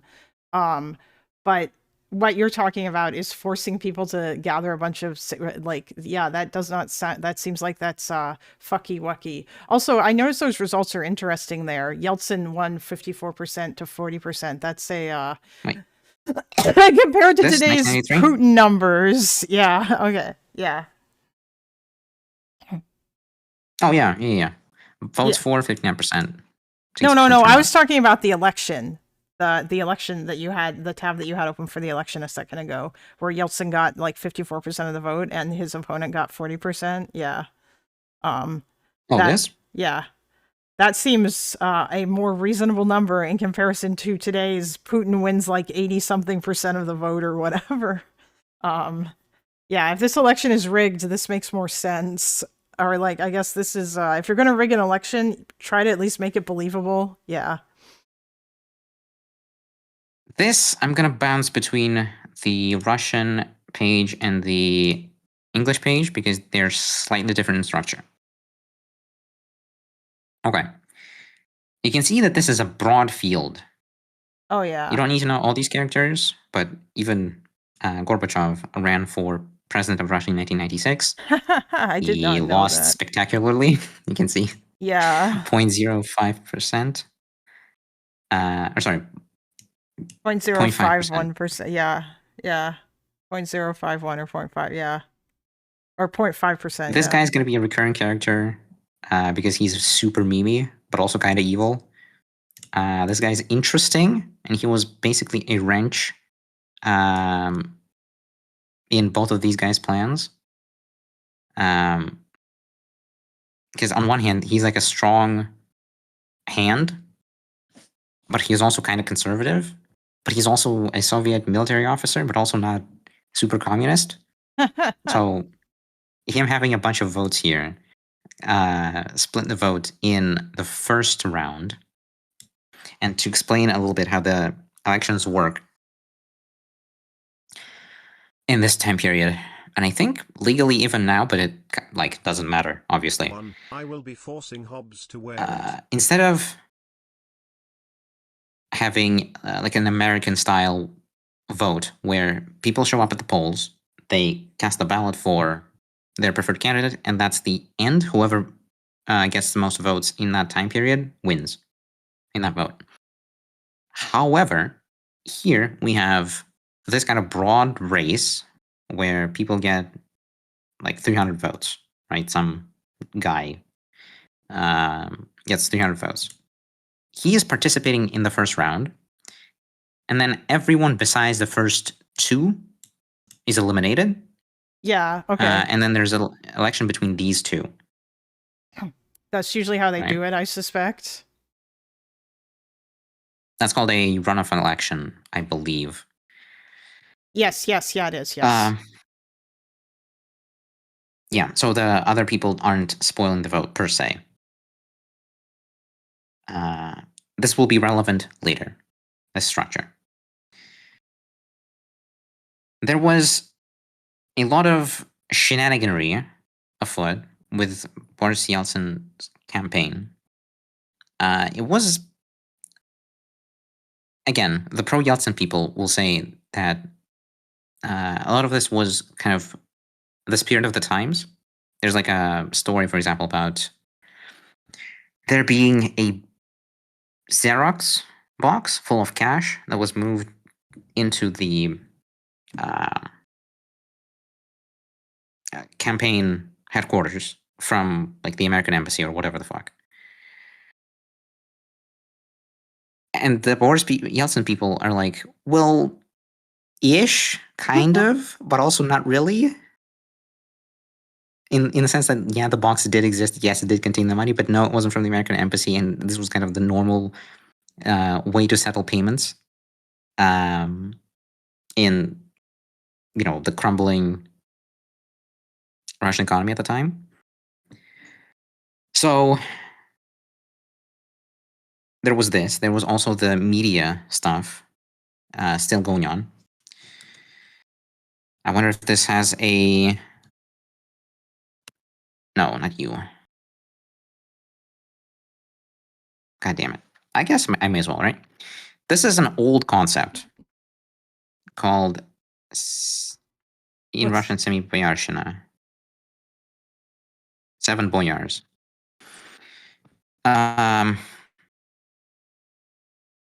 It's a group of very powerful... Oh, Russian nobles who deposed the Tsar. Yeah, nobles. I was looking for them. Yeah. Basically rich people, yeah. You could say oligarchs. Yeah, or oligarchs. Yeah, actually, And you could this- say that, yeah. Well, technically, the boyars were aristocracy, an yeah. office. Yeah.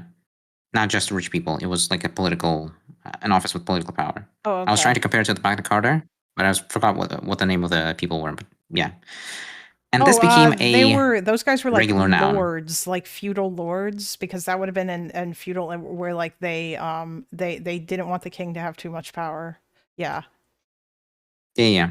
This would be like 7 lords in the Russian context overthrowing the Tsar. And that similar thing called Semi-Bankirshina. You might hear how those words are similar, or you might see how they look similar when written. If I can... This word was kind of similar to this word. Or here. This stems from the Russian oligarchs at the time, who were big, proper oligarch power players.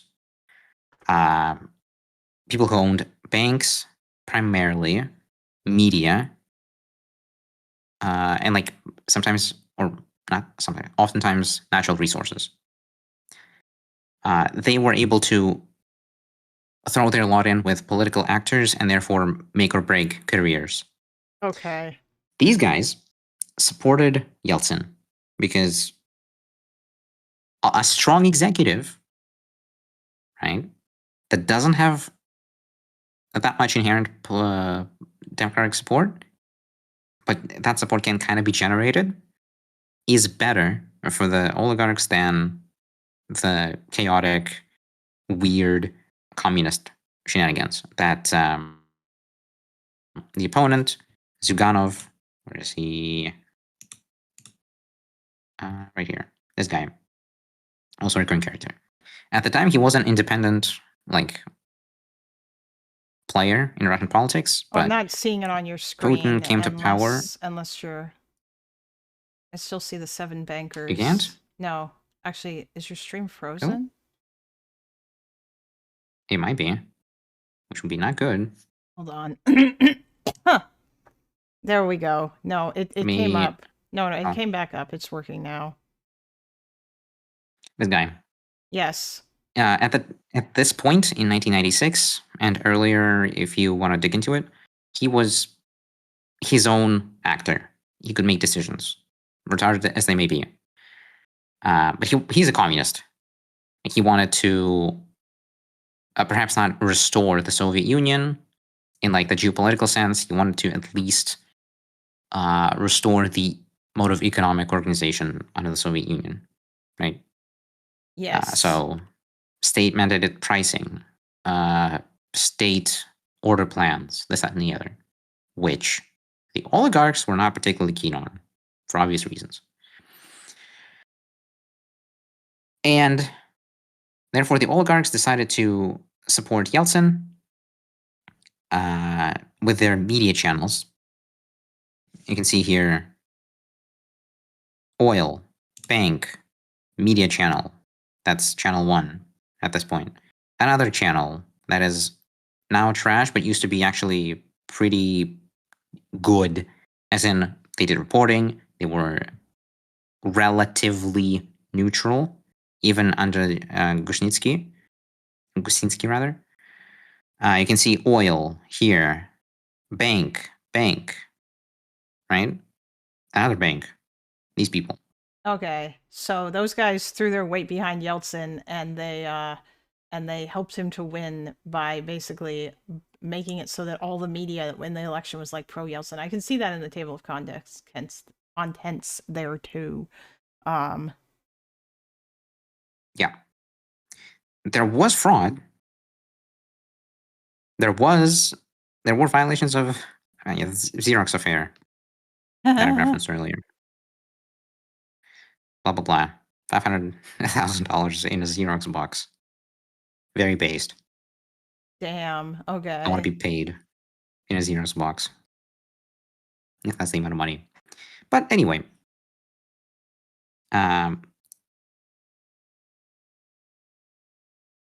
American this is influence. if you bring this up to Lactoid and he knows about this stuff, which he probably doesn't, but just in case, there is this kind of allegation. Well, there's a conspiracy theory and there's the true thing. Yeltsin definitely did have foreign connections. That definitely did provide, like, the normal benefits of networking, like connecting with smart people, getting basically like people, yeah, consultants, or sometimes interviews with foreign media, this, that, and the other, right? This kind of overall air of legitimacy. There were also some shenanigans that had to do with NATO expansion being like that announcement being delayed. There was also some stuff with loans, which you could say are structural rigging, and I may even agree, but this is a pretty exceptional time, and the standard you're setting is very high. It will be potentially impossible to meet even for current day presidents, right? In like properly democratic countries, right? If you consider timing of announcements as structural rigging, then just, but it is a valid conversation to have in like a more normal situation. Okay? Oh yeah. There was some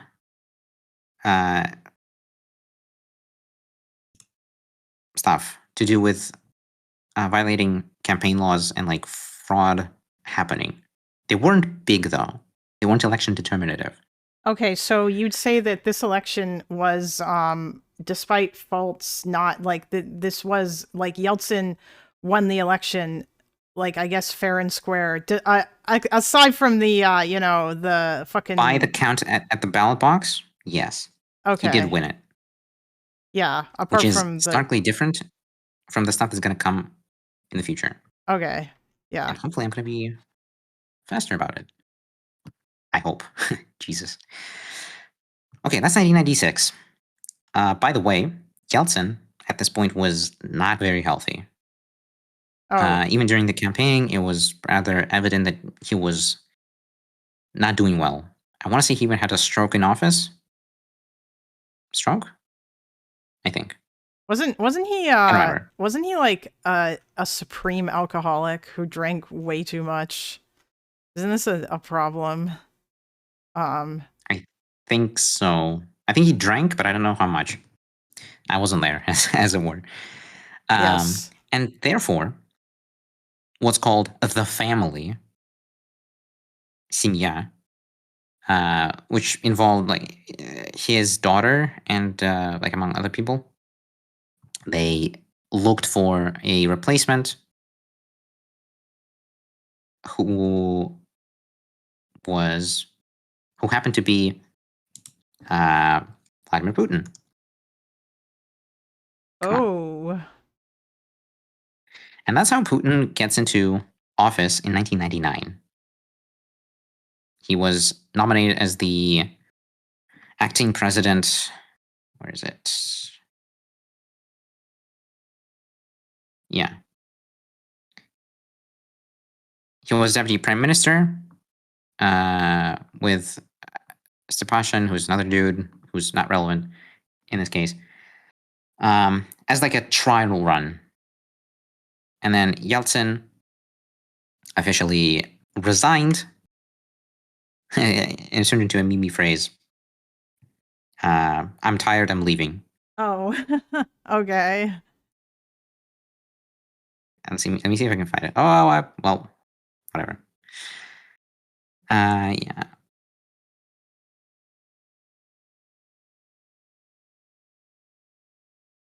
This is funny. Мне важно вам это сказать. You can see that he's not very healthy. Боль It's 1999. каждого из вас отзывалась болью во мне.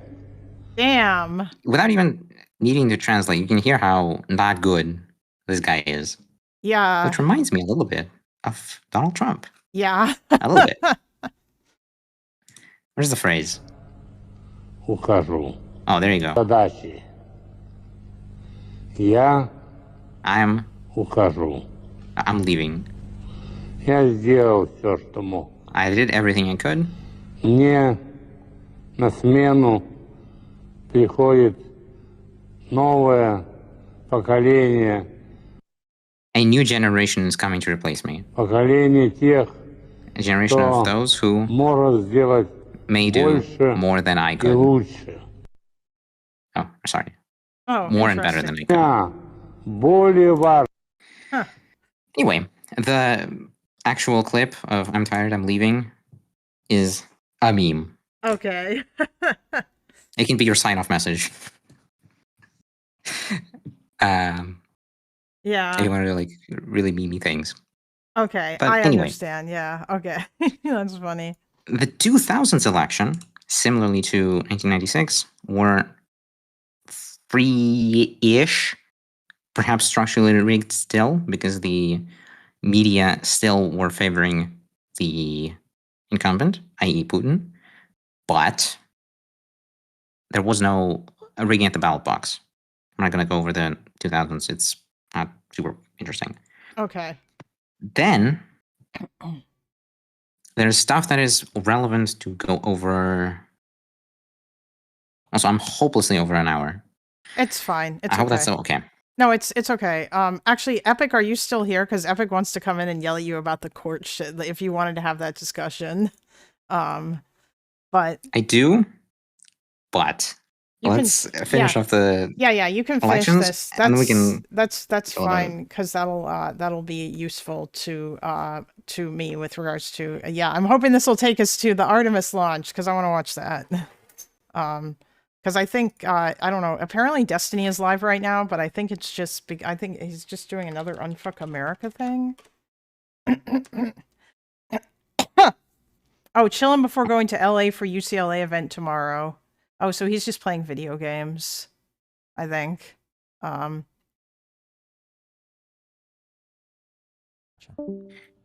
oil futures. Just these things, despite not appearing super relevant to elections, actually are. Okay. Oh!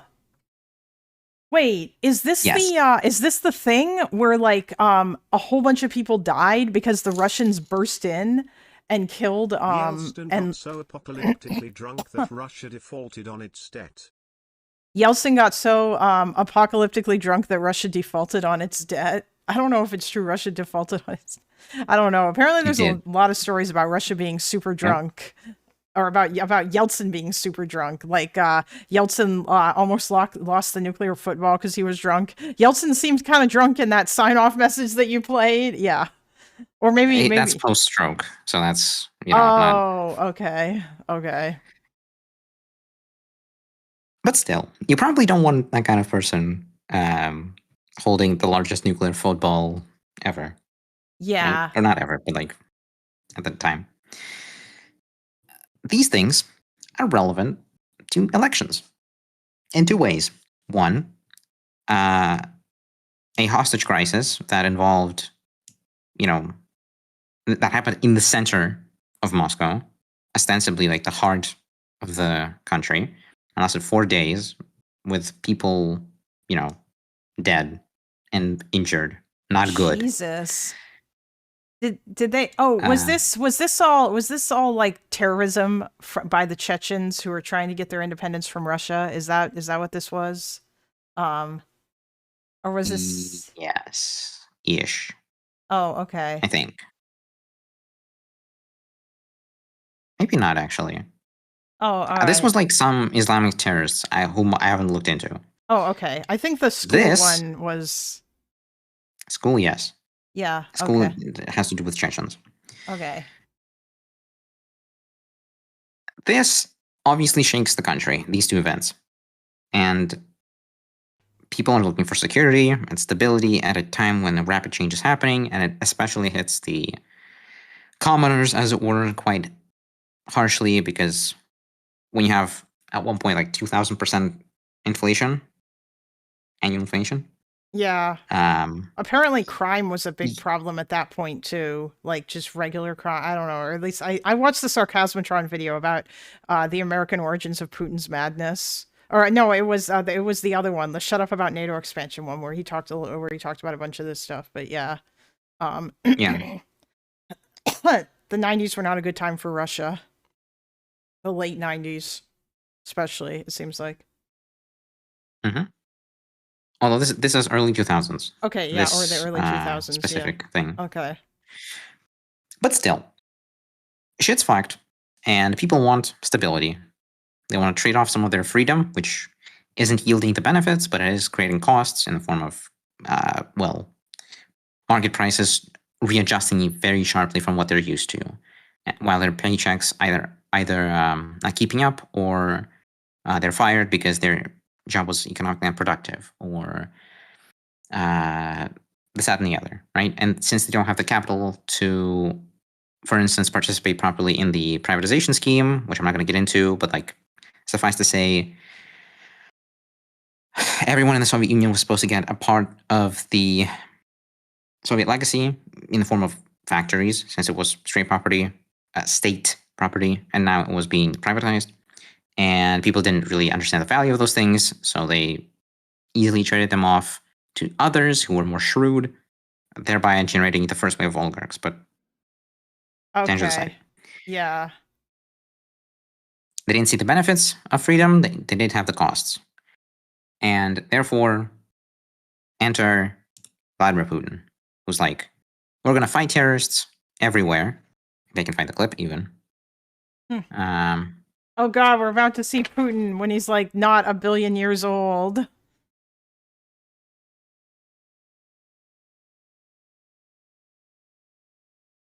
Why? Excuse me. What is this? I was just gonna say, why is Swan Lake on your on your? I don't know. Glad. It is what it is. Good luck. Wait, is this gonna be in English? Террористов. Мы будем преследовать террористов везде. В аэропорту, значит, вы уж меня извините, в туалете поймаем, мы и в сортире их замочим, в конце концов. Все, вопрос закрыт окончательно. Damn. You can see, yeah. That I have Clash Royale recommended. Disavow. And you can see that Putin is like forcefully speaking, both in his demeanor and in the... Yeah. Well, the translation is even quite... What's the word? Nice, soft. He's more crass in the original.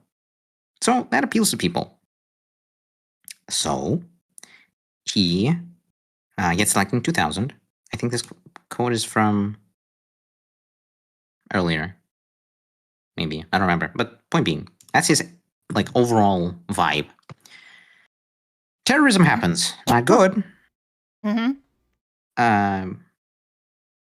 Russian special forces and the military, among other things, shoot a rocket-propelled flamethrower into a PE or into the gym of the school where children are hiding, and they kill a bunch of people. Also not good. Oh yeah, okay, And yeah. this, as you can see even on the Wikipedia page, led to security repercussions leading to changes to voting in local elections. What the fuck does that have to do with anything? Don't know, but it happened. Oh, I don't understand either. And strengthening the powers of the president of Russia. Oof. Okay. Mm-hmm. Moscow Times 2008. Ah. Let's see. Moscow Times seems like a pretty good. Yeah. I think I can explain it, the thing generally while it's loading. Hello.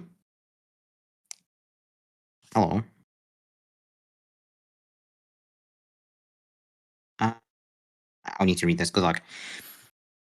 The changes were, instead of people voting in elections for their governors, right?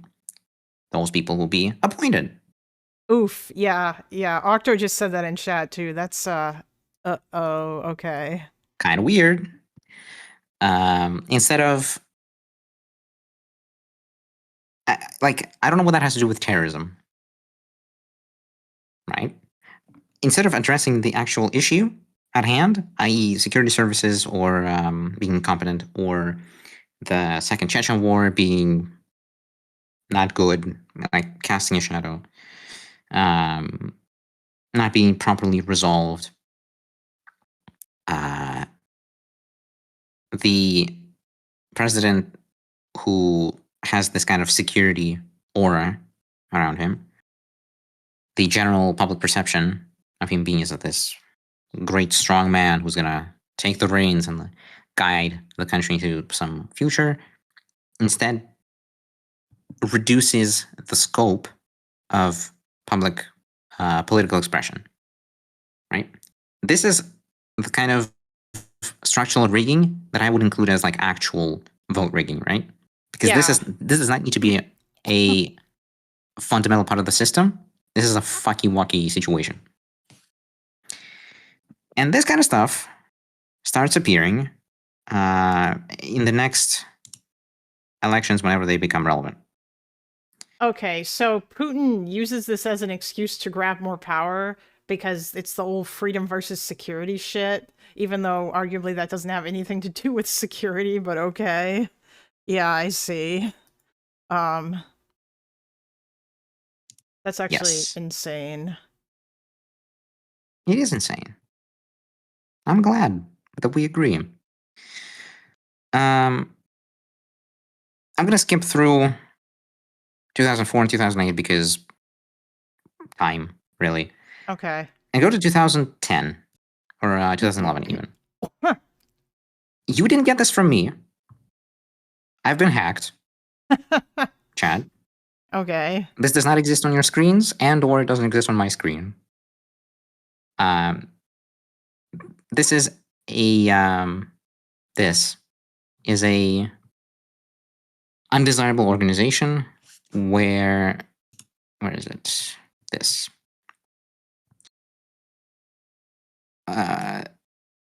These people did election observation for 25 years. So since 2000, the entire Putin's reign. And they did a bunch of work to document election abuses, to train the election monitors. They did so without ties to political parties and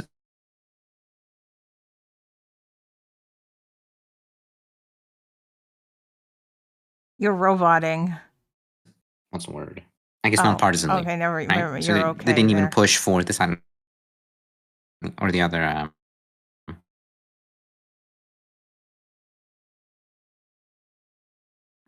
general. One sec. Unlike You're cutting out hardcore now. I don't know if it's you or no, it's not me. I'm not dropping any more frames. I don't know if you can hear me or not. Are you okay? Did Roscommodore come for you? Hello?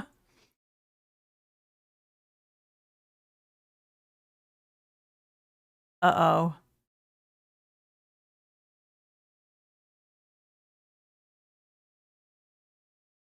Maybe his VPN is being fucky. No, don't joke about the FSB getting him chat.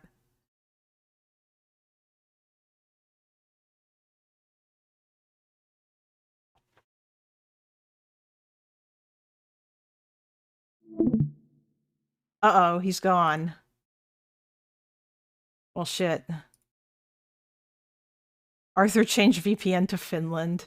Wait, which country do you guys usually like to pick? For VPNs?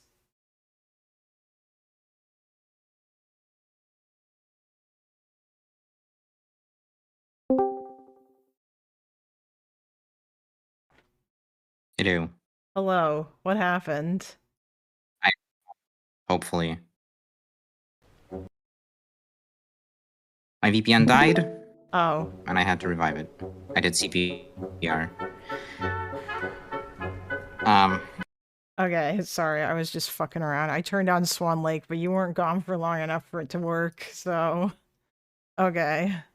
There we go. Stream loading. Right.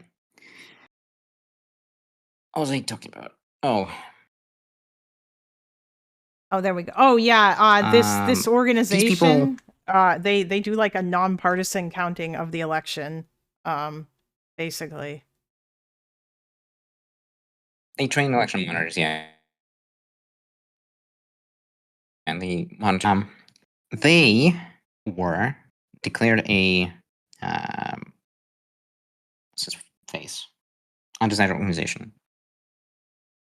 Oh, that's even worse than the foreign agent shit. It is a lot worse. Oh, they geez. were Okay. The court ordered their organization be shut down, like dissolved, in accordance with this statute.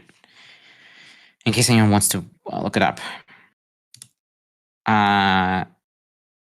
There's this quote: "To those who are in Russia or planning to visit it, we recommend not to retweet or repost this website or the social of the movement Voice. Even if such reposts were made earlier, we recommend deleting them so that the law enforcement have no excuse to to charge you with spreading materials of an undecided organization.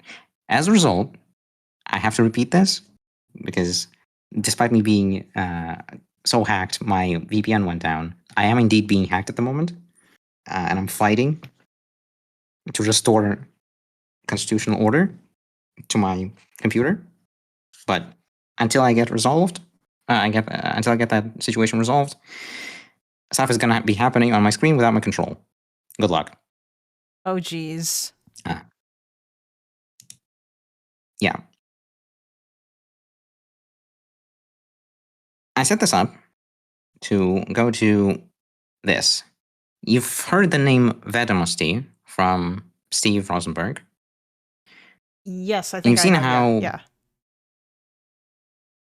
either soft on Putin or how overall pro system they are.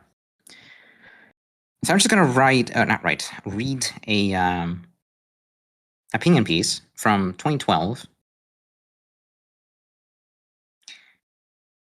Some guy who is a like what you would call like a civil society organizer person writes, "What should we think about the new Duma?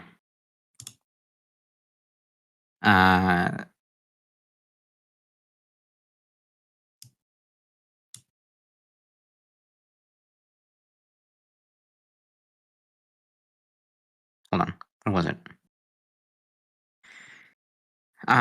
If we say, even if disgruntled, that we may yet get some wool off of this bad sheep, and we agree in this way to the new constitution of the Duma, i.e., the members in it, we will entirely destroy the point of civil society and its protests. All of the protests done starting 4th December last year, we will thus admit that the current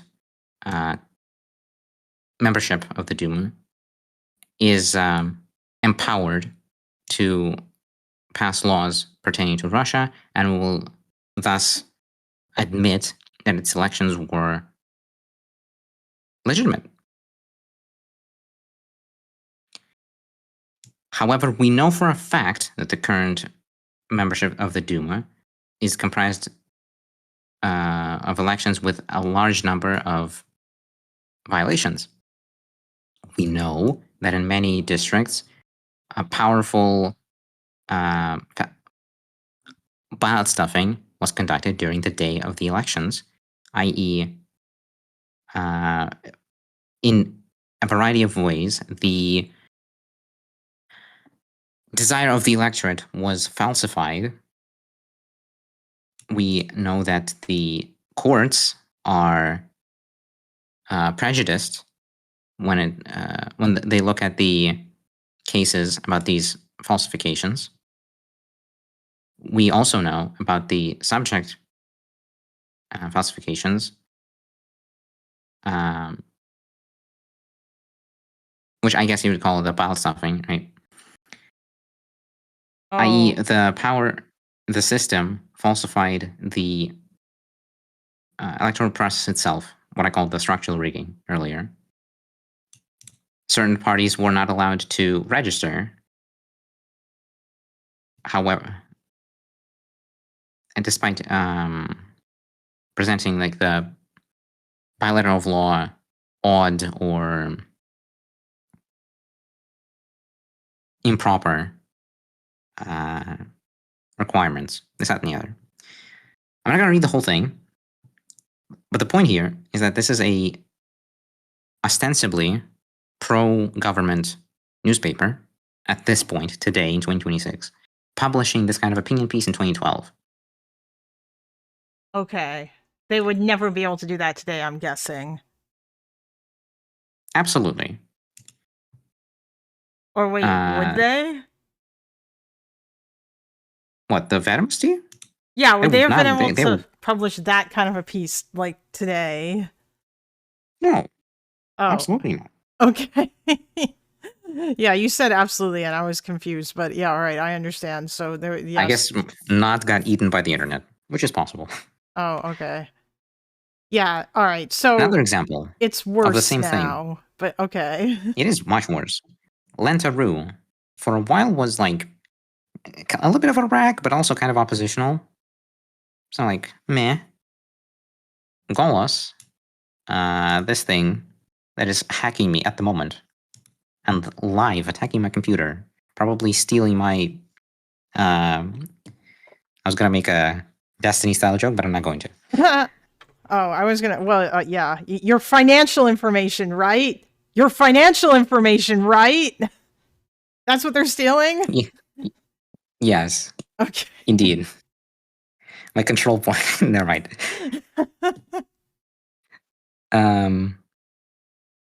Golos was, you could say, choked. The independent vote observers were pressured in the run-up to the elections. There was this. Oh, come on. No, it's right here. No. Damn it. The hacker has remote control of your computer. And he doesn't know how to use buttons. You can see like this is a confrontation. Вы сурковская пропаганда. Some quote-unquote journalists from the same channel that I praised earlier, NTV. By now, they have become Putin's pawns. It's a pretty interesting story, but it's way too long for this. They've become a Putin rag by this point, which is 2011. And they're attacking the observers. They're yelling. They've come to look for compromise. Not good. Okay, I see. Despite having received 3 complete interviews. So this is in 2011. All right. Yeah. So these guys get into a lot of shit. Yeah. This organization is in pretty big shit because, well, they present data and evidence of vote falsifications or rigging or this or the other.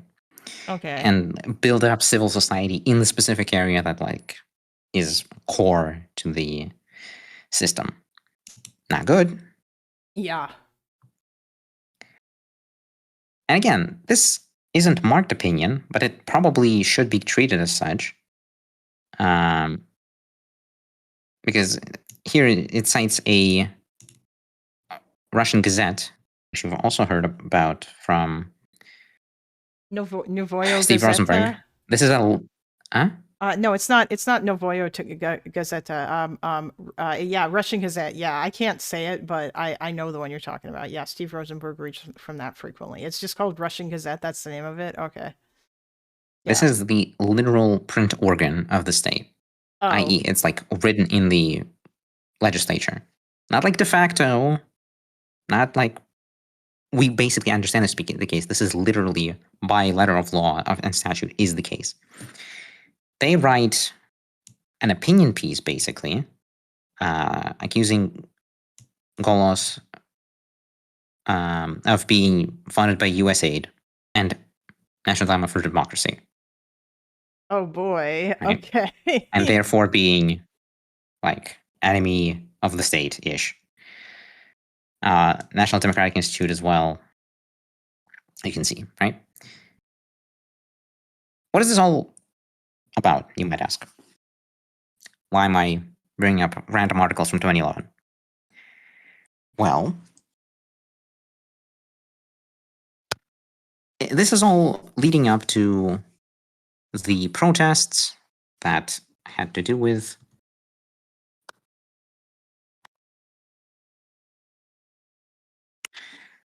that we looked at earlier on this square, right? This is what I was talking about with the birth of the Russian opposition in its modern form.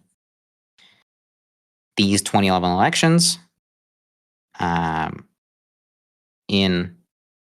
have the map here, actually, into the Duma. Before, actually, for comparison, U.S. county election map results. I don't know, 2024, whatever. You see this, right? Yes, that's a lot of No, red. you don't see this. This is retarded. Open file. Thank you. A lot of red, right? But if we zoom in, the urban areas, which are incredibly dense in population, are blue. But like just don't show up here, are blue. Yes. And therefore, you get an overall very close result. Yes. Yeah. Well, compare this to this. Oh my god, all the blue is United Russia. Yes. What the fuck? Which is Putin's party. Jesus Christ. And is Pretty cool. Is the red the Communist Party? Yes. This is Okay. communist. This is I don't even know what these people are. These are weird people, and these are memers, in my view. Okay. If you zoom in, right, this is where the St. Petersburg is. This thing is Leningrad Oblast, I think.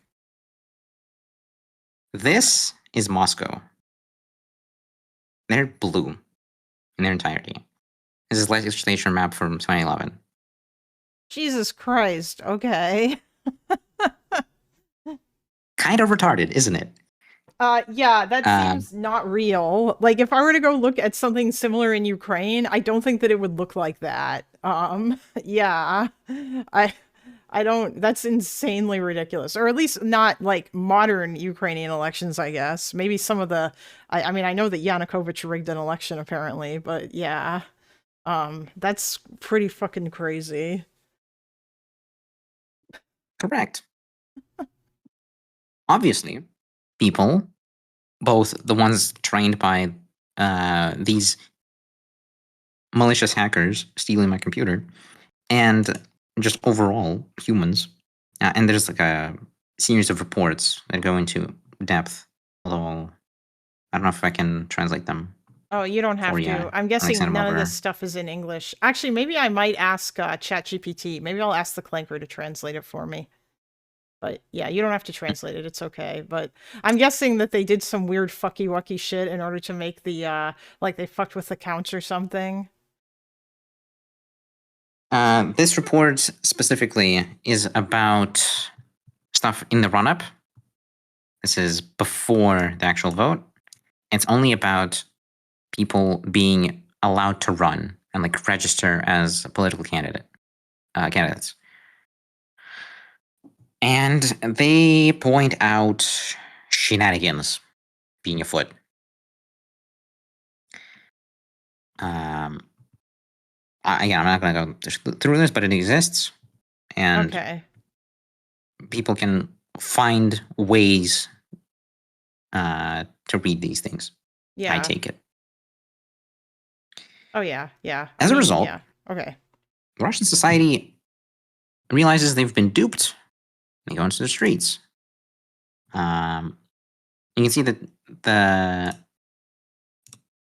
That's a lot of protests people. are from 2011 through 2013. Damn. Right, so it says a year and 7 months, right? Damn. These are long protests. These are big things. And one of the main places where people like Navalny, people like Nemtsov spoke was this square. As a result of the fraud leading to the Snow Revolution, if you want to look it up sometime else, there was a what the fuck?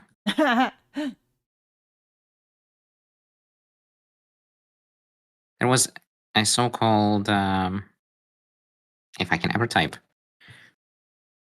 Bolotnaya Bolotny case. It had to do with Bolotnaya Square case. This. Big people were accused of mass riots, alleged violence against police. You can basically see here. Oh, okay. So they cracked down on the protests. Mhm.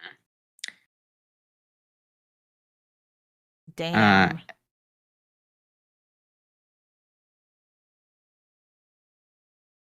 These are significant people at the time. I don't really recognize any of these names from like the modern context. I don't think any of them are relevant anymore. Did Navalny, was he one of the people, and Nemtsov, did they, were they part of this, or what, did they come in later? Of the case, no. Not that I can see here. Yeah, Not that I they remember. wouldn't have been. But they were speaking at the square. Okay. So protest appeared. From memory, there was even like a victory that they claimed. Reactions. Oh yeah, 10 minutes left on the gold chat. It's okay. You don't have to. There's only like 35 of you here. I understand. It's fair. Everyone went off to because Destiny went live. But yeah.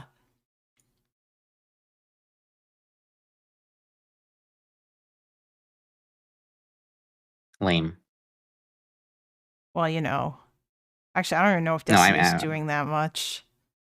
Also, I think other I was people looking are at the- live right now. Oh, okay. I was looking for the results and I can't find them easily.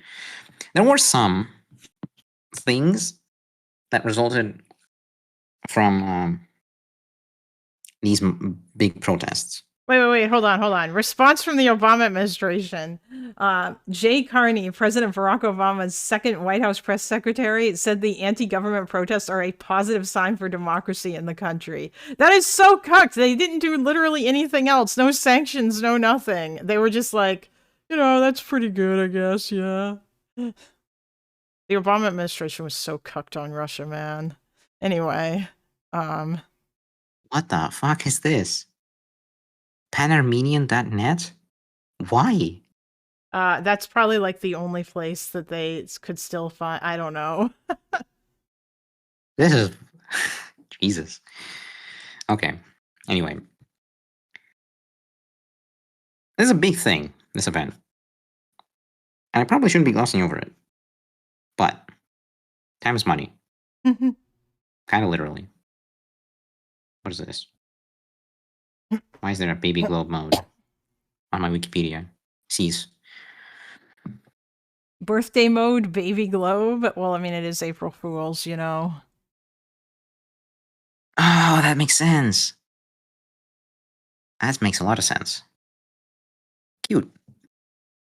That is actually adorable. Donate to Wikipedia, everyone. Donating to Wikipedia is good. Wikipedia is based. Yeah.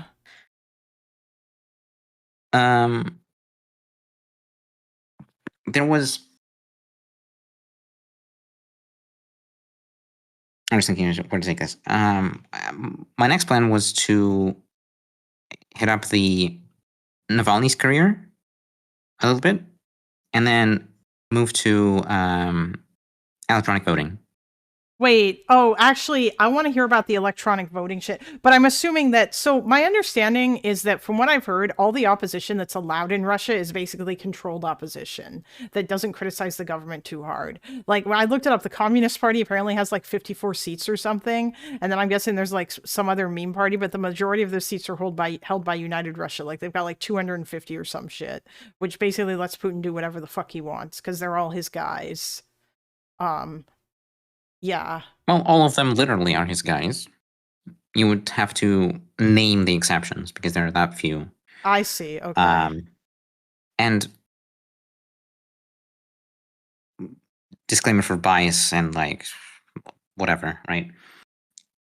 It is a common belief in the opposition circles that the electoral numbers, like you see here, for example, like the actual vote share, is written on a piece of paper in the presidential administration and passed down as a goal to hit for the Central Election Commission, which then pushes it down to whatever local executors happen to be, right?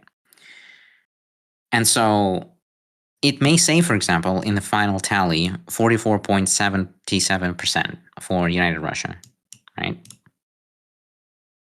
Yeah. If we were to add more digits to this, it would be 0.0000000. If, however, you take any normal vote, like, say, American elections, or British elections, or French, or German, whatever it might be, and you look at the total number of votes, the votes for a specific party divided by total number of votes cast, you will get a, like, irrational number, basically. Okay, yeah. Octo's saying, Arthur, tell them about the 116% meme. What? I don't remember what the 116% meme was. Yes, just Google it. I cannot type today. This is embarrassing. 116.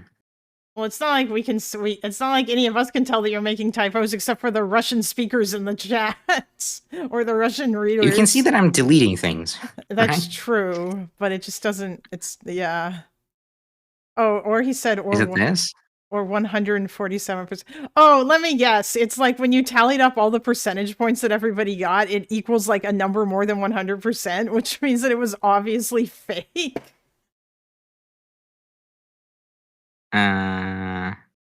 Octo says, or maybe 147, maybe. Oh yeah, Toaster Cleaner is saying it's 147.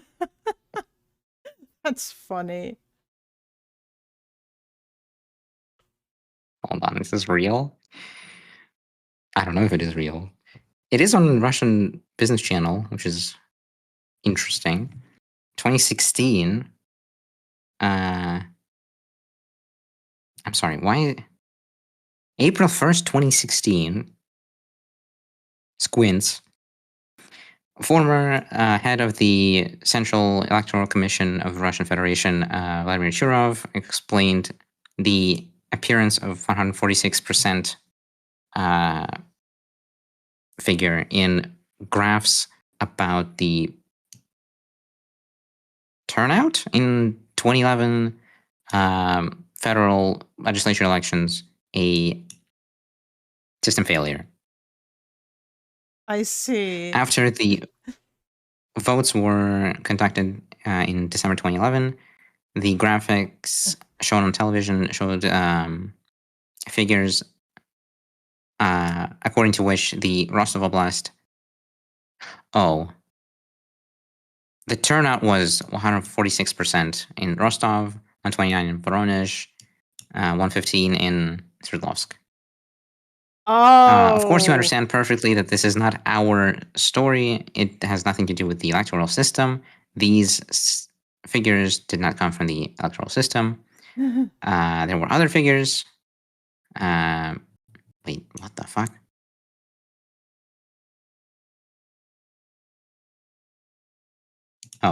There were other figures. For instance, in St. Petersburg, in local elections, many candidates received more than 100% of the vote. This was a system error where the party list elections, and we had to take very harsh measures to. We basically fired everyone responsible.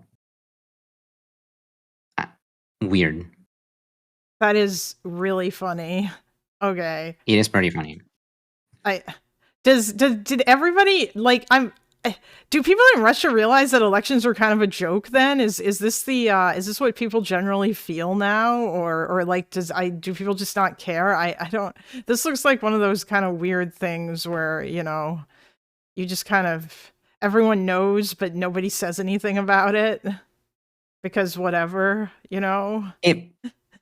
I'd like to feel that way. But my entire family is in that kind of, oh no, we believe the Central Electoral Commission. We believe that Putin has like 87% of the vote, and that and the other. It's like, okay, thank you, incredible. Okay. So, Navalny or electronic voting?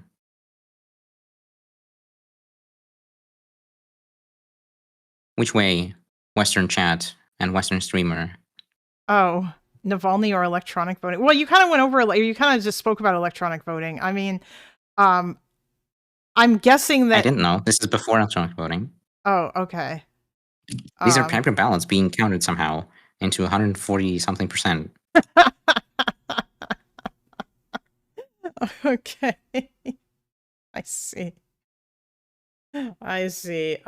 Chat, which one do you want? Do you want to hear about Navalny or the electronic voting shit? I'm guessing that Navalny's story is that that he never actually got to run for anything because he was excluded. Because at any point, if you do get to run as real opposition, Putin will go after you. And we already know what happened to him because of what Remezlo did to him. That I think got him thrown in jail with the saying that he was talking shit about one of the people that appeared in that ad that was pushing Putin's 2020 constitutional amendments. We Yeah. actually didn't, because your assumption is wrong, because Navalny did run for mayor of Moscow Oh, and okay. lost very narrowly in the second tour. I think, Okay. or was very close to taking the current mayor Sobyanin into the second tour, and was liable to win, I guess. But that's like the one sentence, one paragraph short version. I guess electronic voting then. I'm not looking at chat. This person. Oh, come on. Fucking Facebook. For some reason, Facebook is like a relevant thing in the Russian opposition at this point in time. I don't know why. This and LiveJournal.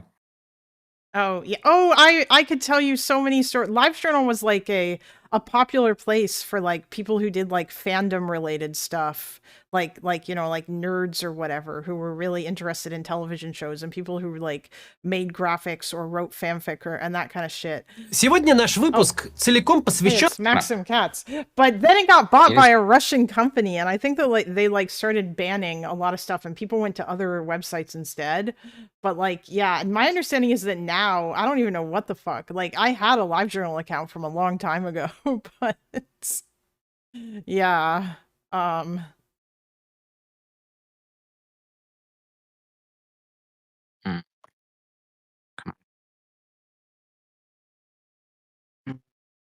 Was this? Yes, it was this. Всем привет! This person ran for local elections in Moscow, or I guess city level, and she... Fuck, I forget if she won or lost in these, because I remember that... because she was a deputy for a time, a member of Moscow City Parliament, but there was like a whole bunch of shenanigans in the vote. I guess I'm gonna take the written up version, because there's also like sources and figures we can look at here if we want to be like autistic, and I'll jump to other like reporting about it. Quote, Anastasia Burhanova published a video on Maxim Katz's channel about the proof of large-scale voter fraud at the electronic voting. It turns out, what a wonder, that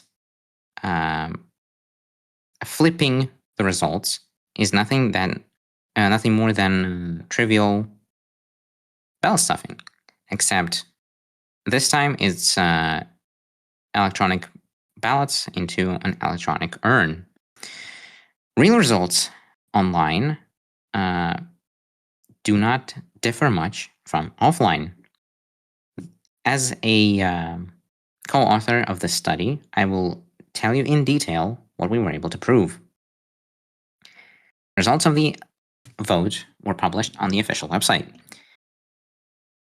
In summary, or in sum, this is a encrypted list of ballots where the time of the vote and the actual choice of the voter is listed.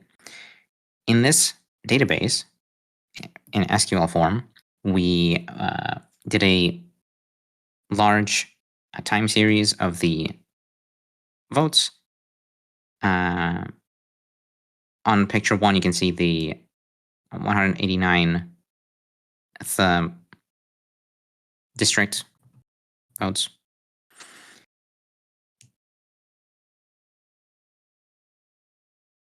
You would think, looking at the picture, that there were new elections every 30 minutes, and every time they publish new results.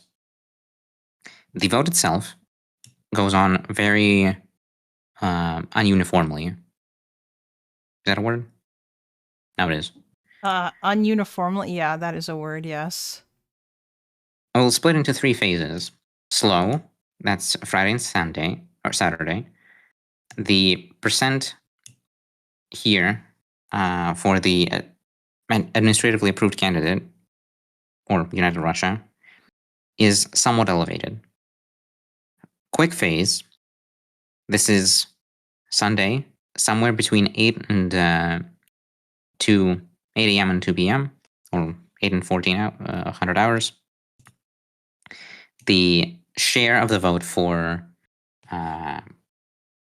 United Russia rapidly jumps by 1.5 times and equally rapidly collapses.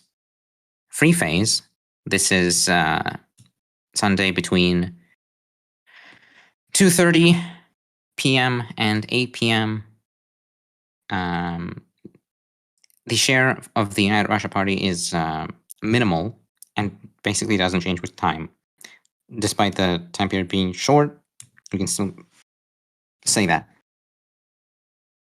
This pattern of electoral behavior is universal, and it can be observed in all single mandate districts in Moscow, without exception, including votes into the State Duma, into the City Duma, although it has a small unique detail about it. I guess we can go through the actual figures. This is figure 1, right? You can see that the votes track through time. As is United Russia in blue, green is the opposition.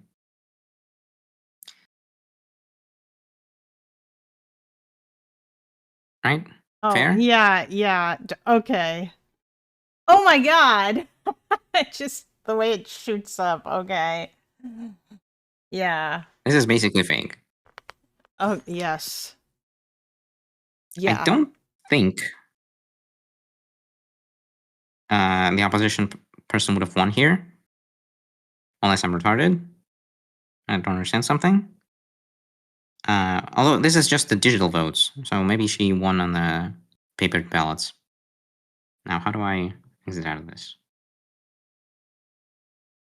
Like this? Yes.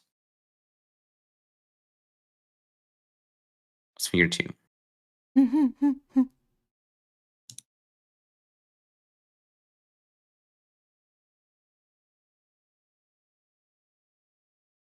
The claim in the text is that the relationship... God damn it, how do we navigate Facebook without having an account?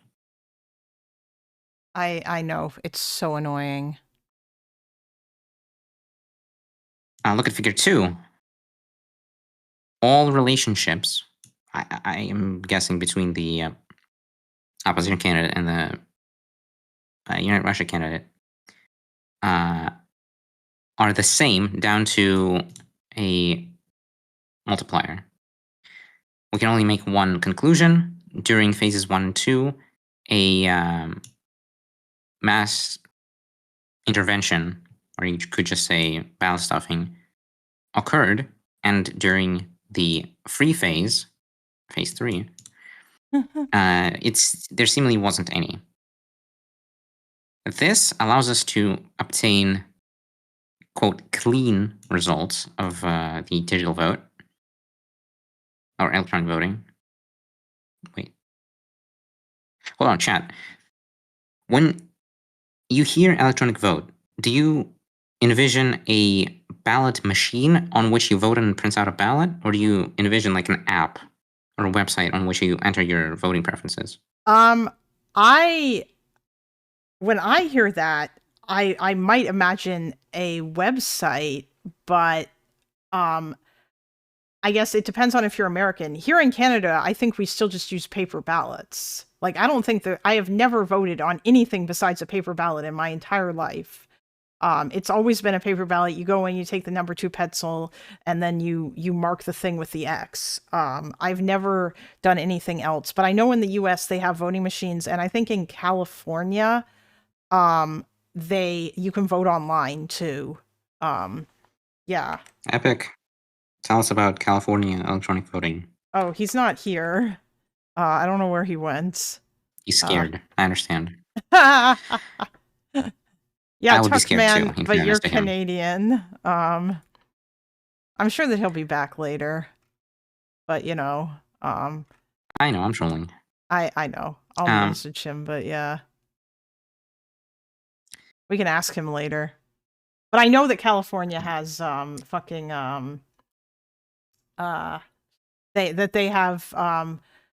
California has those kinds of votes because that Hassan voted online on his stream allegedly. Yes. Look at this. This is time of day on the x-axis and share of votes across different voting districts for the United Russia Party. What do you think happens at around this time frame? Is that midnight? No, that's Oh midday, no, that's noon. 12 p.m. midday noon. Sorry, Jesus. Oh no, 00. Yeah, it would be okay. Lunch break. That's what somebody in chat said. What? Why is there a weird plummet? That's peculiar. This says lunch break, by the way. Oh, it is. Okay. But this Interesting. is isn't it? electronic voting though, right? So I don't Yes. like I'm assuming people aren't voting with voting machines. That means they should be doing it online, yeah? So that's kind of weird. Shouldn't this all be automated? What? I'm guessing that it's not. In this case, the voting system is supposed to be online. Like, as in, there's a website you can use or an app you can download, and you can just cast a vote whenever.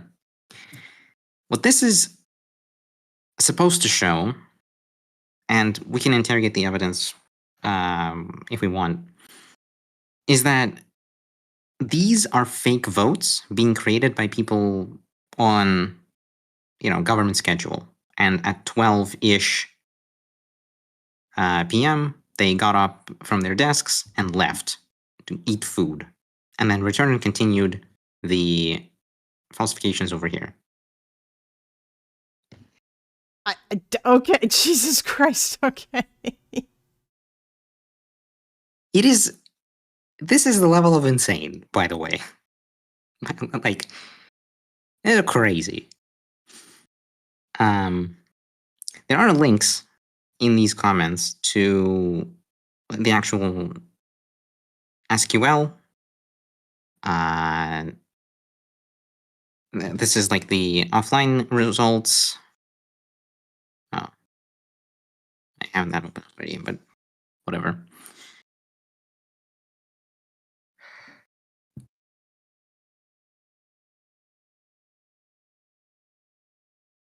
Well, I don't know if this is helpful in general, because I don't know how many people are going to be like, well, let me tell you about the votes on September 19th, 2021 at noon. There's like a drop off, and therefore. You know what's funny, kind of logic? actually? You know what I'm thinking? If I present any of this stuff to Lactoid, he's going to turn around and tell me that I sound like some sort of crazy conspiracy theorist or something like that, and that like I sound like one of those people that says the Russian or the US election was stolen. But this is like actual raw data, which you didn't really have for the US election. Like the US election, there were real explanations. Oh no, I mean, I'm sorry. I mean that you didn't have these irregularities in the raw data for the American true. election. There was like, if you looked at it, it wasn't like, yeah, like it made sense that because that there was a lot of there was a lot of mail-in voting, a lot of people were going to were going to come in and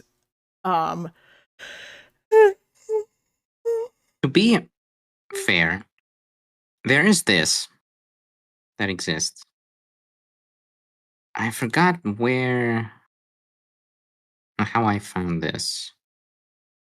Is this like an There's a international thing for a bunch of different countries and their election? Anyway, go on. There was some person, he also came on Destiny stream some time ago, who did an analysis that is kind of similar to this, although he used a slightly different technique that he borrowed from Russia, where they plotted turnout. No, come on. Thank you. But they plotted turnout with vote for the preferred candidates. Oh, yeah. There you go.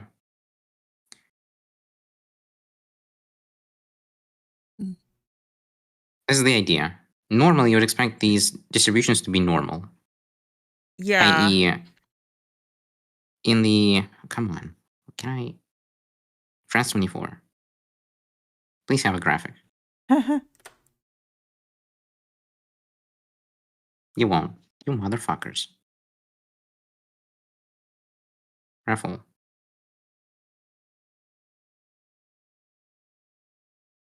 Also no graphics. I don't appreciate it.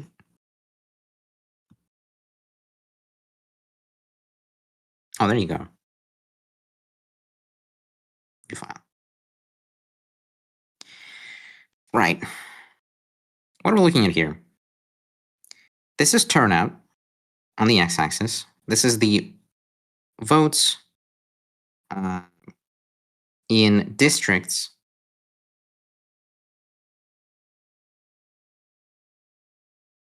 Wait.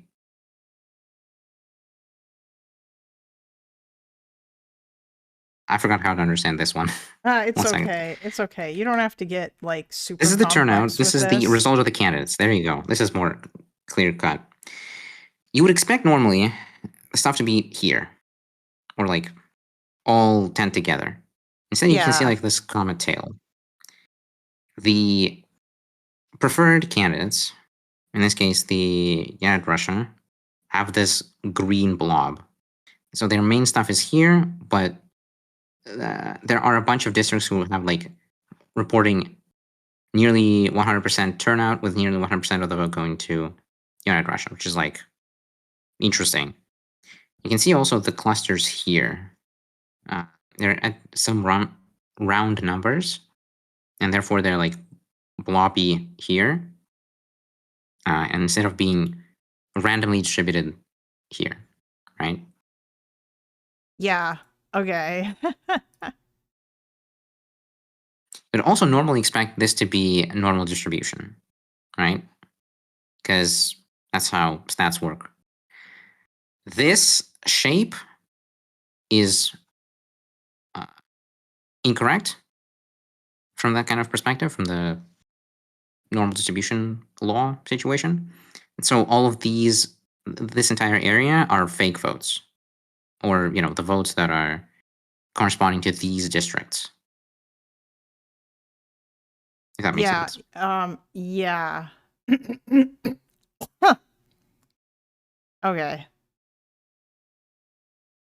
It should be around 30% for United Russia. Instead, they got 49 in 2021.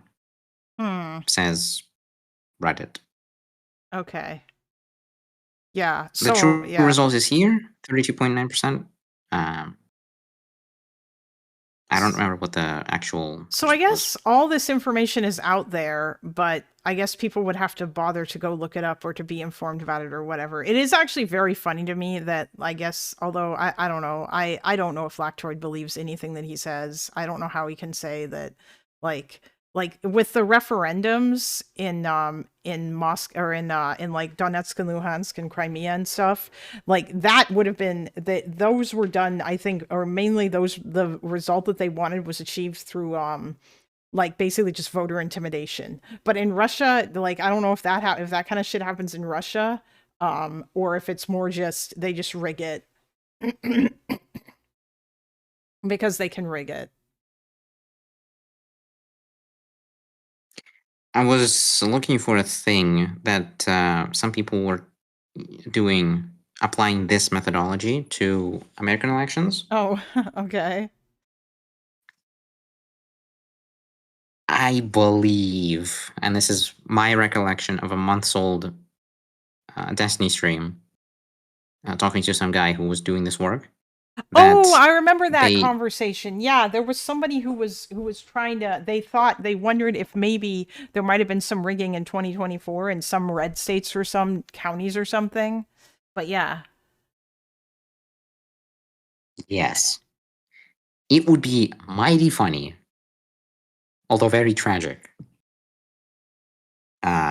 if this method is applied and it turns up irregularities, because that would either mean 2024 was stolen by Trump or the methodology is retarded, which is conceivable.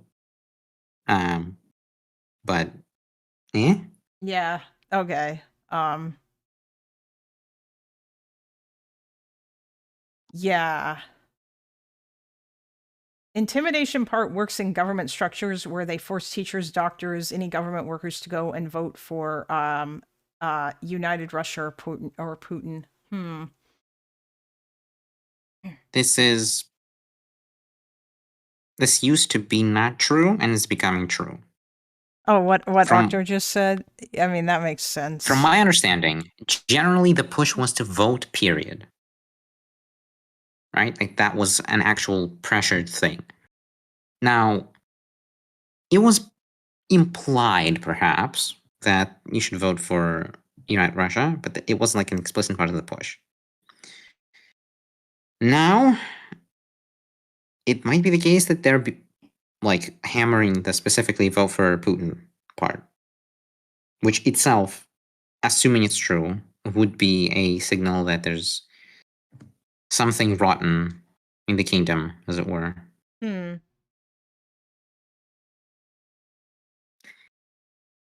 Yeah. Casual Yeah. few-hour segment on Russian elections. Because this basically wraps this up.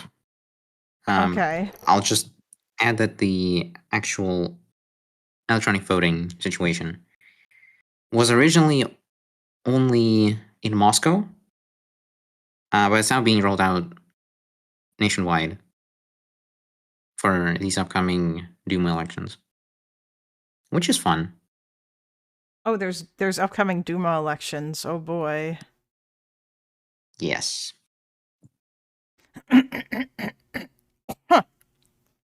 I don't know who's in my district, nor do I even care much, because I know that I'll vote for the least Putinist party, and on that virtue alone. Is there even any like yeah, I mean, it seems like access is one of the big things too. It's not even just about like how much did they rig it? It's just like there is no viable opposition because they all just kind of get ejected or they're just not allowed to run if you can be a viable opposition, which is kind of crazy. Like, I think that's what people, I think like Vasserman was saying that in chat earlier. There was basically just like and there were other people I think who were saying it where it was kind of just like, you know, they sort of set it up where it's like, I mean, who else, if not Putin, then who? Because there is no other options, or like Putin is the best option even if he sucks, or that kind of shit, you know? Seems like I do know. Yeah. I hear this. Maybe not daily, but like monthly. When I get people talking about politics. Or oftentimes, I'm being baited into politics, IRL. So XBQY says, who It's is on the them. least Putin party? I don't even know if they're... Is it the communists? Or actually, are the communists even relevant? I think they got like 54 seats. They, for a long time, were the second largest party. And now it appears that they're going to be punished. Oh. Their insolence. Jesus. Hello, Epic. I forget why. Hello, Epic. Oh, Epic. Question. In California, can you vote via website? I don't... Did the FSB get him?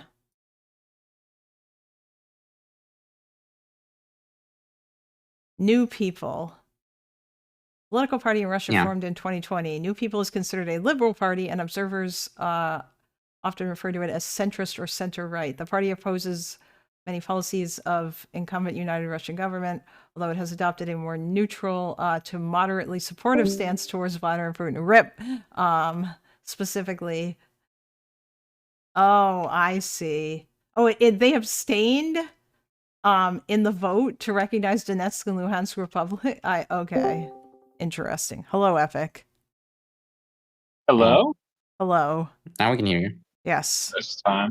Great. Yes. Do they have... What did you chatting about? Oh, I'm learning about electoral fraud in Russia. It's very depressing. Because Lactoid thinks Putin's not a dictator, which is kind of insane to me. And he thinks that Putin, like... Well, the first thing... The first thing is to ask how he defines dictator, right? Because, I mean, he could have some weird, freaky definition, I imagine. Yeah, well, whatever his definition is, Zelensky fits into it, but Putin apparently doesn't. I don't know why. Oh, so he's retarded. Yes. Okay. Yeah. I was going to say, there might be some, like, consistent, just different view on dictator, but if Zelensky is, but Putin is not, then you're a retard. Yeah, I don't even, yeah. Which, in fairness, is a consistent view. Wait, right? How is it a consistent view? Consistently retarded? Oh. Consistently is retarded, yeah. I see. That is consistent. That's funny. Oh, hello, Cat. Yeah, do they have electronic voting in the in California? And by that I mean, can you go to a website and vote on a vote via a website? Is this a thing? No, but so how it works in California is about a month before the actual election day, we get what's called a voter information packet, which has our ballot. It's about like each thing that's put on, and a nonpartisan board like writes like this is what the likely effect of this thing or not passing will be, and you have a month to read all that and fill it out and mail it back. You could mail it the day it could be on election day. Oh, but there's no electronic stuff. Also, you are roboting hard. That being said, or at least you're starting to. So Hassan just lied when he acted like he was voting on stream from his like. Well, did he fill out a ballot on stream? It looked like he was doing it on his computer. Maybe that's what was happening. Maybe he was. I don't know. But I haven't seen those. No, clips. It's a paper ballot. You fill out the paper ballot and then you put it in the mail. Or if you don't trust the mail, you could drop it off at a ballot station any day between when you get it and the official election.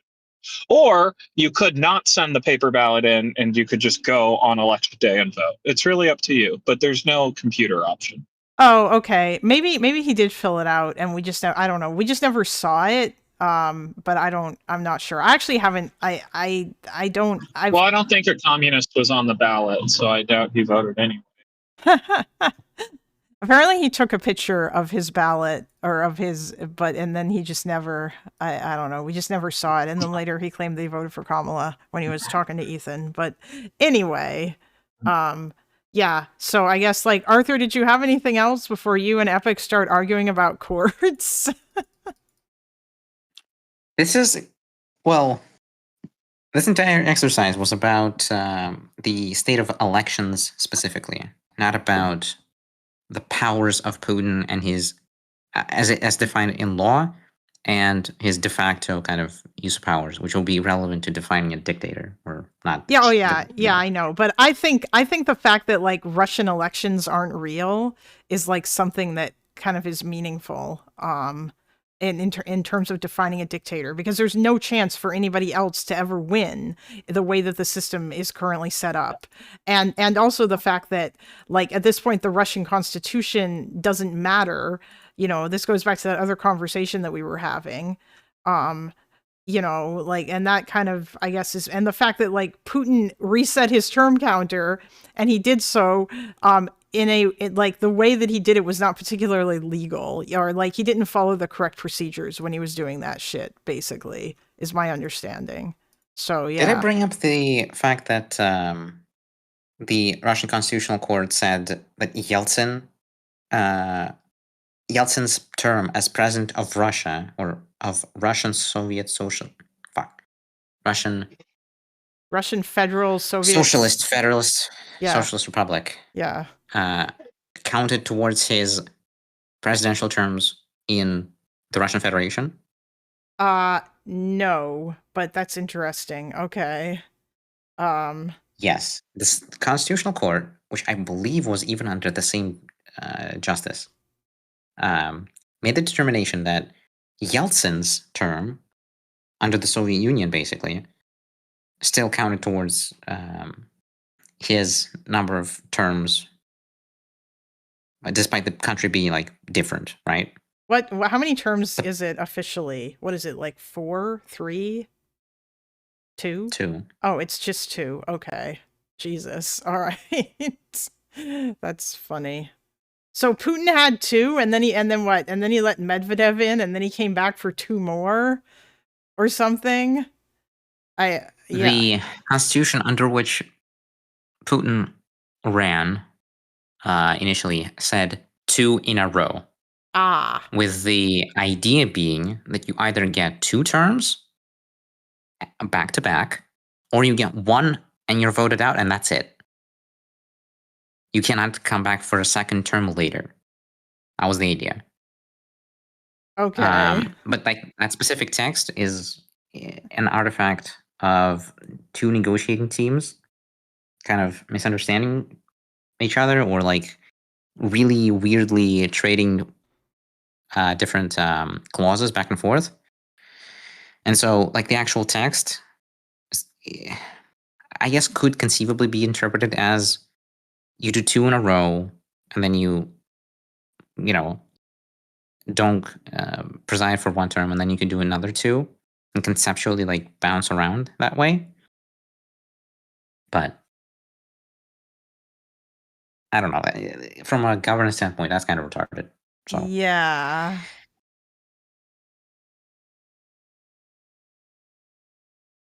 So unless there's anything else on Russian memes.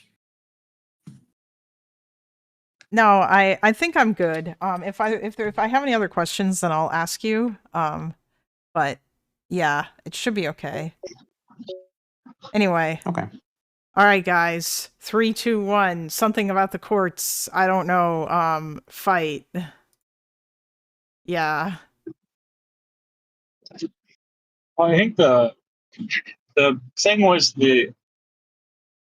so this is why philosophy should be illegal, and also it's woke. So imagine that 2 people sit down and they're deciding what color that they want their next car purchase to be, okay? And they both say red. And then they agree they want a red car. So they buy a red car. And then someone comes and they do like some spectral testing.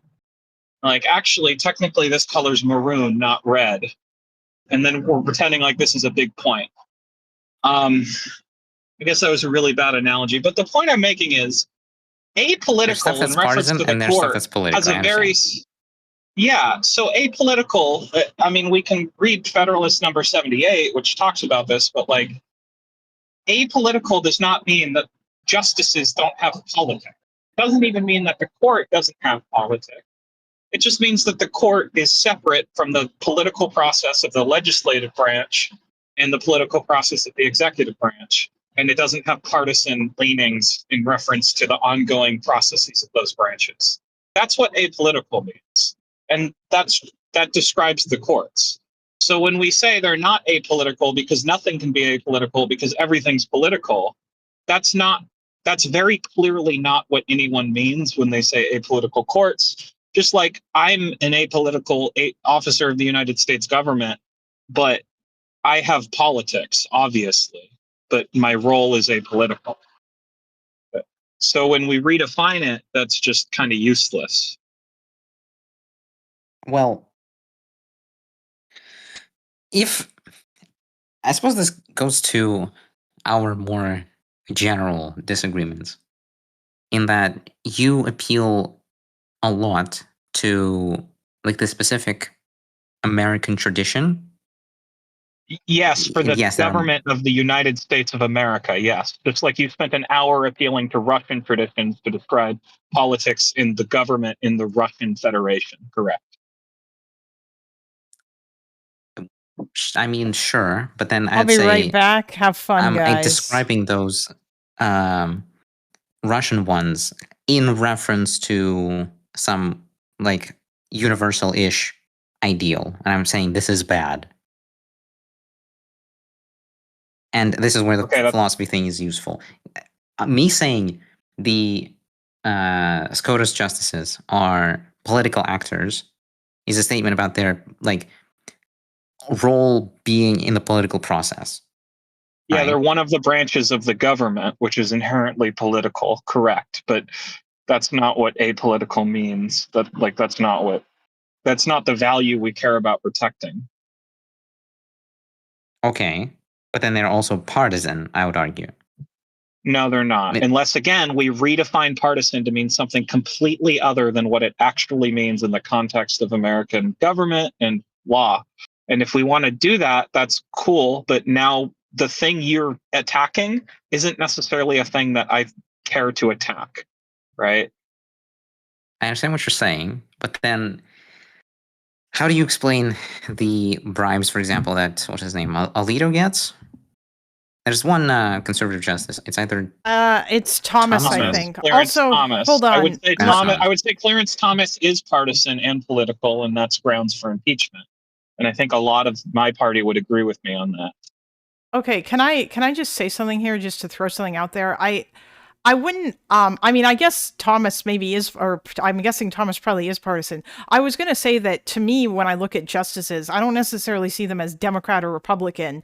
It's more like, are they conservative or liberal? Which wouldn't really, you wouldn't really use to say partisan, right? You talk about like what kind of judge they are, like, how they interpret the Constitution and shit. Yeah. But yes, that is the meaning of nonpartisan. So we have liberal and conservative justices, but they aren't like Democrats and Republicans. And actually, the evolution of conservative and legal and liberal legal theories in the court actually happens completely independently of the evolution of the two partisan bodies in the other two branches of government. So, like the Democrats, when they win the White House and they win the Congress, there is one party apparatus controlling the people in those seats. Like ultimately, the leader of the party would be the president in this case, because that's the highest ranking Democrat. The president can whip members of their party in the legislature to achieve their agenda, right? But the same relationship doesn't exist with justices. There are conservative justices, there are liberal justices, but it's an independent political evolution that doesn't necessarily directly account for the actions of the other two branches. And for example, liberal justices might like things that liberal politicians despise. For example, we brought up yesterday or the other day, maybe it was yesterday, if you look at the evolution of gun rights in the US, it was mostly liberal justices expanding that right. Okay, it wasn't conservative justices. Even though liberals, while liberal justices were expanding that right, liberals were largely mad because they didn't want that right expanded, because a lot of political liberals are more opposed to expanding gun rights in the US. So these are very clearly separate. And that's what we mean by nonpartisan and apolitical. That's the thing we care about in our system to protect. So when you're like, oh, well, actually, this other thing that's not that, I'm going to define it as that. So now you should care. That's just kind of a shitty argument. I agree that it's a shitty argument. Although, you conceded that Thomas I is think that partisan. the argument maybe Thomas might should be apply to impeached, him, yeah. but yeah, I think most Only of us him, agree. no one else on the court. No, only him. One vote on the court, and he should be impeached. And the impeachment process is given to the Congress to remove judges who act.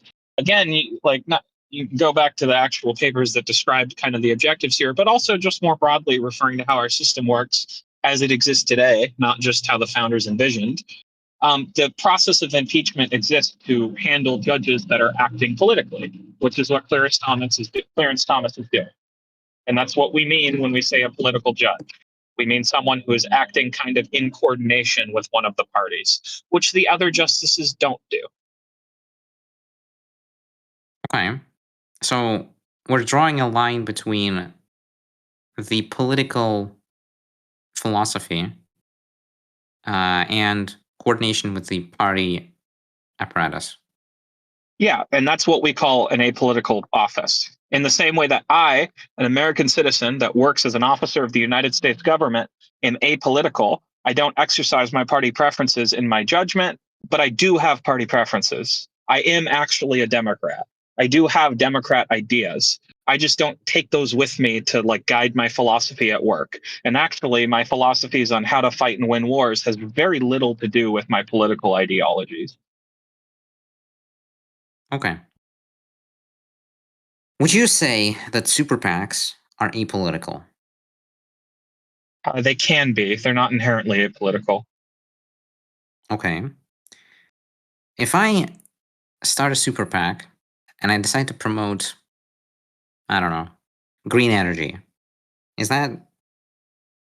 I understand it would conceptually fit into the nonpartisan. That would be considered apolitical. Or sorry, that would be considered political, but not nonpartisan. You have a political agenda, but not a agenda. Now, let's say you had the same PAC, but you said we're going to elect Democrats who will then support the green agenda. Now you are political and partisan. I understand, but that's not how super PACs work, right? Because if they... No, but the thing is, super PACs also kind of sometimes just break the law. So that's why I said sometimes, but yeah. It's just... I understand that I might be doing the thing that you said I shouldn't do. I think it's useful, nonetheless. Tell me if I'm being retarded here. I think it's useful to look at things slightly more broadly, i.e., considering a pro-green energy super PAC as a pro-Democrat partisan institution, unless demonstrated otherwise. So, for instance... Why? Because it's a issue that Democrats campaign for and Democrats care for. Whereas what state do you think builds the most green energy? Oh boy, let me think. California's number 2. Who do you think's number 1? Either Texas or Florida, because they've got a bunch of solar. Texas. Yeah, why do you think Texas has a bunch of solar when the Republicans have a supermajority? Because sun shines over there. Sun shines harder here. We should have more with our Democratic supermajority. I don't know. These are because Republicans aren't against green energy is the answer to your question. That's a very one-dimensional view of our political landscape. Actually, red states are building more solar than blue states in many cases right now. And in many cases, a lot of state governments that are run by Republicans see green energy as a low-cost way to bring energy costs down. Now, there are exceptions. You can go find the one senator from Oklahoma who wants everything to be coal. But if that is your understanding of the Republican coalition, then that is a very one-dimensional understanding. Okay, maybe flipping this issue would be better for this discussion. The Republicans are the people who take money either in PAC form or super PAC form from the fossil fuel lobby. Would that be accurate to say? So do Democrats. So if you're a Pennsylvania Democrat, your entire campaign's funded by the natural gas industry. And if you're a Pennsylvania Democrat, protecting natural gas is like a big part of your state party. right? So the whole reason that fracking was a big issue for Chris is Kamala Harris. because of Pennsylvania Democrats, because they were freaking the fuck out about her talking about banning fracking, because a lot of Pennsylvania's economy comes from extracting energy. It's a state that has a blue governor, by the way. And that blue governor, Governor Shapiro in Pennsylvania, very pro natural gas extraction, has actually come out against the Green New Deal and has come out against energy subsidies for solar panels because he wants more natural gas coming out of his state, fueling the country. Can I ask? I have one question that I want to ask, just going back slightly. This is Yeah. just a sort of a side thing. That actually, in some ways, this surprises me. That I'm guessing that the green energy thing has absolutely. They're literally just doing it because it's cheap and not because the Republicans are like fucking climate change deniers, or at least Donald Trump is. But I'm guessing that they The just decided. Republicans are 80 million people across 50 states in a coalition made up of 54 different parties. It's very, like, again, we need to be very careful about these super broad statements because they're almost you're never right. accurate. That's fair. Okay, I'm sorry. Well, Donald Trump's a climate change denier, I guess. Or Donald it seems Trump like is that. a climate change denier, and but at the same time, do you know who created the EPA? It was Nixon. I know. Yeah, and do you know who passed the California Clean Air Act? Reagan. Yes, like Republicans have been on both sides of this issue. Actually, Right now, the leader of the coalition is anti-climate change, but that does not mean every component of it is. That's just No, yeah, difference. you're right. That's a I'm big sorry. Yeah, difference. that was a Yeah. silly. I guess a lot of the big voices that you hear about online, or for whatever reason, a lot of the pundits push that shit. But yeah, Well, right now online, everything is what Trump wants, right? The influencers, they're all Trump's mouthpieces. But that doesn't mean that across the union, the governor of every Republican state is anti-clean energy. It doesn't mean that all these Republican senators and House reps are anti-clean energy, and it does not mean most of the voters. Well, actually, probably now because of Trump, probably the majority of the GOP would deny climate change. But I'm just saying, like, this is a fluid thing. There's multiple parties in the coalition. It's complicated. Like part of the way they sell green energy in Texas is this will get you to have cheaper electricity, and it will mean more energy stability in a state that has had blackouts during some of the rougher winters recently. So of course you're going to have people there who, yes, might be Republicans that also want cheaper electricity, that also want more energy stability. And obviously you can market these things to them. Oh yeah. Yeah, that makes sense. Also, I've got the Artemis stream on because in half an hour, yeah, I don't know what they're doing, but yeah, 50 minutes till launch. I guess the bigger point here is like, so if we're working on a car and we open the hood, we don't want to look at something we don't like, that we can't think of why it's useful, and we just pull it out because that might be like the starter or the battery or like the fuel line, right? Just because something looks funky or like seems counterintuitive doesn't mean that it's stupid and burn it on. And like with the court, with the independence of the court, you can say no court is fully independent of politics, but like what are you arguing for? Are you saying just fuck it, like let's just not even try? Because like we've done a pretty, I mean, even today with how crazy politics are, I'd say the court's fairly nonpartisan. I mean, there is a partisan actor in it, but for the most part, it's fairly nonpartisan, which is kind of crazy considering how quickly every other institution has fallen apart in this country. The issue is that Trump is the issue is that the court is conservative, but that's a different sort of thing, and that Republicans will nominate conservative justices. But I mean, that's a political issue in a democracy where justices are appointed by a legislative branch that sometimes can be conservative. That's not an issue that we need to destroy our that's actually an issue of the democracy made different choices than you prefer. I agree. By the way, you are correct. Yeah. Yes. Yeah. No, you're right. Yeah. Obviously. Even by the way, with the judge that was robbed from Obama, the American people did in free and fair elections elect a Senate that did choose to do that with authorities they do have the Constitution. I mean, we can hate it, but that is what happens. Yeah. Oh no, I mean, I do, but I understand what you mean. Yeah. Also, damn, that's cool. I guess these astronauts are just gonna have to sit here, For basically. hours. Yes. Well, 48 minutes now, but yeah, like, also at like an interesting angle because they're like, they're sitting on top of the rocket and the rocket is pointed upwards, so their seats are sideways. Anyway, go ahead. Quick Sorry. thing, unrelated. Can I close all the tabs, or do you want specific links that I can toss in places? I'll just DM you, okay? Yeah. Okay, I won't close them yet. Then okay. Okay. Well, going to the political, non-political, partisan, non-partisan subject. I was stealing the political thing from William Spaniel when he talked about the Supreme Court decision on tariffs and how, like, in anticipation of it, how the court is going to make a political decision, right? Yeah. This is, I suppose, just a different use that is not compatible with your application. Well, of I it? think it's a political decision, but I think that every decision the court makes is political. The question is it part of the same partisan political process that the other two branches are in? That's literally the thing that matters. It's not whether or not we can like use the word political. In fact, like if we're being technical, calling the court apolitical is like a modern thing. It's not. So actually, I'm just going to pull up and use the exact quote here, just so you understand where this whole concept even comes from.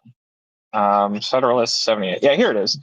I'm just going to read a sentence or two from this, and it kind of where this whole apolitical thing comes from, right?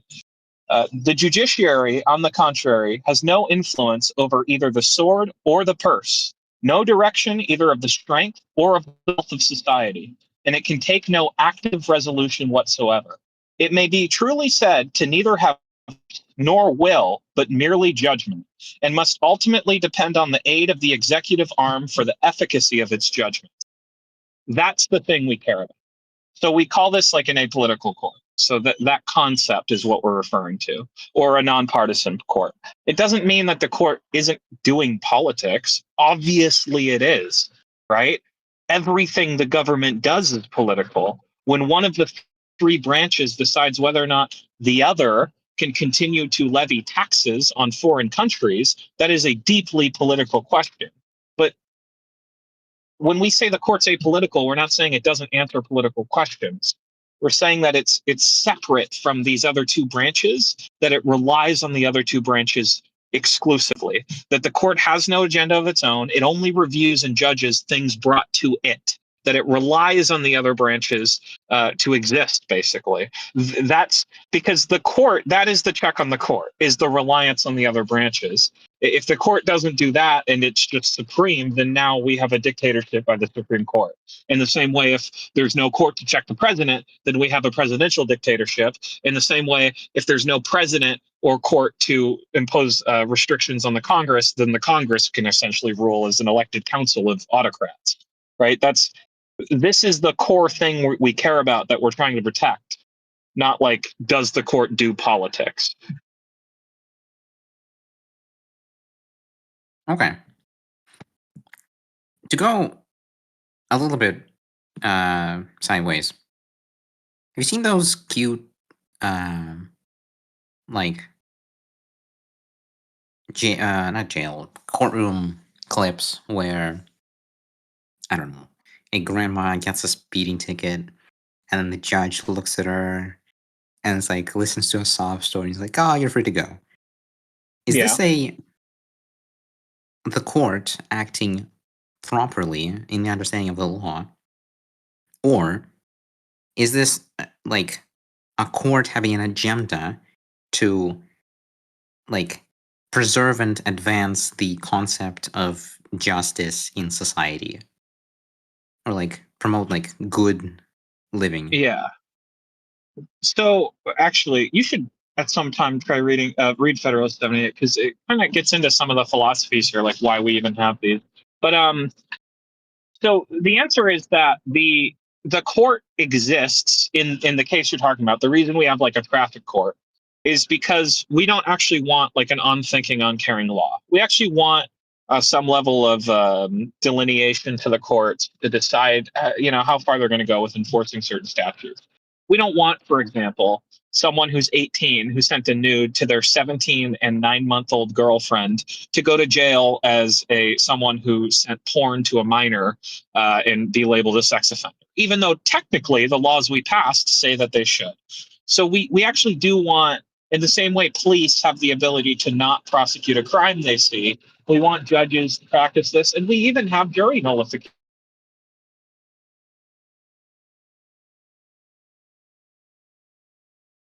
Ideas about how we exercise You law. cut out. Hold on. So You You cut out after jury nullification. Yeah. Oh, we even have jury nullification because it comes from the same principle, right? It's just at a different part of instead of with the court, it's with the jury. But so the idea is that a judge in that case, he's elected by the public, and as long as the public trusts him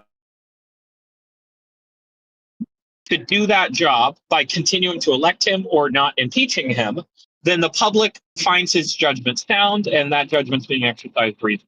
And that's kind of the whole like underlying theory behind a lot of this, which is also like goes back to the Supreme Court. Congress can impeach the justices in the court. So if you're saying when does it become partisan, ultimately that is a question for the democratic process. That's a question for Congress to say, okay, this has crossed into a partisan court, so we're going to start impeaching people and removing the partisan actors. And with the traffic court, that would go down to your city government. Specifically, you'd be able to do a recall vote for your judge, which we've done here. We had a judge we didn't like, we recalled him. I guess I can give you my personal and like how I see it and how I think a lot of other people see it, which is that having an agenda would be, I'm going to free everybody who comes into my court that was caught speeding, that is an old person who's nice. That would be an agenda. But let's say you have this legal standard as a judge where you're like, I think someone who shows a lot of remorse I don't know if they should get the book for, speeding. And then maybe you have the same thing happen and they let them off. I wouldn't call that an agenda, because I'd call that like a standard that's being held evenly, that there's some transparency about, where the other one you have like I'm just going to benefit this class. Does that make sense? Well, it doesn't feel like it, because to me, both of those are categories that you describe in some way that's relatively precise, and you apply a standard to that group. Now, the reason why I would treat those things as different is because the use of those two groups is different. Like, the remorse is more important to a justice system than being old and nice, right? But then I agree. This logic, if my logic is like agreeable here, would extend to the Supreme Court in governance questions. So that it might be the case that there are two ways to read a statute. Let's say is unitary executive theory versus whatever the alternative is. Article 2 separation shenanigans, whatever it is. Something that would allow for independent executive bodies to exist under Article 2, right? The idea then, from my perspective, would be to have the court prefer the better governance option, however they read it. And if it happens to be conservative, like unitary executive theory stuff, I would understand their procedural vote, even if I disagree with it, like politically.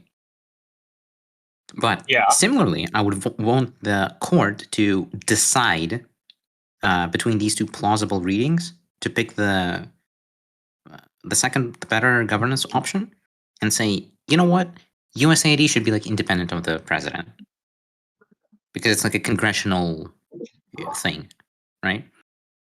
or I mean, I these don't tariffs. know if Congress said that when they created USAID or that's written in any statute. I think that would just be coming from, like, that would be a political, that's what we'd call like a political, like now we're inserting an idea we have into the law. Well, yes, but then to me, So this that is would be similar like it is to, something we should impeach justices. would you impeach the traffic judge who looks at remorse? I don't think a traffic court and the Supreme Court work under the same paradigm or exist to serve the same function or even come from the same parts of the legislative branch. And they certainly don't have the same authorities to practice this type of discrimination we're talking about. And they shouldn't be measured on the same basis either.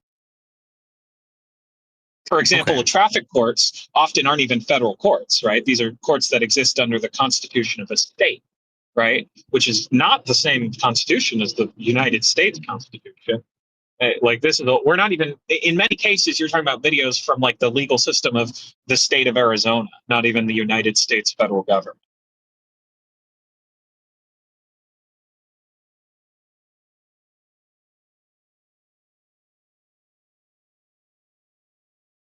Okay. What would be the reason, I guess, to restate? Maybe I can try to Well, can I restate give your you an position back to example you? of like, yeah, let me give you an example here.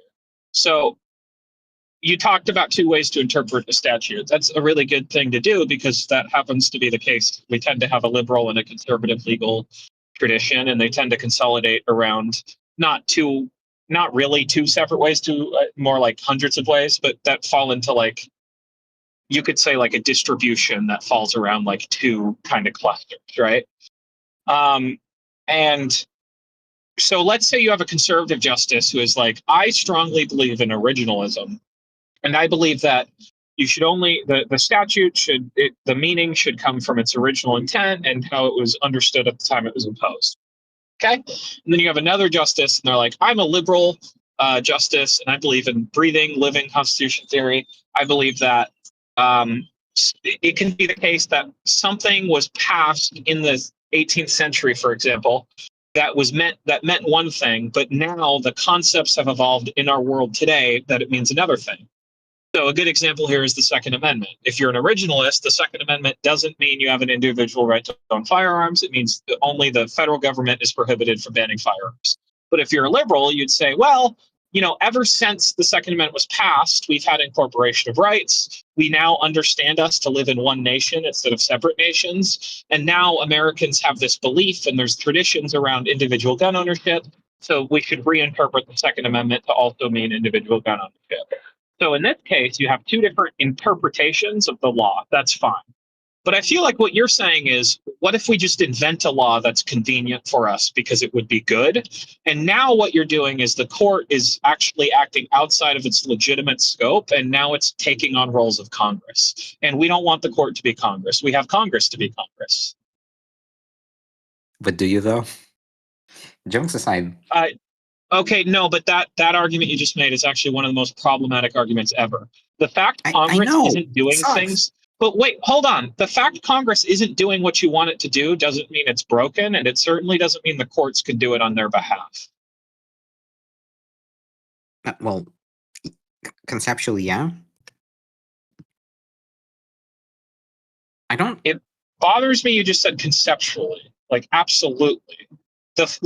I want privately owned rocket launchers, okay? That would be cool. Congress isn't doing it. I can't ask the court to imagine that right exists and overrule the democratic will of our representative parliament, right? That's what Congress is. If Congress isn't doing something, it's because the political will doesn't exist to do it. You can't just have the courts do it illegally. That's like, now we're talking about being undemocratic. Okay. Let me try to restate it maybe in a better way. Because Epic, do you actually want rocket launchers? Yeah, I think civilian-owned rocket launchers would be based. Why not? I mean, have they ever been used in a crime? Of course not. Because you can't. Oh God. Well, no, but you can in Arizona and Alaska and Texas. You can own a rocket launcher, and it's never caused a problem. So, personally, as a liberal, my core belief is if it doesn't harm anyone, why not? And it seems like it doesn't harm True. anyone. Now, if someone in Arizona went and shot a rocket at a gas station, then I would change my mind. But in 80 years, that hasn't happened. So it seems like it's not a problem. That is actually funny. That no one has ever. Although I guess that makes sense. Probably because why? I mean, rocket Okay, what launchers about are. privately owned aircraft carriers? Why not? That would be I mean- so expensive. Only the most rich Can you imagine motherfuckers. Elon Musk with an aircraft carrier? The amount Okay, of- but Elon Musk can't. I think it should be illegal for Elon Musk to buy anything. So. Okay, can you imagine Jeff Bezos with an aircraft carrier? You're going to make me say some really lefty sounding shit about billionaires if we keep going down this road. It's just Yeah, 'cause- well, Wait, hold on. What about Warren Buffett with an aircraft carrier? I mean, Warren Buffett seems Only cool. Bill Gates gets an aircraft carrier. No one else. okay, That's funny. base, I guess. The Epstein No, but file. generally the principle for me is if something's legal and it doesn't harm anyone, it should stay legal. So like if people want to own rocket launchers and they're not hurting anyone, I'm fine. If they start hurting people, then I'm not fine. That's why I used that as a crazy example. But my point is like the fact that so Congress is a representative body. It actually pretty accurately represents the American population. Like it genuinely.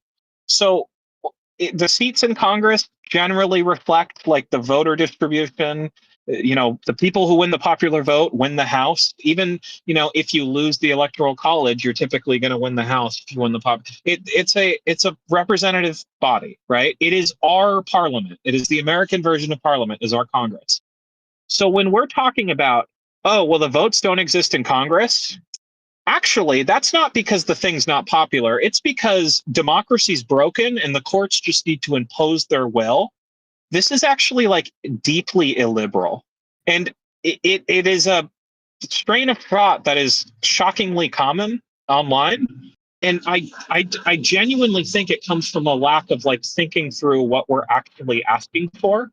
Do we really want the Supreme Court of 9 people who are appointed for life, who never are elected by the American electorate, who are confirmed via a kind of weird process where Trump has been able to pick half the court, basically, one man? Is this the body we decide what our laws are going to be, or do we want the democratically elected Congress?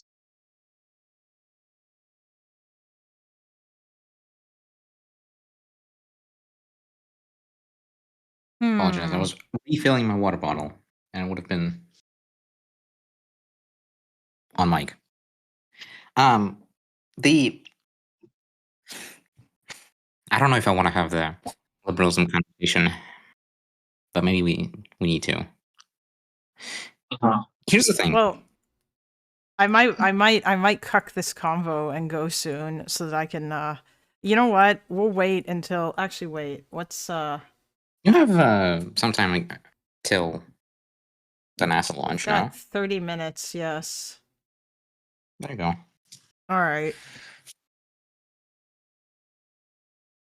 Liberalism, for all it's good, does seem to produce, or does seem to rely on assumptions that, at least as of now, have not been true and either bear reevaluation or require an address.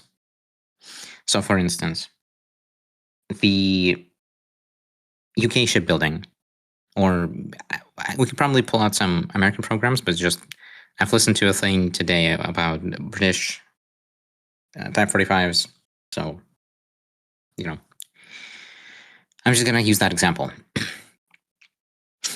Due to the public's I guess, inability or unwillingness to commit to a long-term defense plan and even concept of defense, the requirements and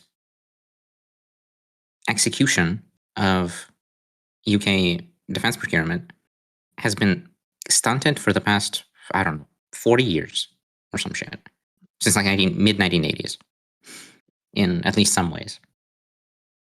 This is either a function of the public just being incapable of understanding a period, like cosmically, or this is a function of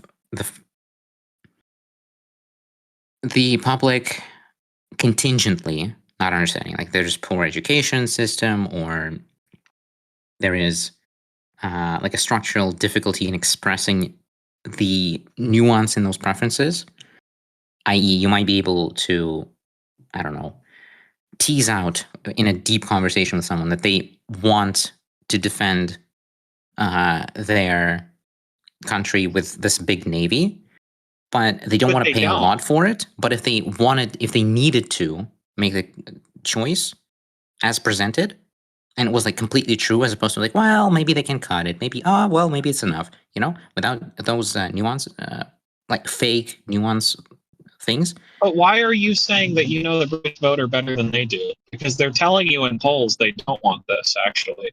So why are we like imagining that they want something that it doesn't seem they do? And they, like, the British have been consistently like supporting cuts to military spending for decades. That's been the popular position among the electorate. Okay.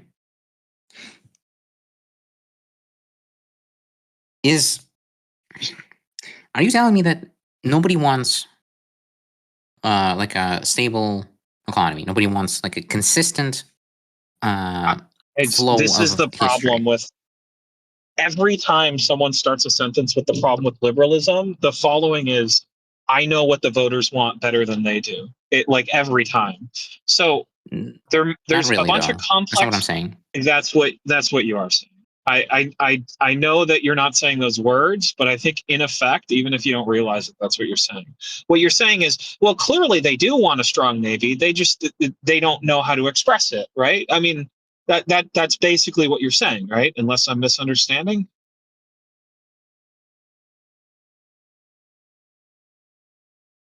Kind of. It might be Okay, that they so- can't express it adequately, or they don't know how to. Or maybe you're just Potentially. wrong about reading their minds, and when they say they actually want Britain to have less of a role overseas, that they're actually just telling the truth. And maybe when they vote for governments for 40 years that cut back at military spending, and they're saying in polling that they think the military is a waste of money, and you have a majority of Britons saying they're not interested in joining the military or pursuing, like, I mean, it takes a phenomenal amount of assuming that people are miscommunicating to the point where I think you're literally just denying the will of voters. And I don't go that way personally. I try to meet voters where they're at. I might try to change voters' minds, but like, I mean, I could play this game with the US and be like, actually, a majority of Americans, even though they're actively saying they want to abolish the Electoral College, actually, they just don't have the civic understanding to understand the importance of the Electoral College. And if you gave them this understanding, they'd know how to express it better, and they'd say they want to reform the Electoral College. But man, that's a lot of projection,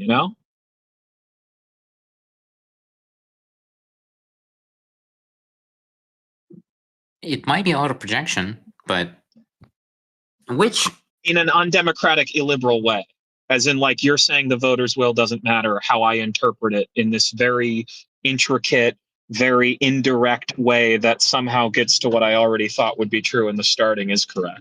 And I also got to say, liberals have maintained Bleep, bloop. I am a robot. Liberal societies, British Navy, right, and the Royal Navy at its height, and then liberal societies built the United States Navy. So I think if we're going to say like, this is an issue inherent to liberalism, I think Epic, your California internet is crapping out there, bro. You're roboting. California internet's the best in the world, although T-Mobile might not be. I used to think T-Mobile was fucking awesome. Like when I could buy like internet for like when I think I dropped $25 or something when I went to the States for 2 weeks and I got like 1 gig of internet or some shit, and I think that was actually just for a month, and they just let me do it. They just let me walk in and get a SIM card. I don't know if they do that anymore, but anyway, yeah. Well, I guess I don't know what I missed. I'll just try to repeat very briefly. Yes. Liberal societies built the Royal Navy at the height of the British Empire, and liberalism built the U.S. Navy. So I think if we're going to say, like, I know this isn't your argument, but if we're going to take an example where Britain and the U.S. can't build ships anymore, how does liberalism come into play? Britain and the U.S. have been liberal for 200 years plus and have built ships for most of that history. So I think and then if we actually look at the evidence, it seems that the voters just don't care about this anymore. And it seems like everything that voters are saying supports that. And it seems like voters are more hostile towards like big military budgets today than they ever have been. And I think you have to actually provide substantial evidence that we should blame liberalism and not shifts in voters' will. It's Mina's cat, everybody. Anyway, go ahead, guys. Yeah. Kitty. There might be a connection between liberalism and the state of voters today. Maybe. Like, do you think the U.S. was liberal in 1850? Yeah, broadly ish. Was it liberal in 1775? That one I'm not sure, because it's the year the founding war era started for independence. Yeah, I understand, but the founders, like the founding fathers, were. I don't know about the society itself at the time. Okay, so if America's been liberal for at least 100 years, why do all these like inherent things of liberalism only start manifesting in the last 20 years? Well, I live in a house that has stood for, without like doxing myself, because if I go with full details, you will be able to, has stood for a long time, and it has started to show cracks, literally, a relatively short time ago. Is it the case that the entire house was built properly, and it's just a random act of God that caused the cracks, or is it the inherent problems in the construction of the house that did that? Like, it's possible, right, that an issue can be built in and take a long time to. It's also possible that the radicalization in the U.S. that happened to start right when social media was invented is driven by social media. It's also possible that the rise of talk shows hosts in the 90s that started to lead into this kind of like populist conservatism on the right that started with the Tea Party is the problem. It's also possible that the neoliberal revolution exported a lot of jobs to China and destroyed a lot of homes in the Midwest, and the local economies there led to the radicalization and rural poverty that led to Trump. So I can literally paint you a million narratives. I'm just wondering why you're just assuming liberalism is the problem because you can paint a narrative. Well, do we have any evidence? There's obviously a difference between painting narratives and having evidence, but there's also a question as to what we include in evidence. Because I could say a liberal society that's truly good at dealing with these problems just wouldn't have these problems to begin with. Now, you could reasonably respond with these problems being contingent on the historical moment and or the specific personalities in a specific time, that kind of luck or lack thereof. I have an answer. So the answer is the paradox of tolerance. That's Well, no, I mean, I'm not trying to be like, I mean, there is an argument that one could make for the fact that if you have a society that essentially allows like as much free speech, which is of course, obviously a part of a liberal thing, like within a liberal democracy, and you let people like have this much freedom, then you're going to have social media, and suddenly the internet comes along, and now anybody can have like a fucking alternative media show where they have the news, and then suddenly people are just getting their news only from there, and they're being fed a bunch of shit that isn't true, and there's no like controlling for any of this unless you actually start tamping down on free speech, and that's like against the Constitution, and like, I mean, even the stuff that you're talking about, you might have to change the Constitution, like making it so corporations like free speech doesn't apply to them or whatever. Yeah, I'm just saying you could say that. I don't want to believe that, but yeah. Go on. I guess I'll say two things. First of all, the U.S. constitutional order is about to be 250 years old.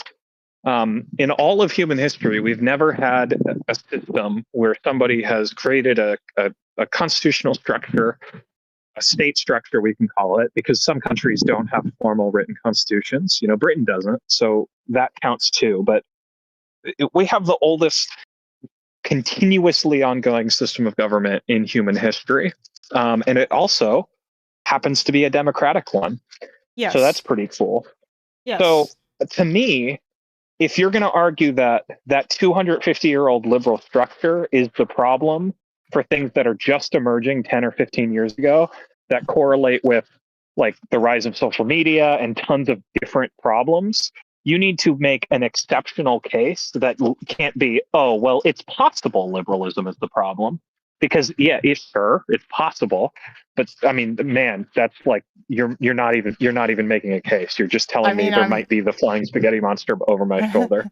I'm probably just gonna say that Donald Trump is like, I guess, showing the extent to which that is, because I mean, he has propagated conspiracy so much that it isn't like fucking hell. Maybe I'm wrong about this and maybe somebody will correct me, but I remember in 2009, I remember hearing about Alex Jones on the TV for the first time, and he was spoken about like he was a fringe figure, and now he is like, I don't want to say he's mainstream, but it seems like he kind of is. Like Donald Trump went on his show, and I think he's probably way more successful now than he was back when Obama was president, and nobody really, and he was kind of, I'm sure he had I believe Alex Jones was most influential in the late 90s. Was he? Definitely today. Oh, you're roboting again, but I think you're saying he was most influential, but he's influential today. I'm just saying. I said in my opinion, I think he was most influential in the late 90s and early 2000s, especially like right when he had done that Bohemian Grove video that really got him on a lot of people's radar. He was seen as like a more legitimate journalist back then. He was taken a lot more serious by institutions. There was less baggage with him. That's just my opinion. Okay, I mean, like I said, I might be wrong. I guess that I just kind of it feels like now that like conspiracy, like dumb conspiracy shit is way more mainstream than it used to be, especially when you have, like the president of the United States saying the election was rigged, and then Fox News falling all over themselves to repeat these lies so that they can retain his crazy base who are going to other places that are more willing to lie on his behalf. And then they get sued for it, and nobody cares, and they kind of just carry on as usual.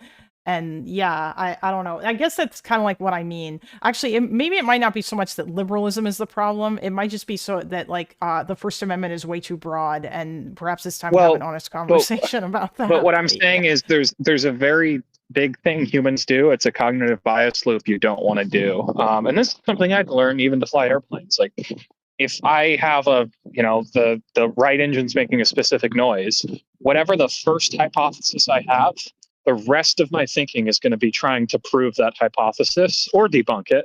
And I'm going to start collecting information that's going to skew my bias, my perspective, right? So you can start with the assumption that liberalism is the problem or the First Amendment is the problem. And then you can spend a ton of time researching that. But if you don't ask why you're starting there in the first place, you're actually setting yourself up to like bias yourself heavily, because there's there's a million other potential problems. We can That's have true. entirely different discussions about I could pick anything in society. I could say it's microplastics that are driving us all insane. Like, I can hypothesize literally anything. And I'm just saying, when you're going to point at the oldest system of unbroken democracy in human history and say that's the problem, I think it's incumbent upon you to have a good case. And I don't think it's possible is a good case. I think that's actually like a really bad case. I think that's the worst possible. That's fair. Case. I was steel manning at least clarify, a little bit there. T Sorry, hold on. minus 13 minutes. Yes. Yeah, I have it up on my screen. Also, really quick, because there was a second part to that I think is important. Okay, yeah, go ahead, you guys. I'm gonna go to the bathroom. Yeah. I'll be right back. But yeah, I just this conversation is now really interesting because now there's like other shit there. Like I'm not like 100% sold on that. I don't want to believe that because that gets into like a whole bunch of shit that I don't think that anybody really is gonna want to tackle. And like Octo just said in chat, that's why you need to police fake info. But this is the problem, Octo. Yeah. Who is it that decides that information is fake? And if it's the government, then there's going to be a whole slew of people who are going to say, well, I mean, we can't trust the government, and like defining what truth is becomes really difficult, and it's a fucking annoying to deal with. And yeah, I don't know. Well, yeah, if I can just say that second part, and then you guys have as much time as you need to talk, but okay, yeah, go ahead. I'll be right part back. to that is if we're I think a good example of this bias loop would be the British shipbuilding thing. You could start with the assumption that there's an issue with liberalism, and that's all fine. Let me just give you a better assumption to start with. And this is, in my opinion, there's a stronger case for this.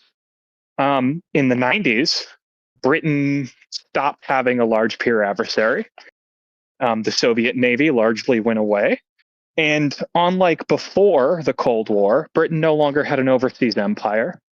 So Britain no longer had any really rival to really incentivize it to maintain a large navy. And it also didn't have overseas interests that it had economic interest in defending access to. It no longer needed hundreds of ships to protect trade lanes to its colonial empire because it no longer had a colonial empire. And now, with the end of the Cold War and with its Western European neighbors cutting down on the size of their militaries and passing larger and larger welfare states, the voter base in Britain saw these welfare states growing, saw military budgets shrinking, and looked at the situation and realized there's no need for this big navy, and they wanted similar policies in their own country. And I think that is 100,000 times more accurate to reality than saying it's a problem with liberalism, personally. This is coherent. Sure. The launch. Sorry, I keep deafening and undeafening.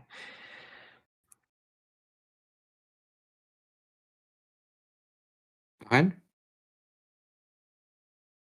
So are we looking forward to the launch? We are, but in the meantime, we're hanging out.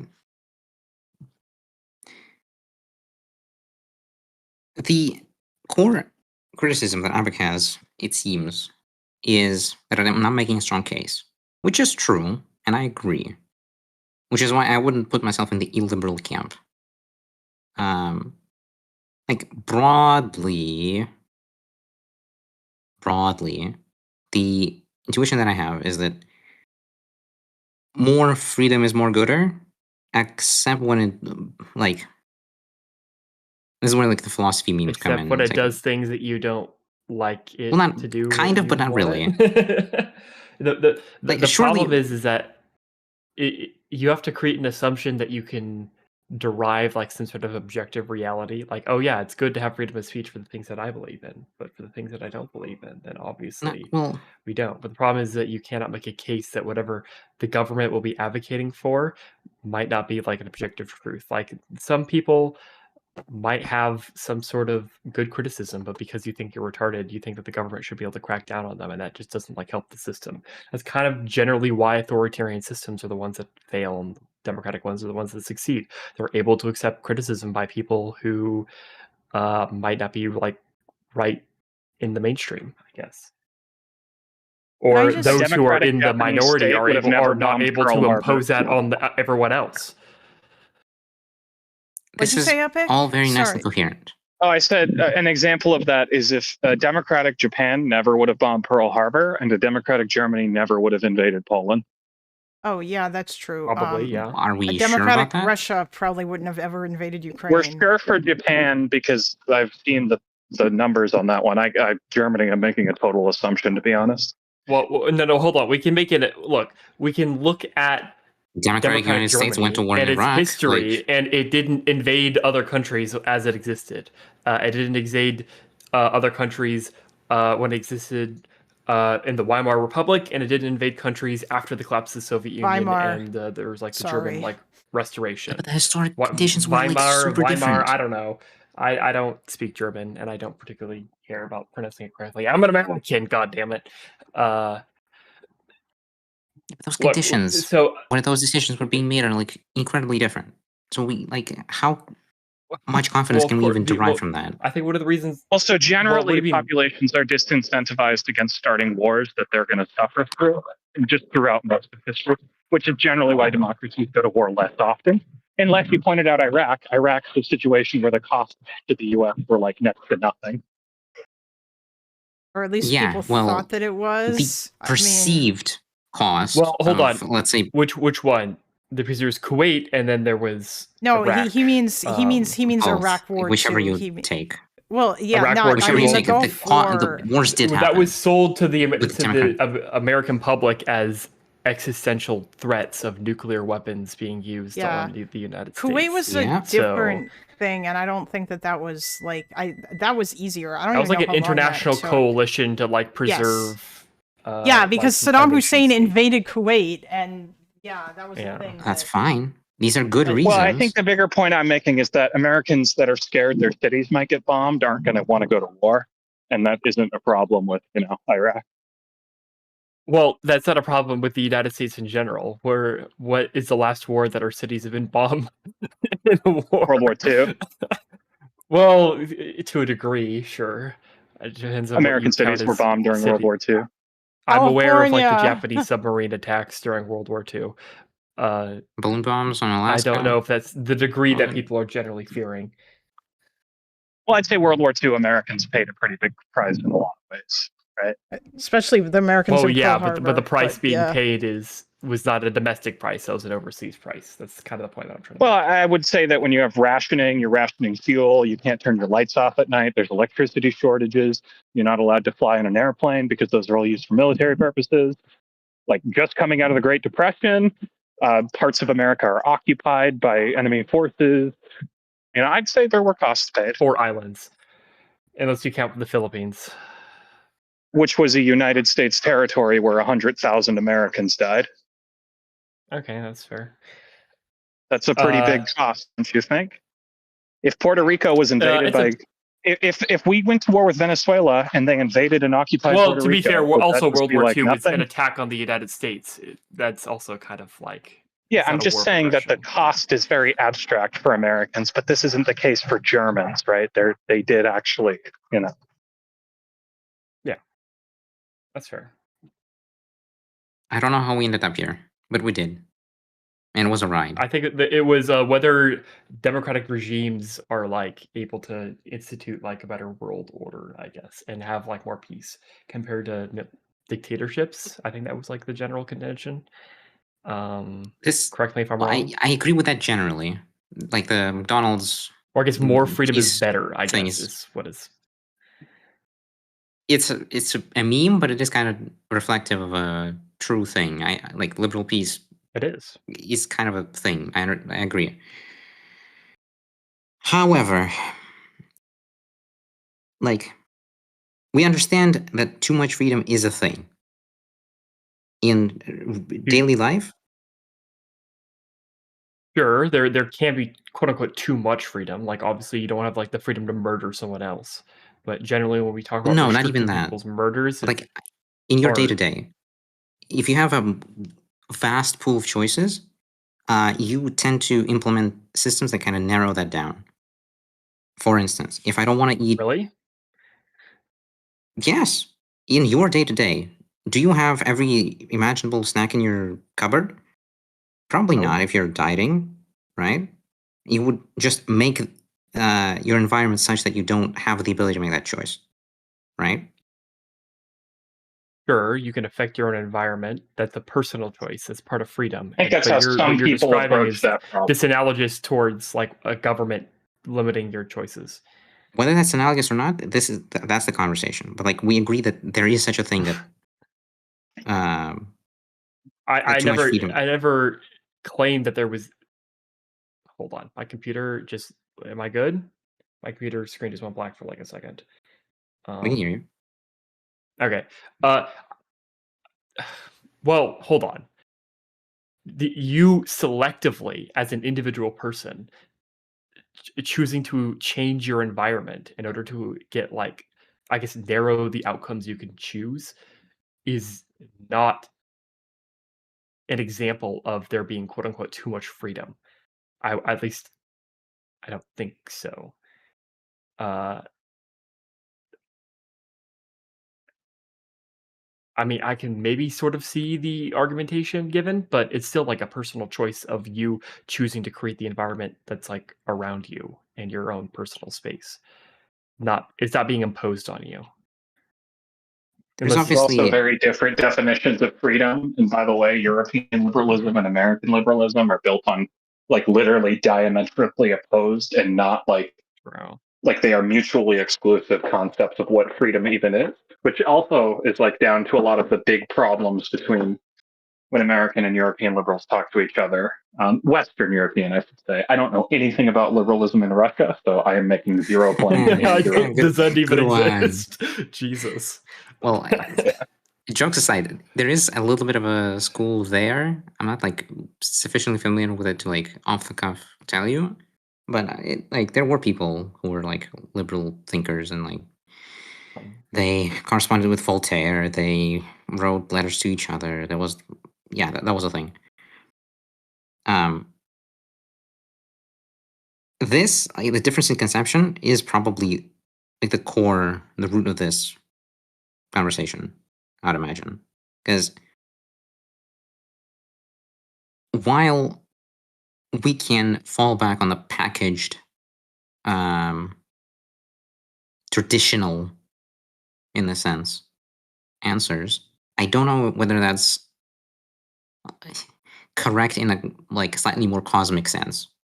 I.e., there might be What do you things that Europeans could borrow from American conception of liberalism, for example, or vice versa, or I don't know, Russian liberals from Americans, or whatever it might be, that aren't being reckoned with.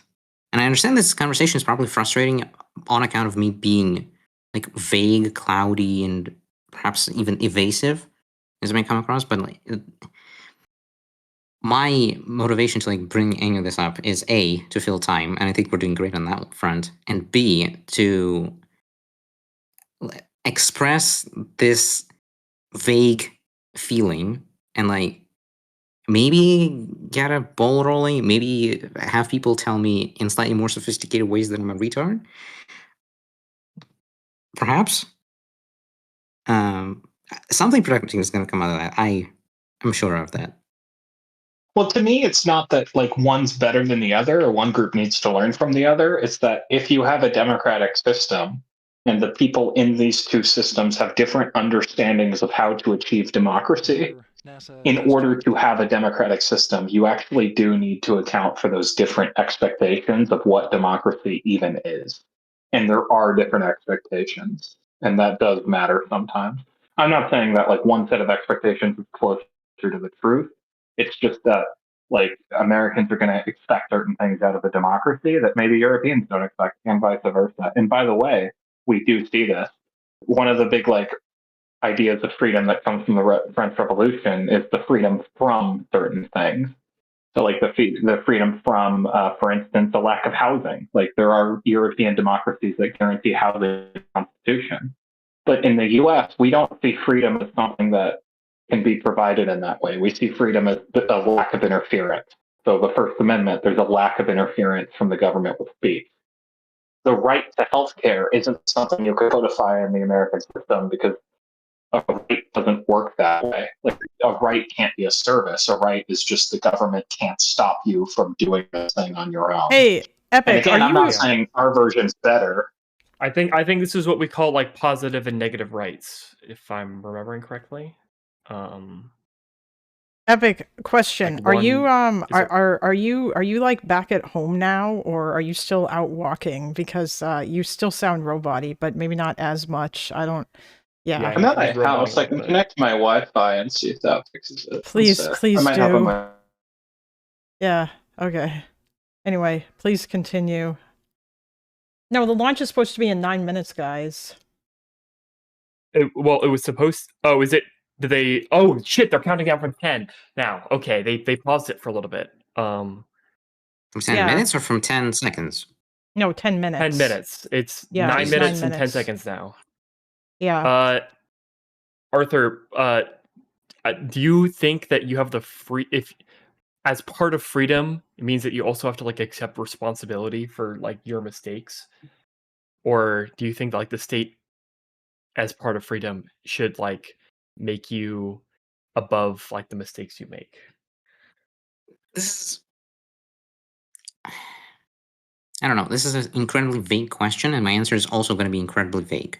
Like sometimes yes, sometimes no, obviously. Because, for example, the thing that we treat as a mistake sometimes, like I may have had a bunch of money from like inheritance, for example, or whatever it might be, and I may blow it, and I don't have any money now. Right? That's a mistake that I make. Sure. It's one thing that I don't get maybe as much benefit from the government as if I just didn't have a bunch of money in the first place. So, like, in this kind of final outcome of I don't have money and I don't have shit is something that I think the government should protect against. Now, the extent of that protection, that's debatable for Okay, obvious so reasons. what happens if my speech led to a negative consequence in society? I don't. We can maybe get into a specific, but we'll just say a undefined negative outcome to society. Do you think that the government should create a correction for that, or try to prevent something? If it's sufficiently bad, yes. Because for me, As that's a defined trivial how? yes. What do you mean? Like, we can philosophically define it somehow. In practice, it would What I mean- be put in statute and then judged by a court. Judged by so let's say that I, as part of like a liberal democracy, say that liberal democracy is bad. Do you think that that is harmful to society, to the point where that should be regulated by the state? To the point that it should be regulated, probably not, unless you're doing it like super maliciously, like say tenant media. Like you If want to, you're- like you think that liberal democracy should be replaced with like a dictatorship, for example, or an absolute monarchy. Like you're trying to destroy the system. Do you think that if you're liberal democracy should regulate itself to the point where it doesn't allow dissent of its own system? This is like, conceptually, right? I think academic debate should be. I was going to say off limits for this kind of stuff, but then like maybe there are some Let's say scientific it's not questions we shouldn't academic. Let's answer. say I go around and I use Sure, if you're a single I use person- rhetoric and not like substance in order to like convince people. If I can prove that in some way, then yes, I think that should be. Sorry, hold on. The question was about government, and I'm answering like, is it something that society shouldn't have? If like, you can probably glean from my saying that I'm thinking about it. So my objections would be like on practical grounds, because principally there are things that probably shouldn't exist in society, and it's just a question of how we arrive at that situation. Now, there are practical solutions that kind of violate core principles, and there are practical solutions that are just like poor at treating those not principles, values against one another, if that makes sense. And I So can accept can I just both of say those. that? Minutes. Sorry, I thought you were done. Please continue if I cut you off. It's fine. Did I It's not whatever. mute fast enough? I think Or... he was saying 4 minutes, but yeah, I've got it up on my. So one yeah, of the well, different since I'm streaming too, I'm like expectations- occasionally muting to go talk to my people. So. Oh, that's fine. That's fine. Just make sure you mute. Yeah. Oh, there are people here. Sorry. Yeah. One of the non-retarded Republicans are listening. So one of the well, actually, that's kind of an oxymoron. The less retarded Republicans. There we go. So thank you. Putting us in Okay, a I high like regard, you guys more. Look, I bet you your group probably likes my foreign policy more than my own party. Okay, so probably. Anyways, which for anyone listening is basically turn Moscow into a parking lot.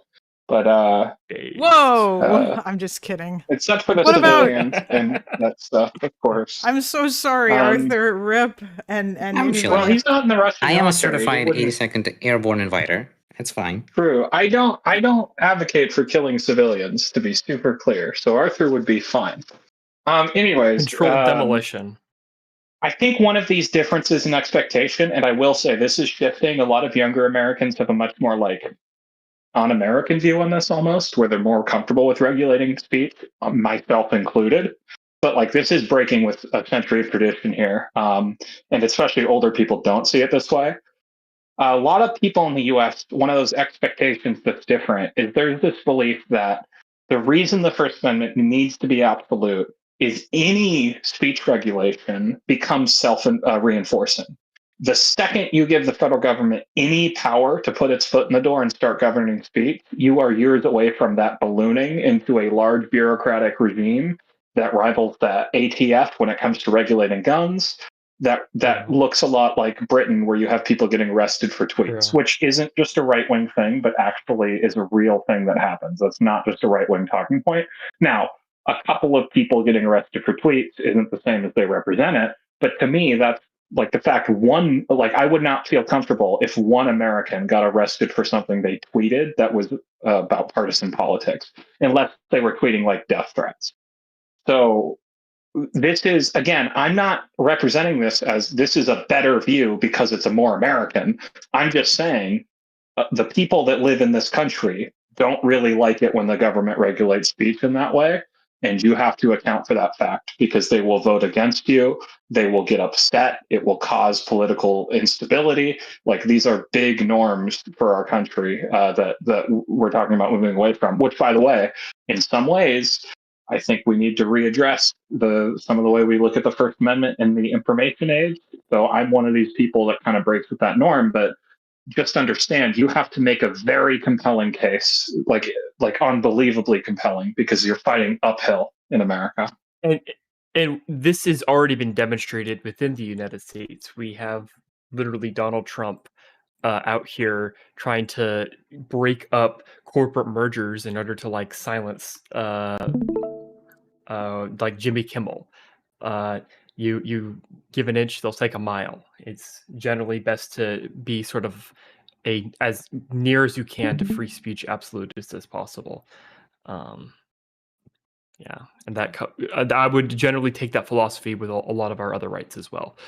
We are approaching the 1 minute mark, so let's go hold this conversation on pause for now, and let's go watch this launch of this rocket.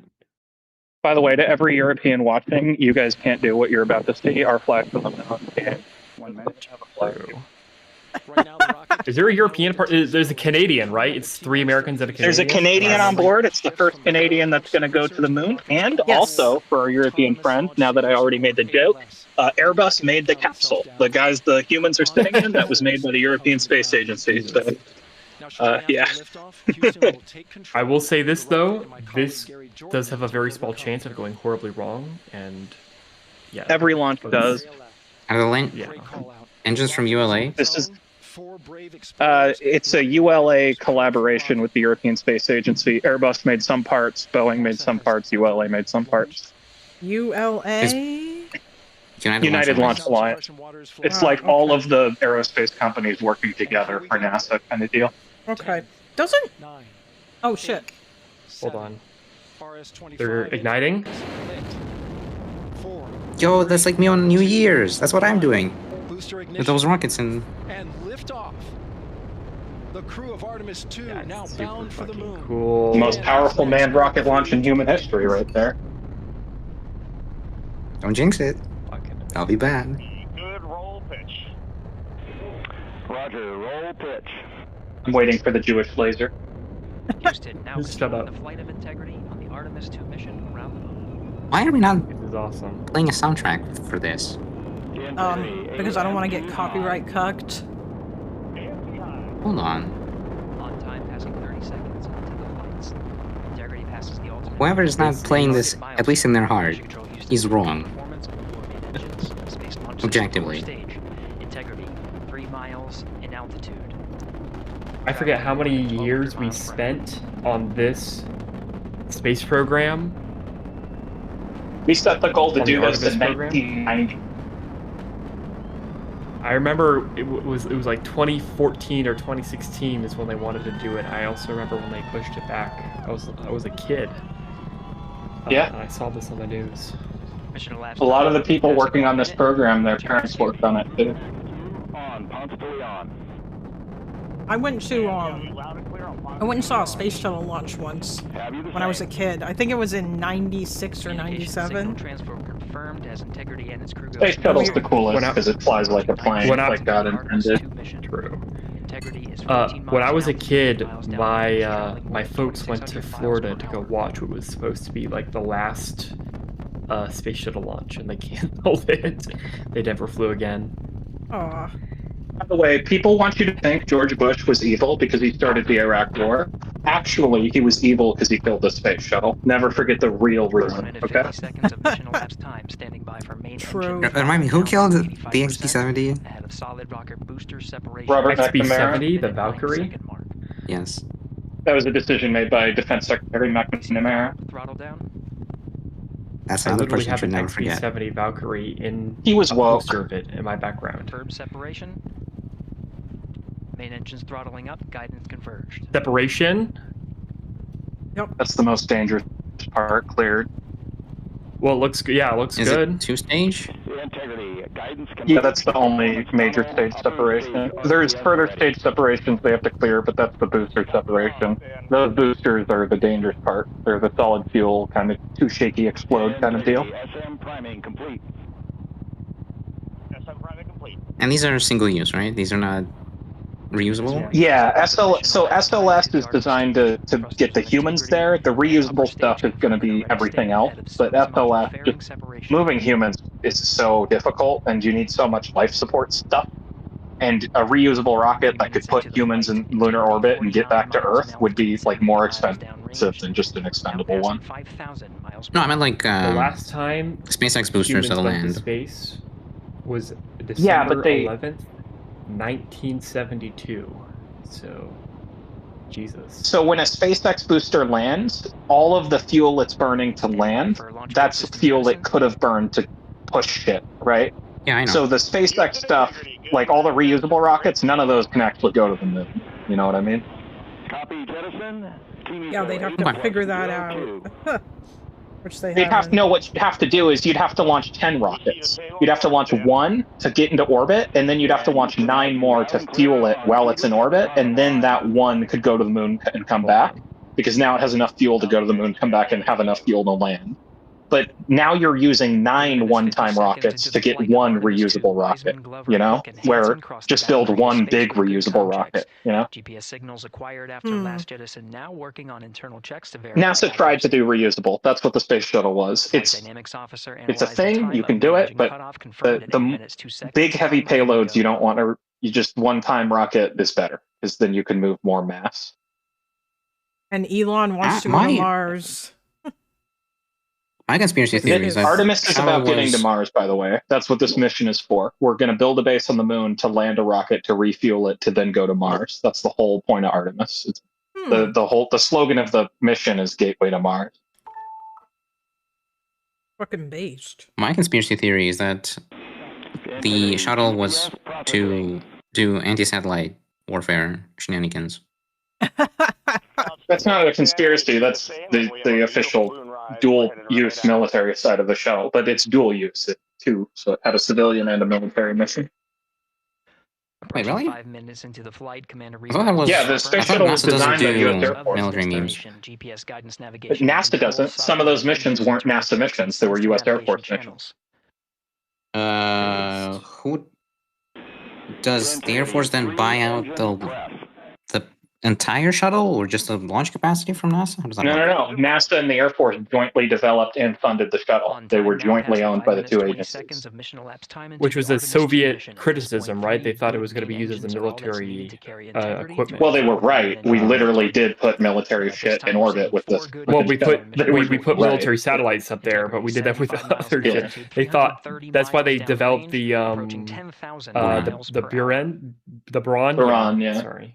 However, they pronounced it in proper Russian. Isn't that like or is it, I mean, weren't the Americans concerned the Soviets were going to do the same shit? I mean, wasn't that sort of part of what the space race became about, at least in some ways? Well, we started The space race was mostly about signaling to the American public that we weren't falling behind after the launch of Sputnik. That's really why the space race happened. It was mostly a thing Americans cared about. It was less of a thing the Russians cared. Not saying the Russians weren't trying to get to the moon first, but it was really, we set the goal, we were the ones that mostly cared, and we declared ourselves the winner. Integrity 78 Like, miles in altitude, 460 miles at least in in range. Russian culture, that's not true. But, okay. Okay, The Russian culture very much does care. that's me learning something new, because my understanding is the exact opposite, but that's an American perspective, not a. So you're going to know way more about Russian culture. Time shutdown plan is as expected. Now, I can see the American argument in that the Soviets weren't taking it like super seriously. Like, I know Khrushchev didn't. Like, my understanding is that it was really like Kennedy came out and he said, we're going to get to the moon in this decade. And my understanding is the Soviet Politburo was like, why are they even trying to do it so fast? My understanding. The way that I understand the Soviet response, correct me if I'm wrong here, Arthur, or with the Soviet space program, is that they were just trying to get shit done to get like the first without being like they just wanted to do it instead of doing it right, if that makes any sense. So I know from a technical side that's true, but my understanding is when Kennedy set the goal for America to beat the Soviets to the moon, the political leadership of the Soviet Union was like, I didn't know we were racing to the moon, is my understanding. But again, Arthur would know way more Russian history than me. That's like my very... Okay. If you haven't heard it, I'll assume I might be wrong, because I'm assuming that's something you guys... I mean, you guys do like Russian history in school and stuff, so I figure you'd know way more about that than me. Engine cutoff of the space launch system core stage. Well, I wouldn't expect this to be taught in Russian standard history, like it's not taught in standard U.S. history, but...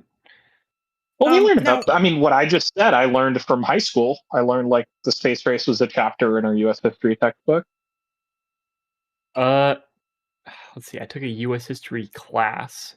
I think I don't even know if we got past...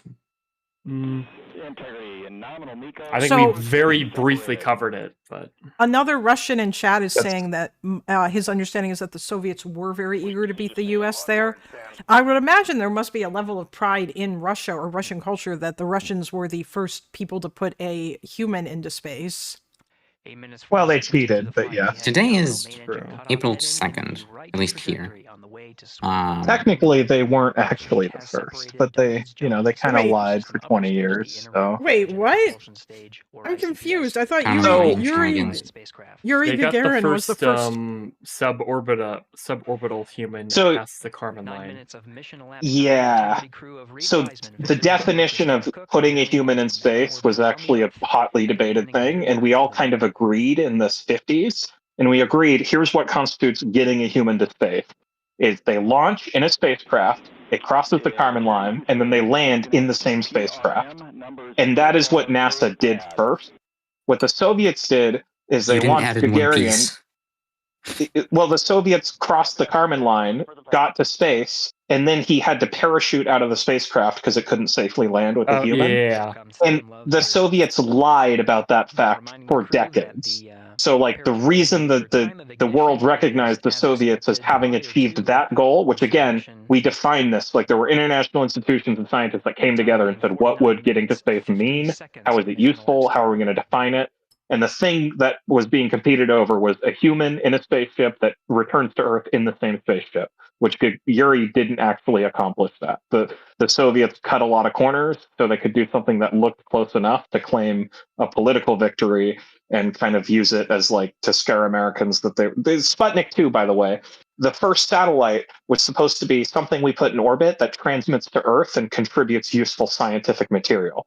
The Soviets did put the first thing in orbit that does meet some definition of a satellite, but its battery died in a few days, and all it ever transmitted was a radio signal that just allowed people to confirm it was real. It was purely done for political propaganda, and the first American satellite was a scientific instrument that helped actually solve problems with our understanding of the upper atmosphere that hadn't been solved yet. So, yeah, I think the Soviets originally had like a more comprehensive scientific thing, but they wanted to beat us because I think they knew that they wanted to get political clout. So yeah.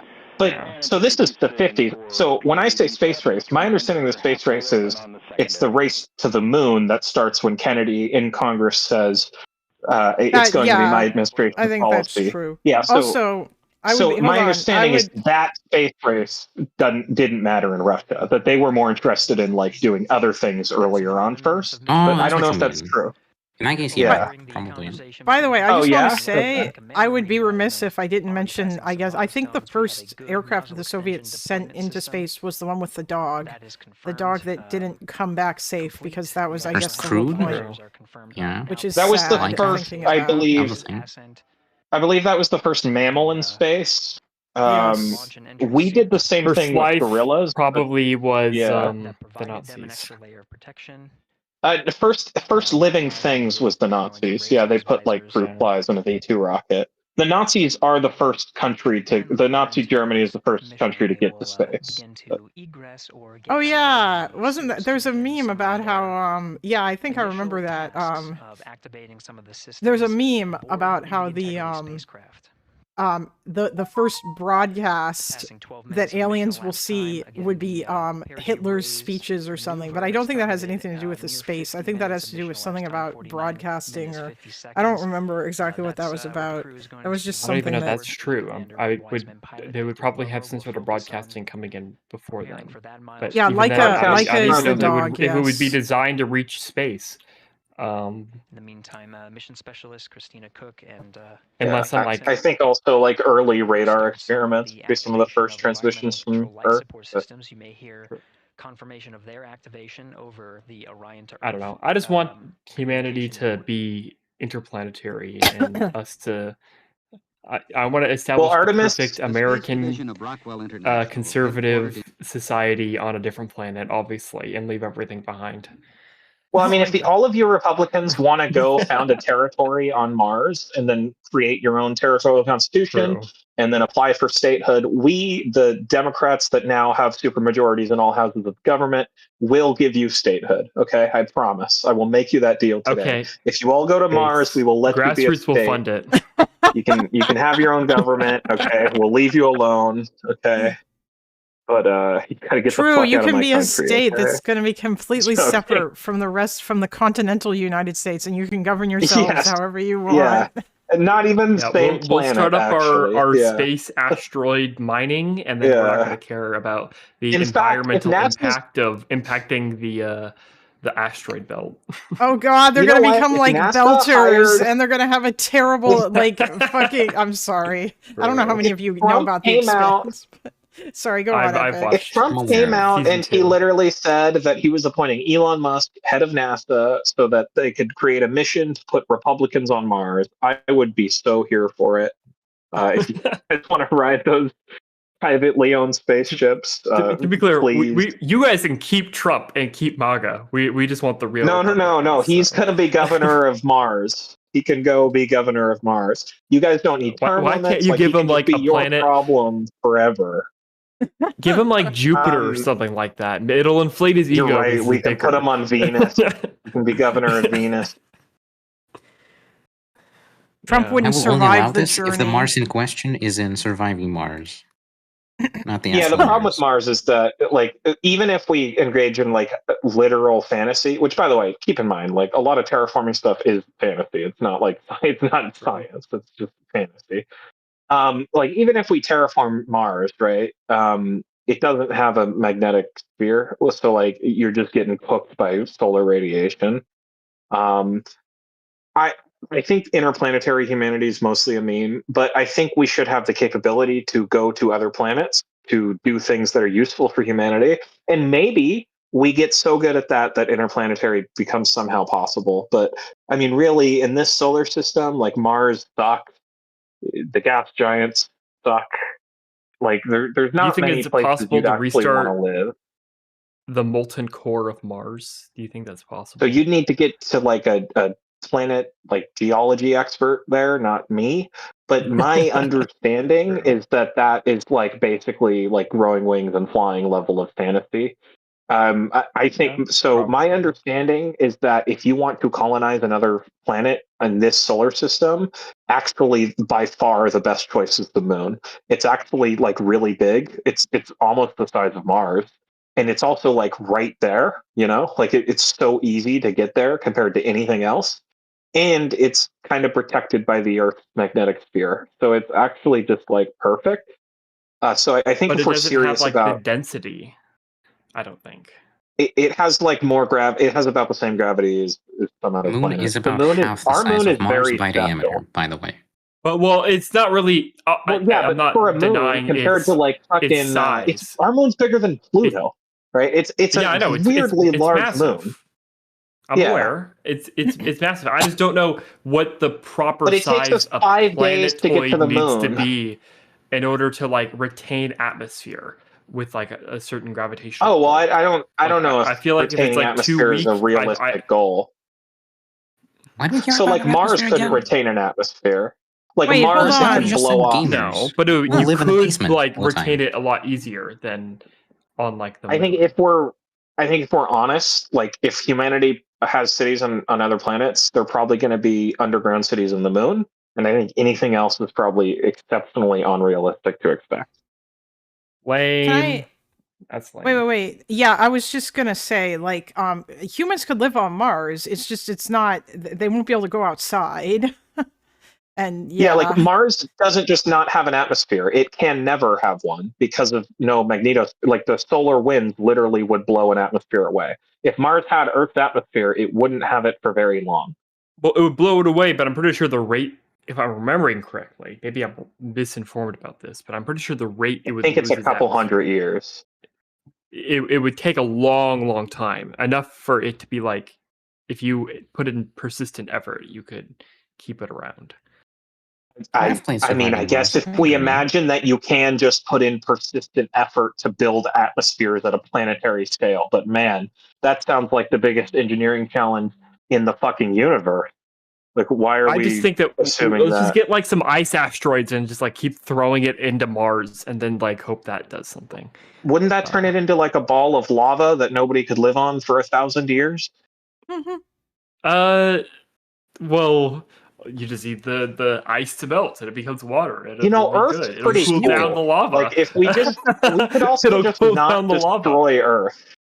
Like, we could True. just not destroy the planet we have that's, like, I think twice the size of Mars? Significantly Well, you know, larger. the asteroids don't need to be that big. They just have to be big enough that just to have a lot of ice. You don't need to fucking. Well, look, nuke I'm Mars all with for going to asteroids space. Look, with, we like, should be able orbital strikes. We should be able to put people on Mars and get them back, and we should do all that. I'm just saying, like, why would you want to live on Mars? You could live on Earth. It's so much nicer here. And you could make habitats on Earth, and it would be a lot easier to do that than on Mars. Yeah. Like, if we live anywhere, I think it'll probably be the moon, and the people who live there will probably be tantamount to the colonists that live around, like, Royal Navy refueling hubs. Like, I think maybe there's a city on the moon, but it's a gas station for ships going to Mars, and maybe the ships going to Mars are just, like, doing science. Which, by the way, this why is would the we plan go for to Artemis. Mars? Like, the reason why we talk about going to Mars is just because it's like an achievement.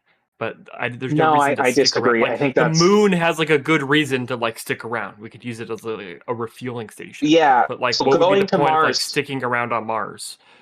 So look at Artemis. Why we are going to the moon? The Artemis isn't just Artemis is not this mission today. Artemis is a 15-year plan for NASA, and the whole point is they're going to the moon to set up infrastructure to build a permanent moon base. That's what the next mission is. This mission, they're testing the spacecraft. They're going to orbit the moon and fly home. The next mission, they're going to land on the moon and they're going to set up a base. And that base is eventually going to be permanently inhabited by scientists who are going to set up the infrastructure to extract fuel from the moon. I think it's helium-3 they want to use or something like that. And you're going to be able to land a rocket on the moon that can refuel and then launch from the moon with much less gravity to fight against and no atmosphere to put drag, that can then go to Mars much more cost-effective, much more efficiently, much more cheaply. And the idea is there's a bunch of stuff we could learn about Mars that could maybe help us understand not only our own world, but there's also a lot of other like experiments they want to do with people on Mars. And just like Apollo, where we went there for like 10 years to learn everything we can, we want to do that with Mars, and it's actually possible now. And if we do everything right, Well, we yeah. What I mean might is do like that in our there was. lifetime. I don't disagree that there's like studying that could be done on Mars, maybe some long-term studying, but they will never. Yeah, that's useful. We should do it. I think it will be more useful, at least to the entire world, would probably be using the moon as a way station for asteroid mining, probably, because Well, there don't you is think a NASA setting up the unbelievable infrastructure amount of here? natural resources in the asteroid belt Yeah. that are just So waiting to NASA's be mission, harvested. NASA's mandate, why it exists and why Congress funds it, is to promote dual use of space. It's to pioneer military relevant and civil relevant technology to enhance the national defense and to enhance our prosperity, right? And NASA going to Mars also will leave the infrastructure for SpaceX to go mine asteroids and for private companies to do that on their own. I don't know if it's in the US's interest for NASA to become a commercial mining operation. I would rather they keep paving the way. And then if SpaceX wants to use the gas station NASA built to go mine asteroids, they can do that. Or anybody else. Ideally, anybody else, by the way. Do you not think that like it could be like a NASA contract to go bring back an asteroid and then they sell it to, you know, whoever will be the breakers, I guess, the mining companies in orbit? Do you think that would be possible? Like, I don't think Maybe NASA is not maybe just to like the pioneer. I think they have like, well, because you need so much capital to get involved in space. I think wait, you're a they're Republican. probably You could be should like instrumental private into that. markets. I do like private markets, Aren't you? true, but even I I can should be understand that arguing like what you're like I arguing. can even understand like I love SpaceX. I love Wait, hold on. what's that other company? Who's The the one that's started Democrat by here? Bezos. Origin. Kepler. I No, love but wait, SpaceX. look, hold on. I get what you're love saying, but all the hold on. private Rocket Lab. I love all these companies, get but it. I can Okay. Wait, recognize that the capital I needed in get order your to do this question. is like in the billions and billions of dollars. The only way Yes, you're going to I be able to do that is understand. like through government contracts. Yeah. Yeah, but to answer is that's so like I was gonna say, but also with what you just said, yeah, so maybe it's not profitable at first, so NASA has to do it, but eventually it's profitable, and then NASA should go do other things that aren't profitable and figure out how to make them profitable. Sure. That's the whole point of NASA. I agree with that. Right? Okay, cool. Because like NASA used I to just put don't think satellites it's like in orbit, it, but they I don't think it'll they just made be it like so the cheap that pioneer now. though. I think NASA But is no, going to but have that's to be what it like the is. jump starter. But no, that jump starter is these are the synonyms, right? Because if NASA is No, the first I think one to it's bring an different. asteroid back, wait, hold on. If NASA's the first one to bring an asteroid back, they're pioneers in asteroid mining. But then eventually it's going to get easier to do as more engineering solutions come out. It's going to get cheaper. You're not going to need as much money to do it. This is how satellite launch works. In the 60s, only NASA was putting satellites in orbit. But now it's mostly SpaceX and Blue Origin and private companies. And NASA isn't really interested in putting satellites in orbit. That's easy. That's private companies do this now. NASA is trying to get to fucking Mars, right? This has always been the point of NASA. Sure. But do you think that like it already requires the richest people on our planet in order to create these companies, and only one has really been very successful. I disagree. Blue To Origin's very create successful these, like, too. They rocket have super heavy rockets.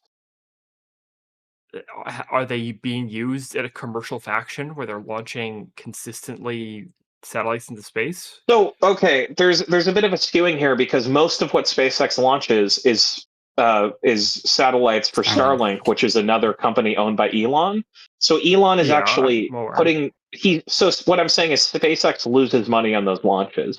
So it's true that like Blue Origin doesn't have the same launch capacity because they're not losing money on a ton of launches for Starlink. But Blue Origin puts national security satellites into orbit for the Air Force now. They're actually a contractor. They've pushed out like the Air Force doesn't even launch its own shit anymore because Blue Origin can do it so much cheaper. And Blue Origin's part of Artemis. The next Artemis mission is going to involve a Blue Origin rocket. So I'd say Blue Origin definitely matters. I mean, I agree SpaceX is the titan. Well, what I mean is there are other companies. it already requires a massive amount of capital by the richest people on our planet just to do orbital satellite, to create an orbital launch company, to create a rocket company. I feel like the capital required in order to create a asteroid belt mining company, which is what we're describing here, is going to be so vast. I don't know if like all of the billionaires in the world like combined their money, or maybe they could if they combined it all together. But I don't know if there would be any single individual that would be able to solely fund that, or if there would ever be like a single individual that could raise the capital privately to be able to fund something like that. So we're talking about an infrastructure issue. So like one of the things the Space Force is working on is autonomous gas stations in low Earth orbit. So like that, and this is going to be a thing in the next decade. The Space Force wants these in orbit by 2035. They're going to have basically, some of them are going to be Space Force operated. Some of them are going to be private companies. And the private companies are going to be more for NASA, and the Space Force stuff is more for the Space Force. But we're talking about autonomous, like remotely piloted gas stations in orbit of Earth. And when you start having this infrastructure out there, all of a sudden doing everything in space becomes so much cheaper because you don't need a rocket to crash into the Pacific Ocean every time you want to go past low Earth orbit. Now you can launch a reusable rocket, which can go into low Earth orbit, refuel, and then go somewhere else. And I agree with you right now, which is why NASA needs to be the pioneer. But I'm saying eventually we're going to get to a point where, just like today, 90% of satellites are launched by private companies. We're probably going to get to a point in maybe hundreds of years where for every NASA asteroid you're capturing to exploit, you have a private company doing 10 times the mass. Hold on. I think we might be talking past to each other. Guys. I think we agree with each other. Guys, I'm sorry. I'm gonna have to ask you to wrap it up. Although, actually, if you guys want to continue this conversation, you could. Just because I'm gonna end soon. Actually, if you guys want to keep talking, I was only being briefly live just to watch the Artemis thing. I'm gonna be ending my live stream too. So, yeah. Okay. Wait. Hold on. Also, listen, debate war. I'm sorry, but yeah, we're gonna whine about Trump because he's a fucking disaster for the country. If you don't like it, you can go somewhere else. You don't need to whinge in my chat about how there's so much hatred in this community, okay? You're just like, I don't want to have an argument with you on stream about it because you're a fucking annoying person to argue with, and you're basically just gonna do the whole, oh yeah, well I never said that, or oh my god, why you yeah, fuck you. No, I'm not doing that. Who's this? You're the one who was responding to what people were saying because you're whining about the fact that people hate Donald Trump. We mentioned Trump in the context of this conversation, and you for some reason got mad about it. You don't like Trump either, I thought. Yeah, I did mention Trump. I don't fucking straight to stream. This clip. You know what? Yeah, actually, you're right. True. This is how Honestly, I feel. the problem with debate board isn't that they're retarded. It's just that they're kind of insufferable. They don't really make an attempt to understand what anyone else is saying. Everything's a straw man. And then anytime you try to criticize their thoughts, they Like there was a time Kalinda said debate boards were Republican, and he lost his mind, like calling me a Republican to color. It's like, no, actually, I don't even hate Republic. The fact you'd assume like we think every Republican's a subhuman says a lot, but There's a yeah, I don't Republican know. in this call It's right just, now. yeah. Yeah. North is Republican. Yeah, some of my best friends are Republicans. And there's also a woman. Yeah. Doesn't mean we're. There's Never mind. there's a bit of a victim complex, and it's kind of weird, to be honest. Well, I'm not surprised, but yeah, okay. No, this clip is for you, Debate Boar. Look, you fat fuck Trump, if you listen to this, you listen good, because what I'm getting ready to say is what a lot of people in this country speak for, who I speak for. And I speak for a lot of fucking people. You hear me, you fat asshole? This is what we believe. You're right. I got Trump derangement syndrome. I hate the motherfucker. And you know what? I don't want to get rid of it. I don't want to get better. I want to get worse. I want to hate him more. I pray to God in heaven, God reign the righteous reign of Trump derangement syndrome. Pray for me, Lord. I'm your vessel on this earth. Pray for the people that listen to this. We want more. We want to hate the son of a bitch so much that we can't see straight. Christ. Look, you fat fuck Trump, if you listen. I want to make parts of this into a dono sound because it's so fucking good. That guy's got a funny vibe about him. Yeah, that's yeah. I haven't seen James Carville in a long time, and of course, in my memory, a much younger version is seared into him because I remember watching him on CNN defending Hillary Clinton against Barack Obama during the 2008 primary. But yeah, that's like yeah. Fun times all around. Anyway, look, who's this Boar guy? Tell him, look, you can join my Discord. You can go. You can contact the people of my community. We can de-radicalize you. We can make you a real Republican. Okay? Well, he's not. Hold on. I'm going to be door dashing after this. If you want to have a discussion, we can. We can talk. I mean, hold on. He's not. I mean, I don't know. I guess. Yeah. Obviously, there are some things in which I don't think he's reasonable on. Like, he's going to get triggered in the chat right now when I say this, but I feel like he's, at the very least, I guess I'll be charitable here and say he has anti-vaxxer tendencies because he talks about like vaccine injuries and shit for the COVID vaccine, and also he's like got this weird problem with like transgenderism in schools and shit. Because I remember I used to argue with him about that back in the day. But no, he's not a Trump supporter. He is not. I don't think he never voted for Trump. Which is base, you know. Yeah, I think politically he's pretty normal. I think he's about in line with like 40% of the fucking country, at least, to be honest. Especially the trans and school thing. That's more like 80% of the country. But regardless of whether or not we think it's good personally, just as a matter of fact, I just like there's really big, just weird communication styles. Like very. I honestly, I think he just does it to make people mad. Like, honestly, and then he can ramble on about how they're all projecting or some shit. I don't know, or at least that's kind of like the overall impression that I get. But obviously, you know, like, although I think a lot there of are two streams with 4 people in them each talking about a guy in Discord. Wait, what? Bro. Wait, what are you talking I'm about? describing the situation. You have your stream going. North has his stream, and we're talking about a guy who like rage baits in one Discord. Yeah. Why? I don't, because I was just addressing him in the chat, and I just thought it was. He's actually a longtime member of like the Twitch Bowl community. He used to be in Sonsel's chat a whole lot, and yeah, like, but I don't even know if anyone knows who Sonsel is because he never really got that big. Explains so much. Yes. If you've been in the brain rot this long, I apologize, Debate Boar. I understand everything now. I would hate everybody just as much as you do. I've only been in this nonsense for like 2 years. I hate all of you people. Debate Boar, it makes so much sense now. I understand. It doesn't, though. Who doesn't have a problem with teachers trying to impose their weird gender ideology on kids? Just asking. Yeah, I like even the fact that he frames it that way. I just whatever. And by the way, his entire impression of this comes from videos that were posted on Libs of TikTok, I imagine, because like it's just well, not. Yeah, I've also He also goes down the list of like weird talking points about Newsom, like that failed on housing. Okay, great when you say you have no fucking idea what you're talking about, but yeah, whatever. Yeah, like I'm sorry. I don't think that teaching kids that like being trans isn't weird or abnormal or that like being gay is okay is like a terrible bad thing. But although debate board, I recall you triggering Sonsel many years ago in his chat about the fact that he disagreed with you on the notion that sex education actually probably should be taught to really young kids so that they have like the words necessary to be able to go and tell an adult if somebody touches them in a way that they shouldn't.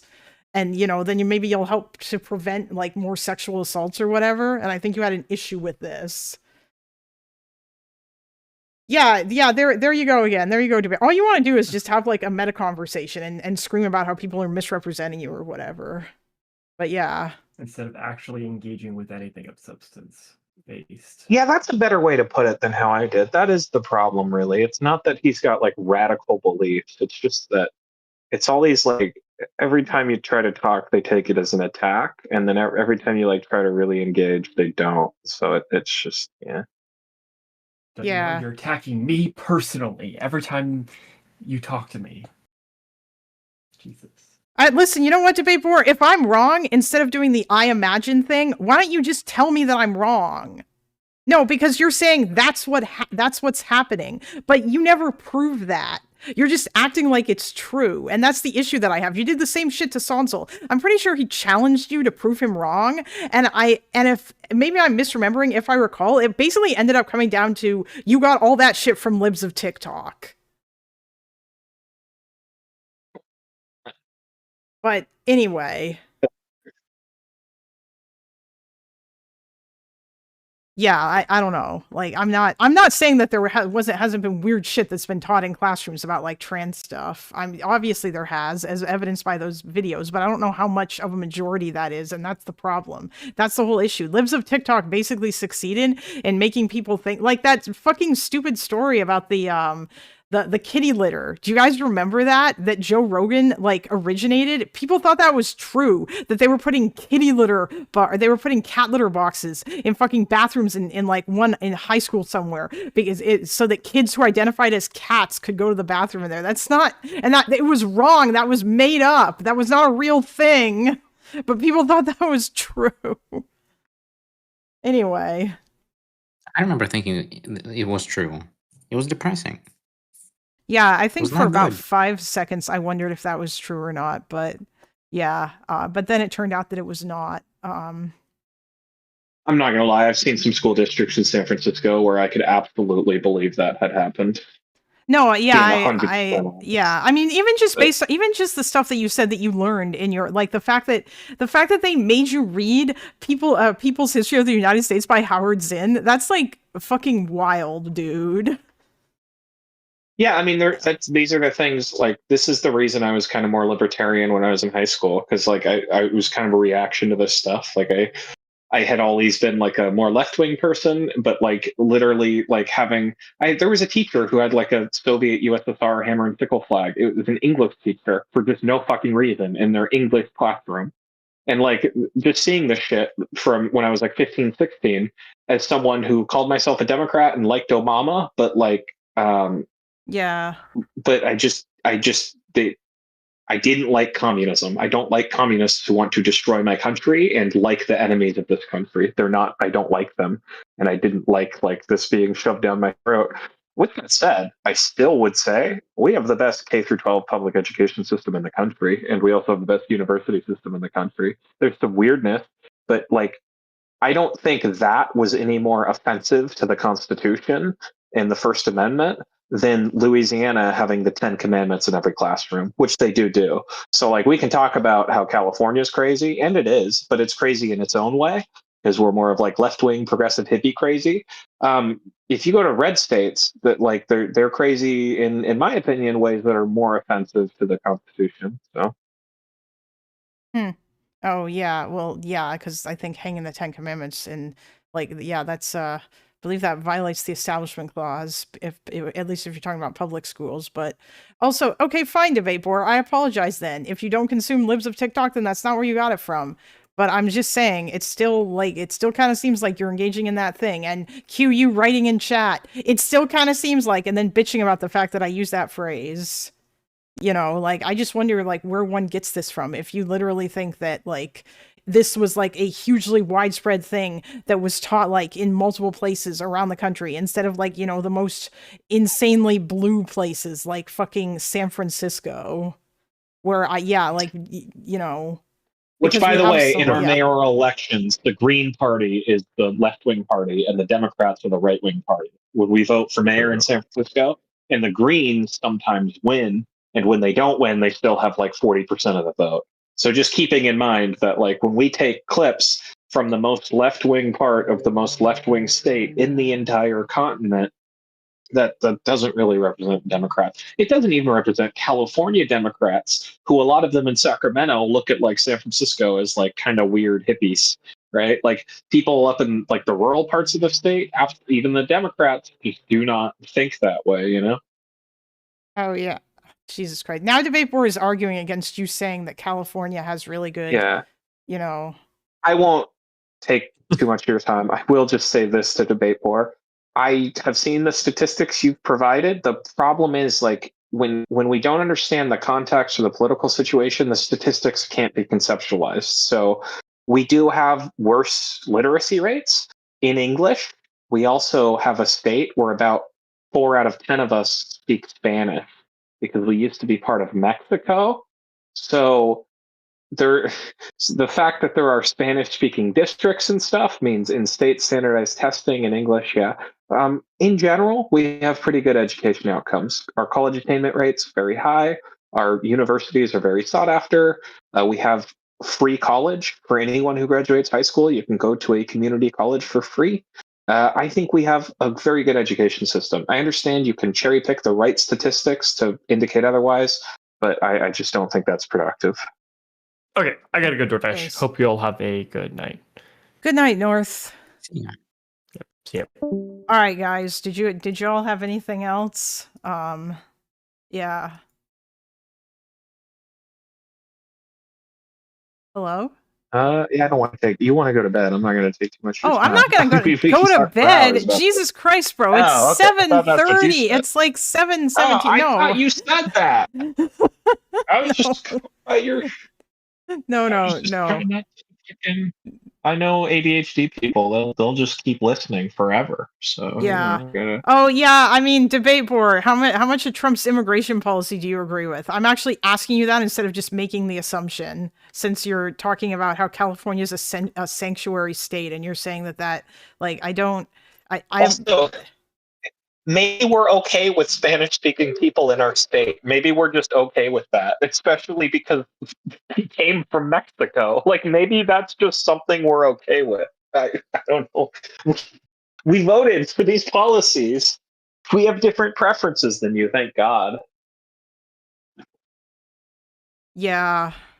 Like, listen, Debate Board, I'd ask live you in to a come in federal here, republic. but I don't think that would work out very well. So, yeah, that's true. California gets to do what it wants. California's gonna California. That's the whole point. If you don't like you want to have California's, not sanctuary state.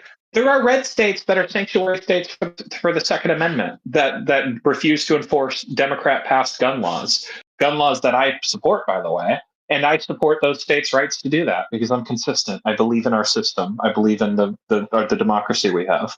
So if you don't believe in that, you're un-American, and that's bad.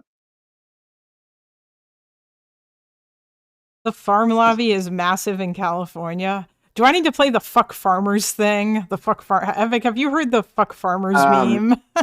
Yeah, but it's not. It's a whole different thing here because the farm lobby here is the farmers union, and the farmers here are like mostly Mexican. It's a whole different political situation than like your average rural Christian farmer demographic. It's way different. In fact, a lot of these guys are socialists. The farm union historically has been a pro-labor movement, so it's way different than like the how you're thinking about it when you hear the farmers. It's like hugely different. Yeah. Also, Arthur, do you have the almost fuck like farmers politics meme? matter?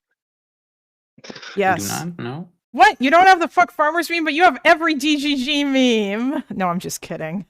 Also, Project Pat is right. It is mostly a water rights thing, which, by the way, I have said this so many times, I literally can't. We have had wars in this state fought between cities over water. We have had cities annex each other over water supplies. Water is the defining political problem in California for 200. Yeah. I'm at my kid's place, but you guys have been in my ear all day, and I appreciate it. Thank you. Oh, well, you're welcome, Foul Runner. I don't know if you guys even want to keep going. I feel like, Arthur, why are you still what? Isn't it like... What is it, 2:30? like... Yeah. 2:20? Okay. Yeah, it's 2:20 Because a.m. I'm one Project of those Pat, ADHD people. water is an at least issue in the internet there. sense. Project Pat, water is an issue there because it is an issue here. Like the reason you guys have water issues is because we're taking all your water. Oh, no. If you live anywhere in the Southwest, the reason water is getting more difficult is because we are taking it all. Which, by the way, part of why we have a Senate. But I was just going to say, why the fuck can't you guys desalinate your water? But I think you said last time that was expensive, so that's why you don't do it. we are, but I don't think people understand the scale of the problem. The Colorado River is the river that supplies water for like 8 different states, right? So, California, New Mexico, Arizona, Colorado, Nevada, all of these places get their water from the Colorado River. And climate change means the Colorado River is drying up. And it's drying up at the same point in time that California has a population of 40 million people living mostly in the South, in LA and San Diego, which happen to be in the hottest, driest desert in the world, right? So, and all of their water comes from the Colorado River. And not only that, those 40 million people in California, they're at the end of the Colorado River. So when they need that water, what they have to do is basically demand that people upstream use less in order for it to get to us, right? So this is a problem. It's a huge problem. And like Israel can desalinate, but Israel is like 8 million people, I think. We're like 40 million. The scale of this problem is not like we don't have deserts this populated. I don't think anywhere else in the world. Yeah. Why are you growing almonds over there? Oh my god, I hate the online Reddit memes. No offense. We grow almonds in Northern California where I live, which isn't a desert and doesn't get its water from the Colorado River. It's a big state. Yeah. Okay. If you will indulge my Reddit memes, because this is Yeah. like a point of curiosity. I'm not like asserting Trust me, anything we would have strongly. banned. We're so left wing. We would have banned we would have banned almond farming 50 years ago if that was a real issue. It's just not. Do you guys want to hold on before you continue, Arthur? Are you guys interested in like letting more people into this convo and maybe moving to general? And I'm just gonna keep playing video games or something, or do either of you have to go Yeah, soon? it's your stream. Yeah. I mean, Okay. yeah, it's your stream. You don't have to I ask will permission. You drop out could at some literally point. just move us and tell us to go fuck ourselves. No. I'm gonna keep streaming. It's just that, yeah, I just might move to general so other people can come in here and participate. And if it starts to get too chaotic, Okay. then I will. Yeah. Okay. You know what? Okay. Yeah, let's do that. I'm gonna.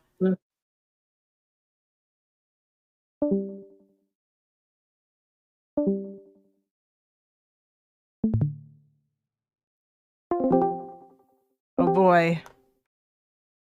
Wait, Octo, we're still streaming. I'm still live. Are you sure you want to be? I mean, there's like 24 people here. I don't know if it matters. Hold on. So what were you saying, Arthur? I was just saying yappers. No, Oh, yeah. before that you were going to ask that. about the Reddit memes. Actually, you know what? I am going to end stream now. If you guys want to come hang out, you can join my Discord because I want to play video games and I don't feel like switching to the laptop back for streaming or whatever. Yeah. Who is the youngest person in chat? You need to tell us why this night is different from every other night. What? What do you mean the youngest person? Oh no, Octo's Russian and I just wasn't sure if he wanted to come on stream or whatever, but Yeah, if you guys, oh, it's a Passover thing. If you guys are interested in chatting, you can join my Discord. There is a link in the description if you guys aren't in there or whatever. If y'all want to chat or what have you, because yeah, I think I am actually going to end, just so that people like Octo can participate, and also because that I want to play video games and I'm not going to be able to do it on stream because I don't feel like switching back to the laptop because fuck that shit. Yeah. Okay. I'm going to do that. Thank you all for stopping by. I'm going to be completely honest. I don't know if I'm going to be live tomorrow because that I've only done very little research today. And I really, there's some stuff that I really want to read about. So I might actually just spend the day doing that tomorrow. And then obviously I'll be back on Tuesday or on Friday rather. Like probably, you know, afternoon-ish or something. I don't actually know when, but yeah. Anyway, have a good one, guys. Bye!